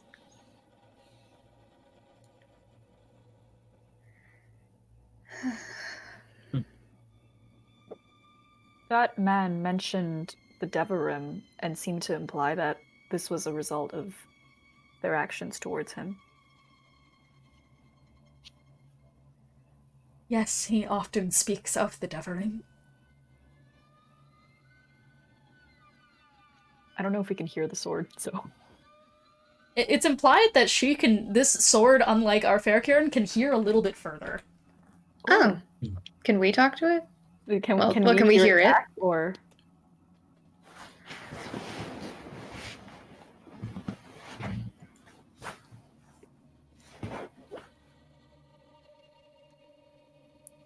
It's pronounced Arcarnia. Arcairnlir. For you, Tony. Ar- Hard fucking words with these fucking arc blades. Yeah. I mean, either way, I feel like we should all gather around and talk to this sword. We're just all poking the sword. So... Yeah, I'll touch. Well, Yeah, sure. Maybe not you. Don't. Yes. Well, hello? Yes, Hello? he spoke Hello. often of the Devarim, though. The one, and I'm assuming the one that plunged me into him was the Devarim, but I couldn't connect with it. It wasn't an elf. Wasn't an elf. Not an elf. Despite that, I swear I could feel another Arcblade on its person. Maybe there was one. Not sure. With whatever the case, I don't think whoever this Devrim is associated with Zabalba. He's not exactly in the business of making sure his experiments survive their intended death. But then there was the shell of the construct with the antlers. It did. Where do we suppose that came from, if it's not Zabalba? Old. Can I roll something? Because I don't know. This construction doesn't feel like Zabalba, you know? Yeah, go ahead. Like, Go ahead and roll. it has the aesthetic. It has like. Go ahead and roll insight. I feel like out The of character from my perspective, it was very That's a 16. dilapidated and like worn Here's the down. thing. In terms of function, this is such a Zabalba thing to do. Just like of course, like the tattoo runes and explosives. But you're right. It's so slightly off from what it would actually do. Same in aesthetic, different in purpose. Yeah. And the Devarim was in the over the waterfall with all the all the 9 flayers. So it might not be Zidalda, but Just odd. Doesn't line up with what he usually wants or does. Regardless of that, is it possible for there to be another 9 flayer working, maybe not in opposition, but apart from Zidalda? Because it's not an elf. seems every line I've ever met so far is being controlled or commanded at some point, though we don't know nearly enough about it to understand if individuality can exist. Right. There was that one Oh. individual back at the broken ship who was cursing out her child. Maybe. Now, also, Oh. that arc blade that was mentioned could possibly be connected. We don't know what its powers are or anything else. Regardless, we should probably keep moving. Should we? Should I? I suppose is the thing. I and him, we've been unable to leave this very room. For some reason. It's from what I've surmised, some sort of imbalance. And it needs to be restored. But I've never been sure as to what. Something to give peace to everyone in this environment. Oh. And I don't know. Is like so it's a room, right? Are there any spots like on the wall where It's things just should a be? room with a mirror. Can I put the mirror on the wall? You could. There's no place to hang it per se. Just a room with a mirror leading into another fully different room in a perhaps fully different time. Does she kind of like turns back towards the mirror that we can see through, right? Yeah. With the Yeah. Does she need to catch Hailwind to be satisfied?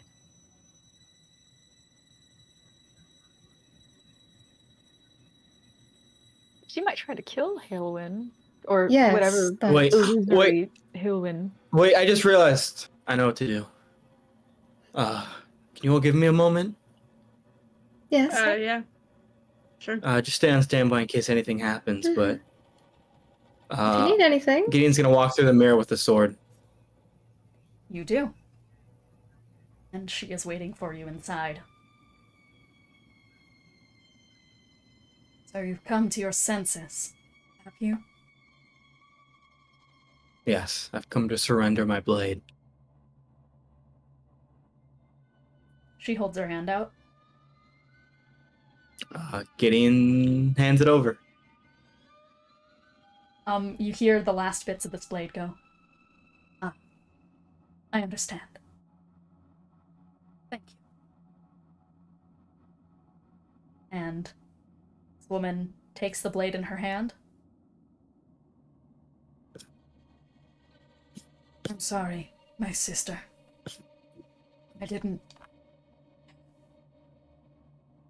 I never wanted this to happen.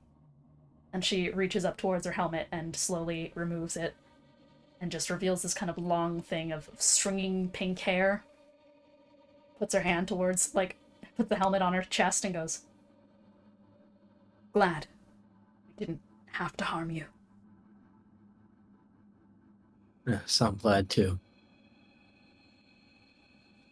And she just... But you shouldn't return here.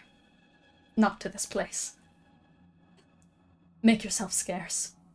For your own sake, Hailwind. I will. I will fully mention that the arc blade that this woman is wielding is the arc blade. It's Arfairkjorn, except ungrafted. And it just kind of sheaths him, and then holds in the other hand Hailwind's blade, and is just gonna kind of bow to you a little bit curtly. Bow back, yeah. Then be on your way. and Skedaddle out. you go to skedaddle out. I'd say the last thing you notice is a small engraving on the interior of her helmet that reads Saurus Fairwind.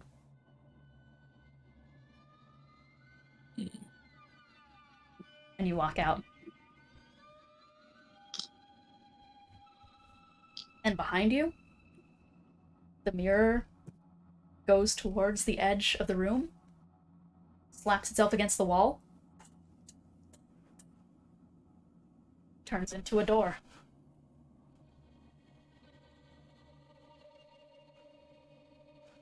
Oh, all that for a door. Okay. Huh. I'm gonna do my usual of tremor sensing to check and see if there's anything on the other side. Before you do, as the last thing for this Okay. kind of session, you guys start to, I'd imagine, just make your way towards the door, maybe trying to process what just occurred. But as you do, there's a small glinting noise in the air, a small kind of chime.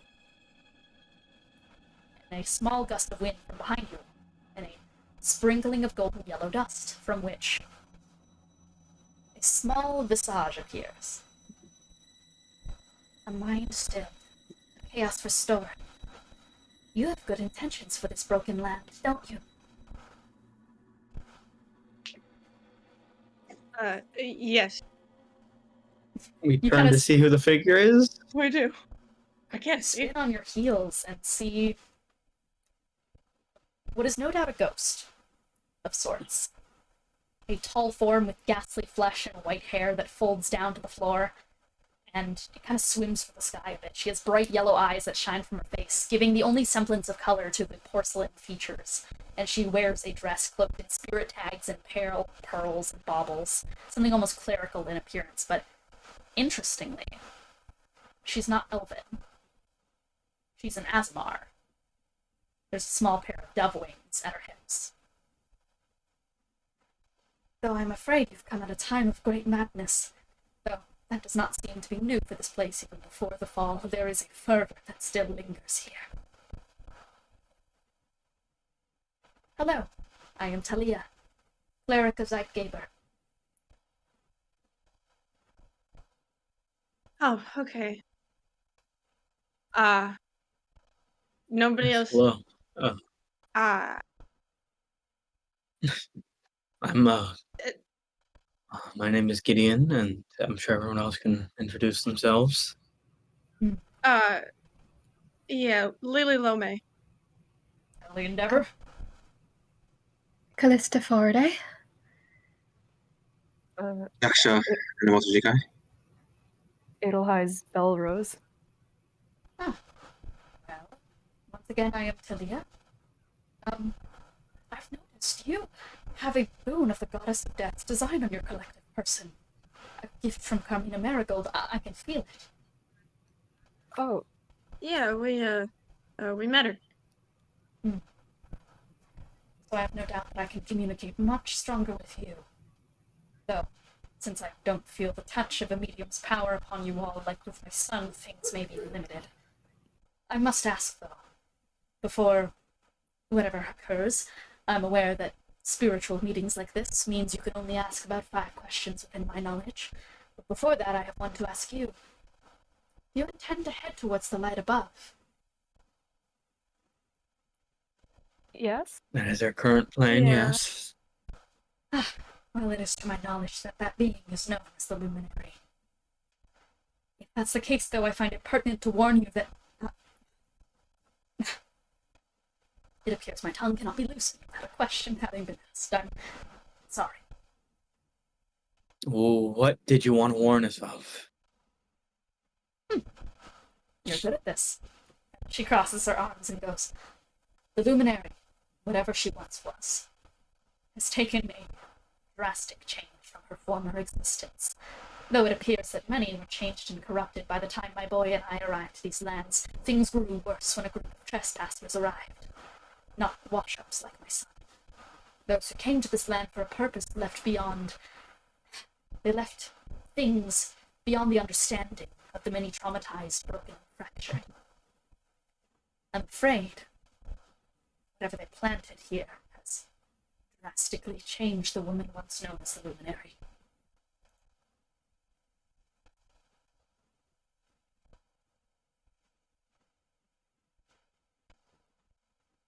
Okay. And most likely means mind flare buds, which is unhelpful.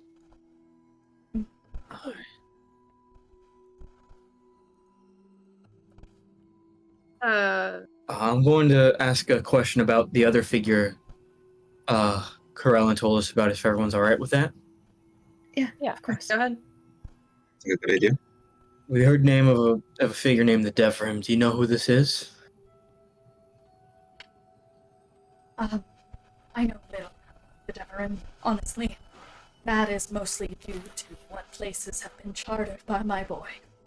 We've stayed far away from the deep crevice that leads down into those tunnels. They are full of many who have lost their wits. Though, I've seen slight glimpses. I believe it's a woman. She would come here trying to look for the Deverin occasionally. All I've been able to see are grand wings.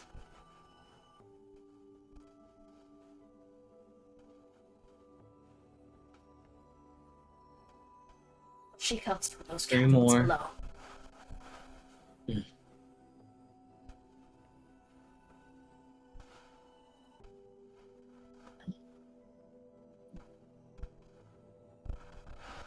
Does anyone have any questions, or should I keep asking? Frankly, go ahead. I mean, the only thing I'm worried about is the fact that she has a kid here.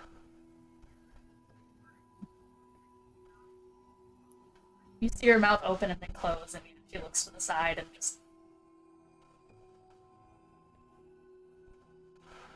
I think I have a series of questions that might be helpful here. First off,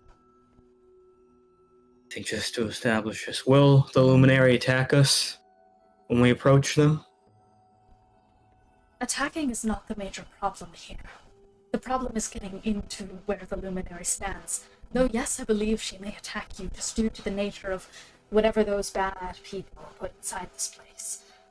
The real problem lies in the fact that she is locked in that tower, behind a mechanism of who was once known as the Traveler's ingenious smithing.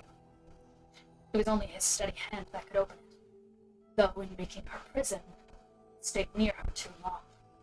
By the time he heaved the door shut, he was no longer close to Elvish, and whatever he was trying to accomplish by sealing her was failed as the lands here continue to corrupt. The only thing it's done is slow it.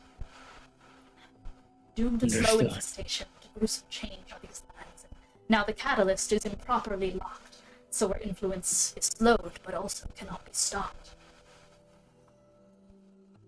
Understood.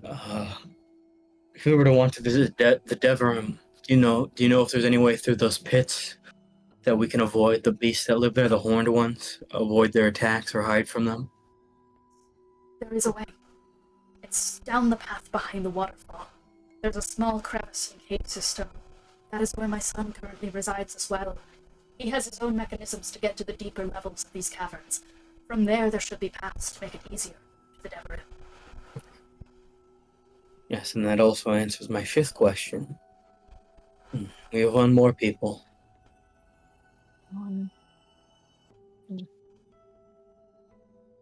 I've got enough. Oh no.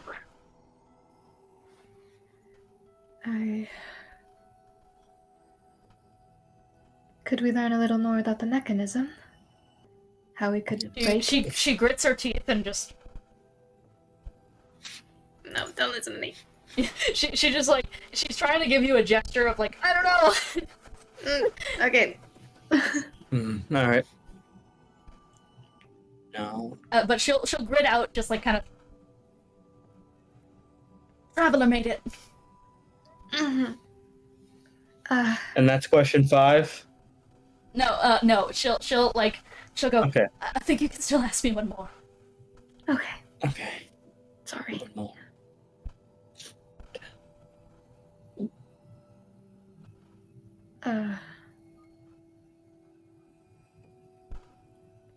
I think I'm just gonna say I'm not gonna state it as a question.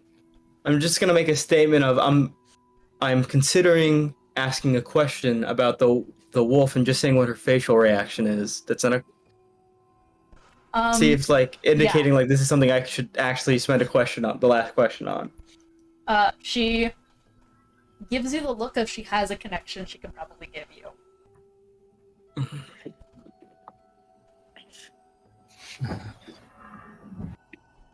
Alright, I'm just gonna go for it. Do you know of any way to calm the wolf or help Lens? You actively see her go, yes.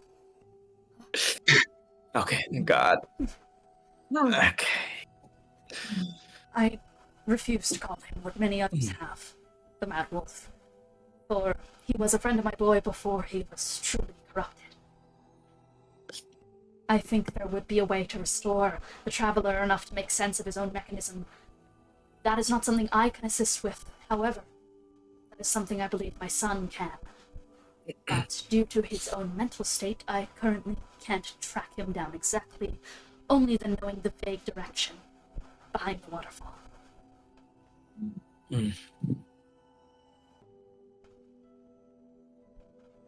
I'm a cleric, strong in power. At least I was. He may have not been taught as firmly as I was when I was young, due to the nature of his upbringing, but he holds much more power than I. Though, evidently, there's a bit of a problem with that. Due to a lifestyle thrust upon him at a young age, he contracted a once benign infection that, due to the bolstering of these irradiated lands, has begun to eat away at its psyche. Last I saw, he struggled heavily with concentration. He often needed my guidance to keep his mind on track. Even with his deteriorated mental state, though, I believe I could still reach him long enough to steady his resolve to help you all, even if it's only for a day. Despite how things currently stand, he's a very accomplished man. He speaks to the dead of Seperternum. I can't speak with the other spirits here, but he could. He learned lots, ancient magics from traditions forgotten across the world. If anyone could help, it's him. He holds the knowledge of millions of dead sorcerers of these lands. He could help with not only helping him, but magic problems you may come across. Anything like that.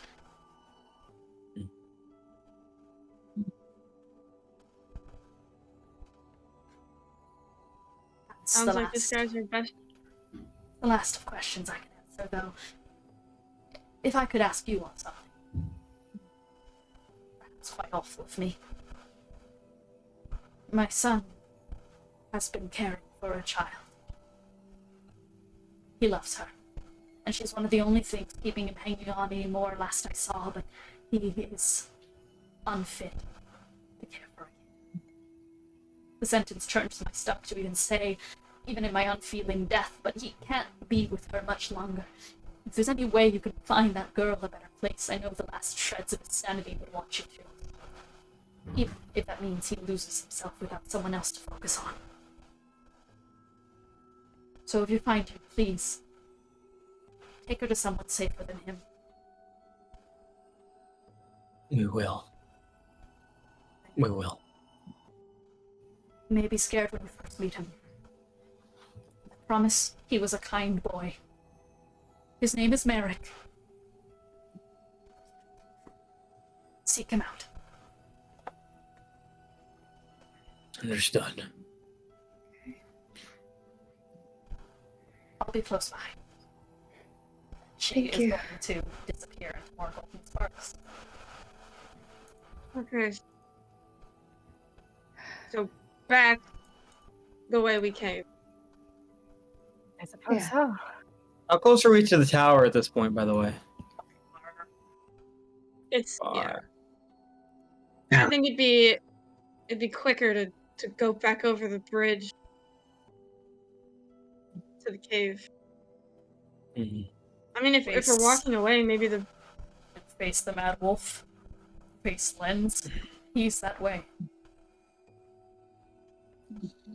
I mean, with any luck, maybe he's left the area. We got past him last time.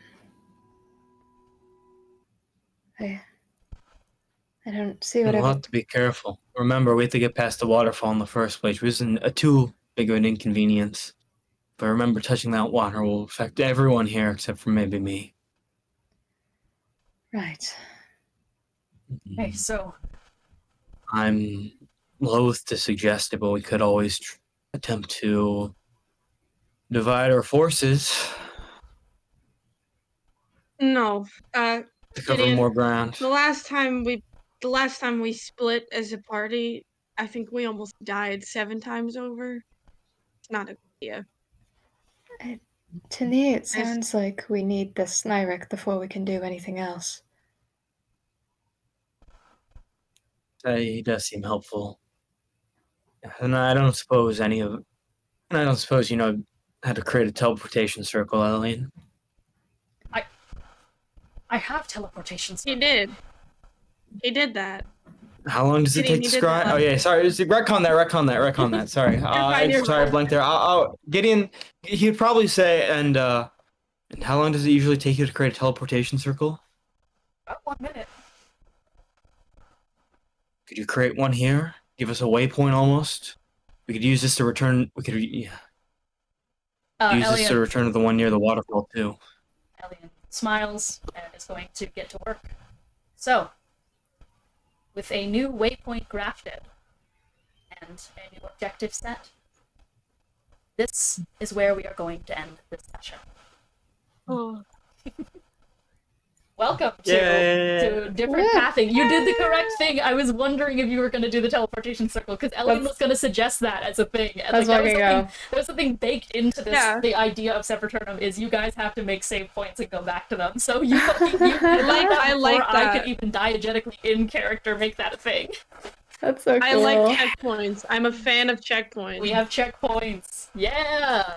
All right, well, let's go through closing remarks, and let's go from there. Hi, I'm Dean. I'm the Dungeon Master. As for my closing remarks, welcome to Seperternum. Every single path is fucked. It's choose your flavor of fucked.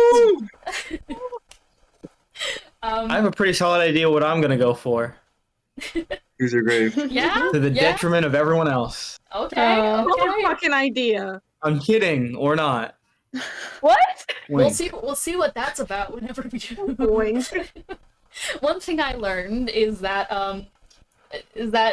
Ethan thinks that people who are having breathing issues cannot cause any damage ever. If they have a breathing issue, they can't attack. So they're prepared to attack, but they got a little bit. They're wheezing a little bit, so I think we're good. We're all. One roleplay moment I liked, I really fucking liked just like the oh fuck moment of you guys looking, like of Gideon looking down and seeing the fucking depths of depravity and then freaking out like, oh god, all the elves are fucked up, oh no. That was good, that was really good. Okay, Ethan, what's one thing you learned? What's one roleplay moment you liked? Other than that asthmatic people can attack, other than Merrick's back, Merrick is with child and miss that guy. Like that. Merrick is with child. He's Empreg. He's with child. You gotta put it back in. How many Empregs are we gonna get the cursed ones? No, listen, Ethan, by saying with child, you're erasing the very real pregnancy of a D&D character. This is fucking misogyny. No, it comes out, and then you put it back in. Terry was the one with child. For someone else. SMH. Anyways, continue. Sorry. One roleplay moment I liked.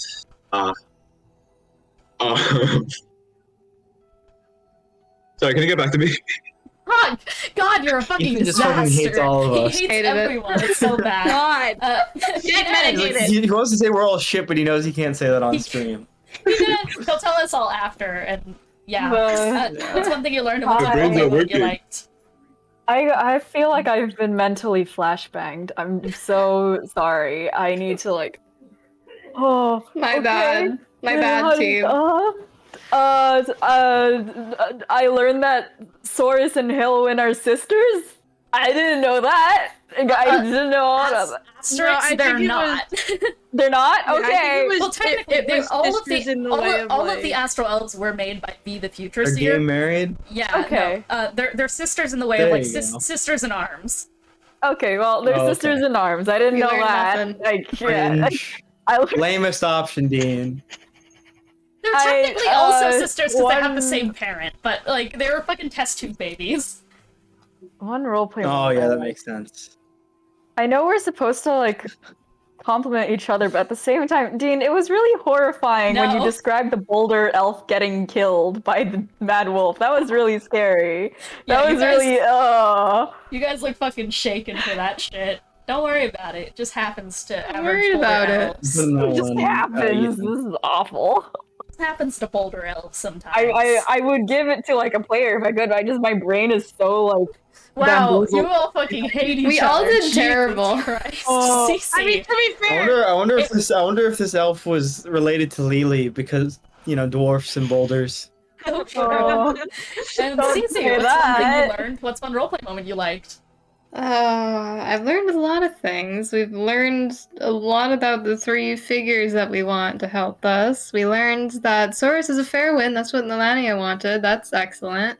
And we learned that our actions often will result in innocent consequences. people being harmed. So, yes. That's Callie's first time learning that. So, How could I have possibly known? yeah. Roleplay moment I liked Gideon. I loved Gideon just like looking at the archblade and then just walking in and going into that mirror. I really liked that Yeah. scene. Like instantly knew what to do. I really liked that. Hell yeah. He's built for this side questing job. Alright, Kiki, what's one thing you learned? What's a roleplay moment you liked? one thing I learned: Ethan is ableist. Also, Put I- those I'll put horns Boulder away. right now, then. Put those horns away. I've also learned that the problem here currently is that Lelee cannot distinguish between what is a person and what is an object, because that fucking spike boulder in her mind was just a spike boulder somebody was holding on to. So the fact that somebody got gored outside, what the fuck? Now she's gonna live the rest of her life thinking that boulders are people. Good job, guys. Here's the problem with Anyway. Seperternum is that everything has the capability of being alive or grafted to. Yeah.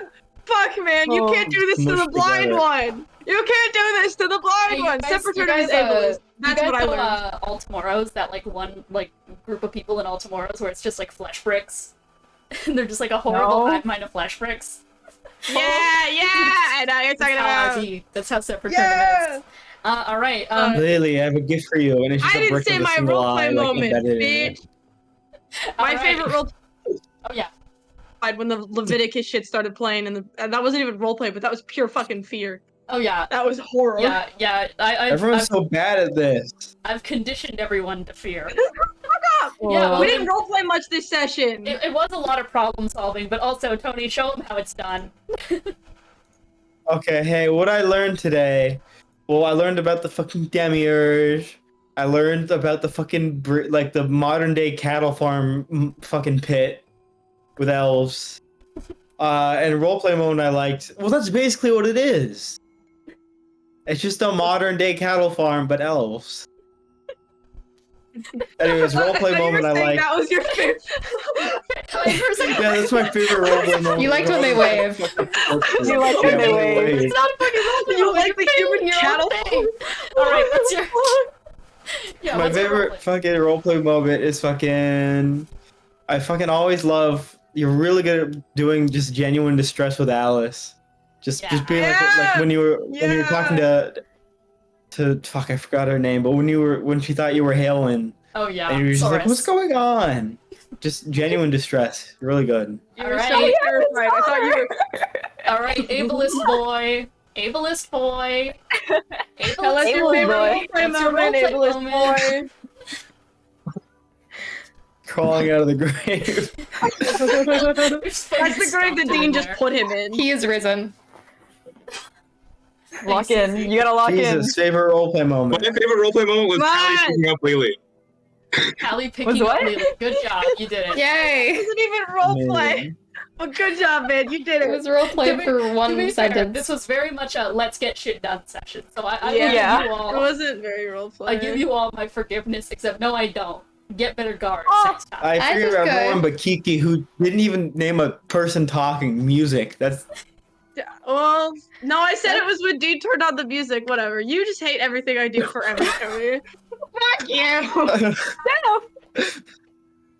Sorry, that was mean. I'm full of hate. the and correction anger. is just a more specific version of the thing I said.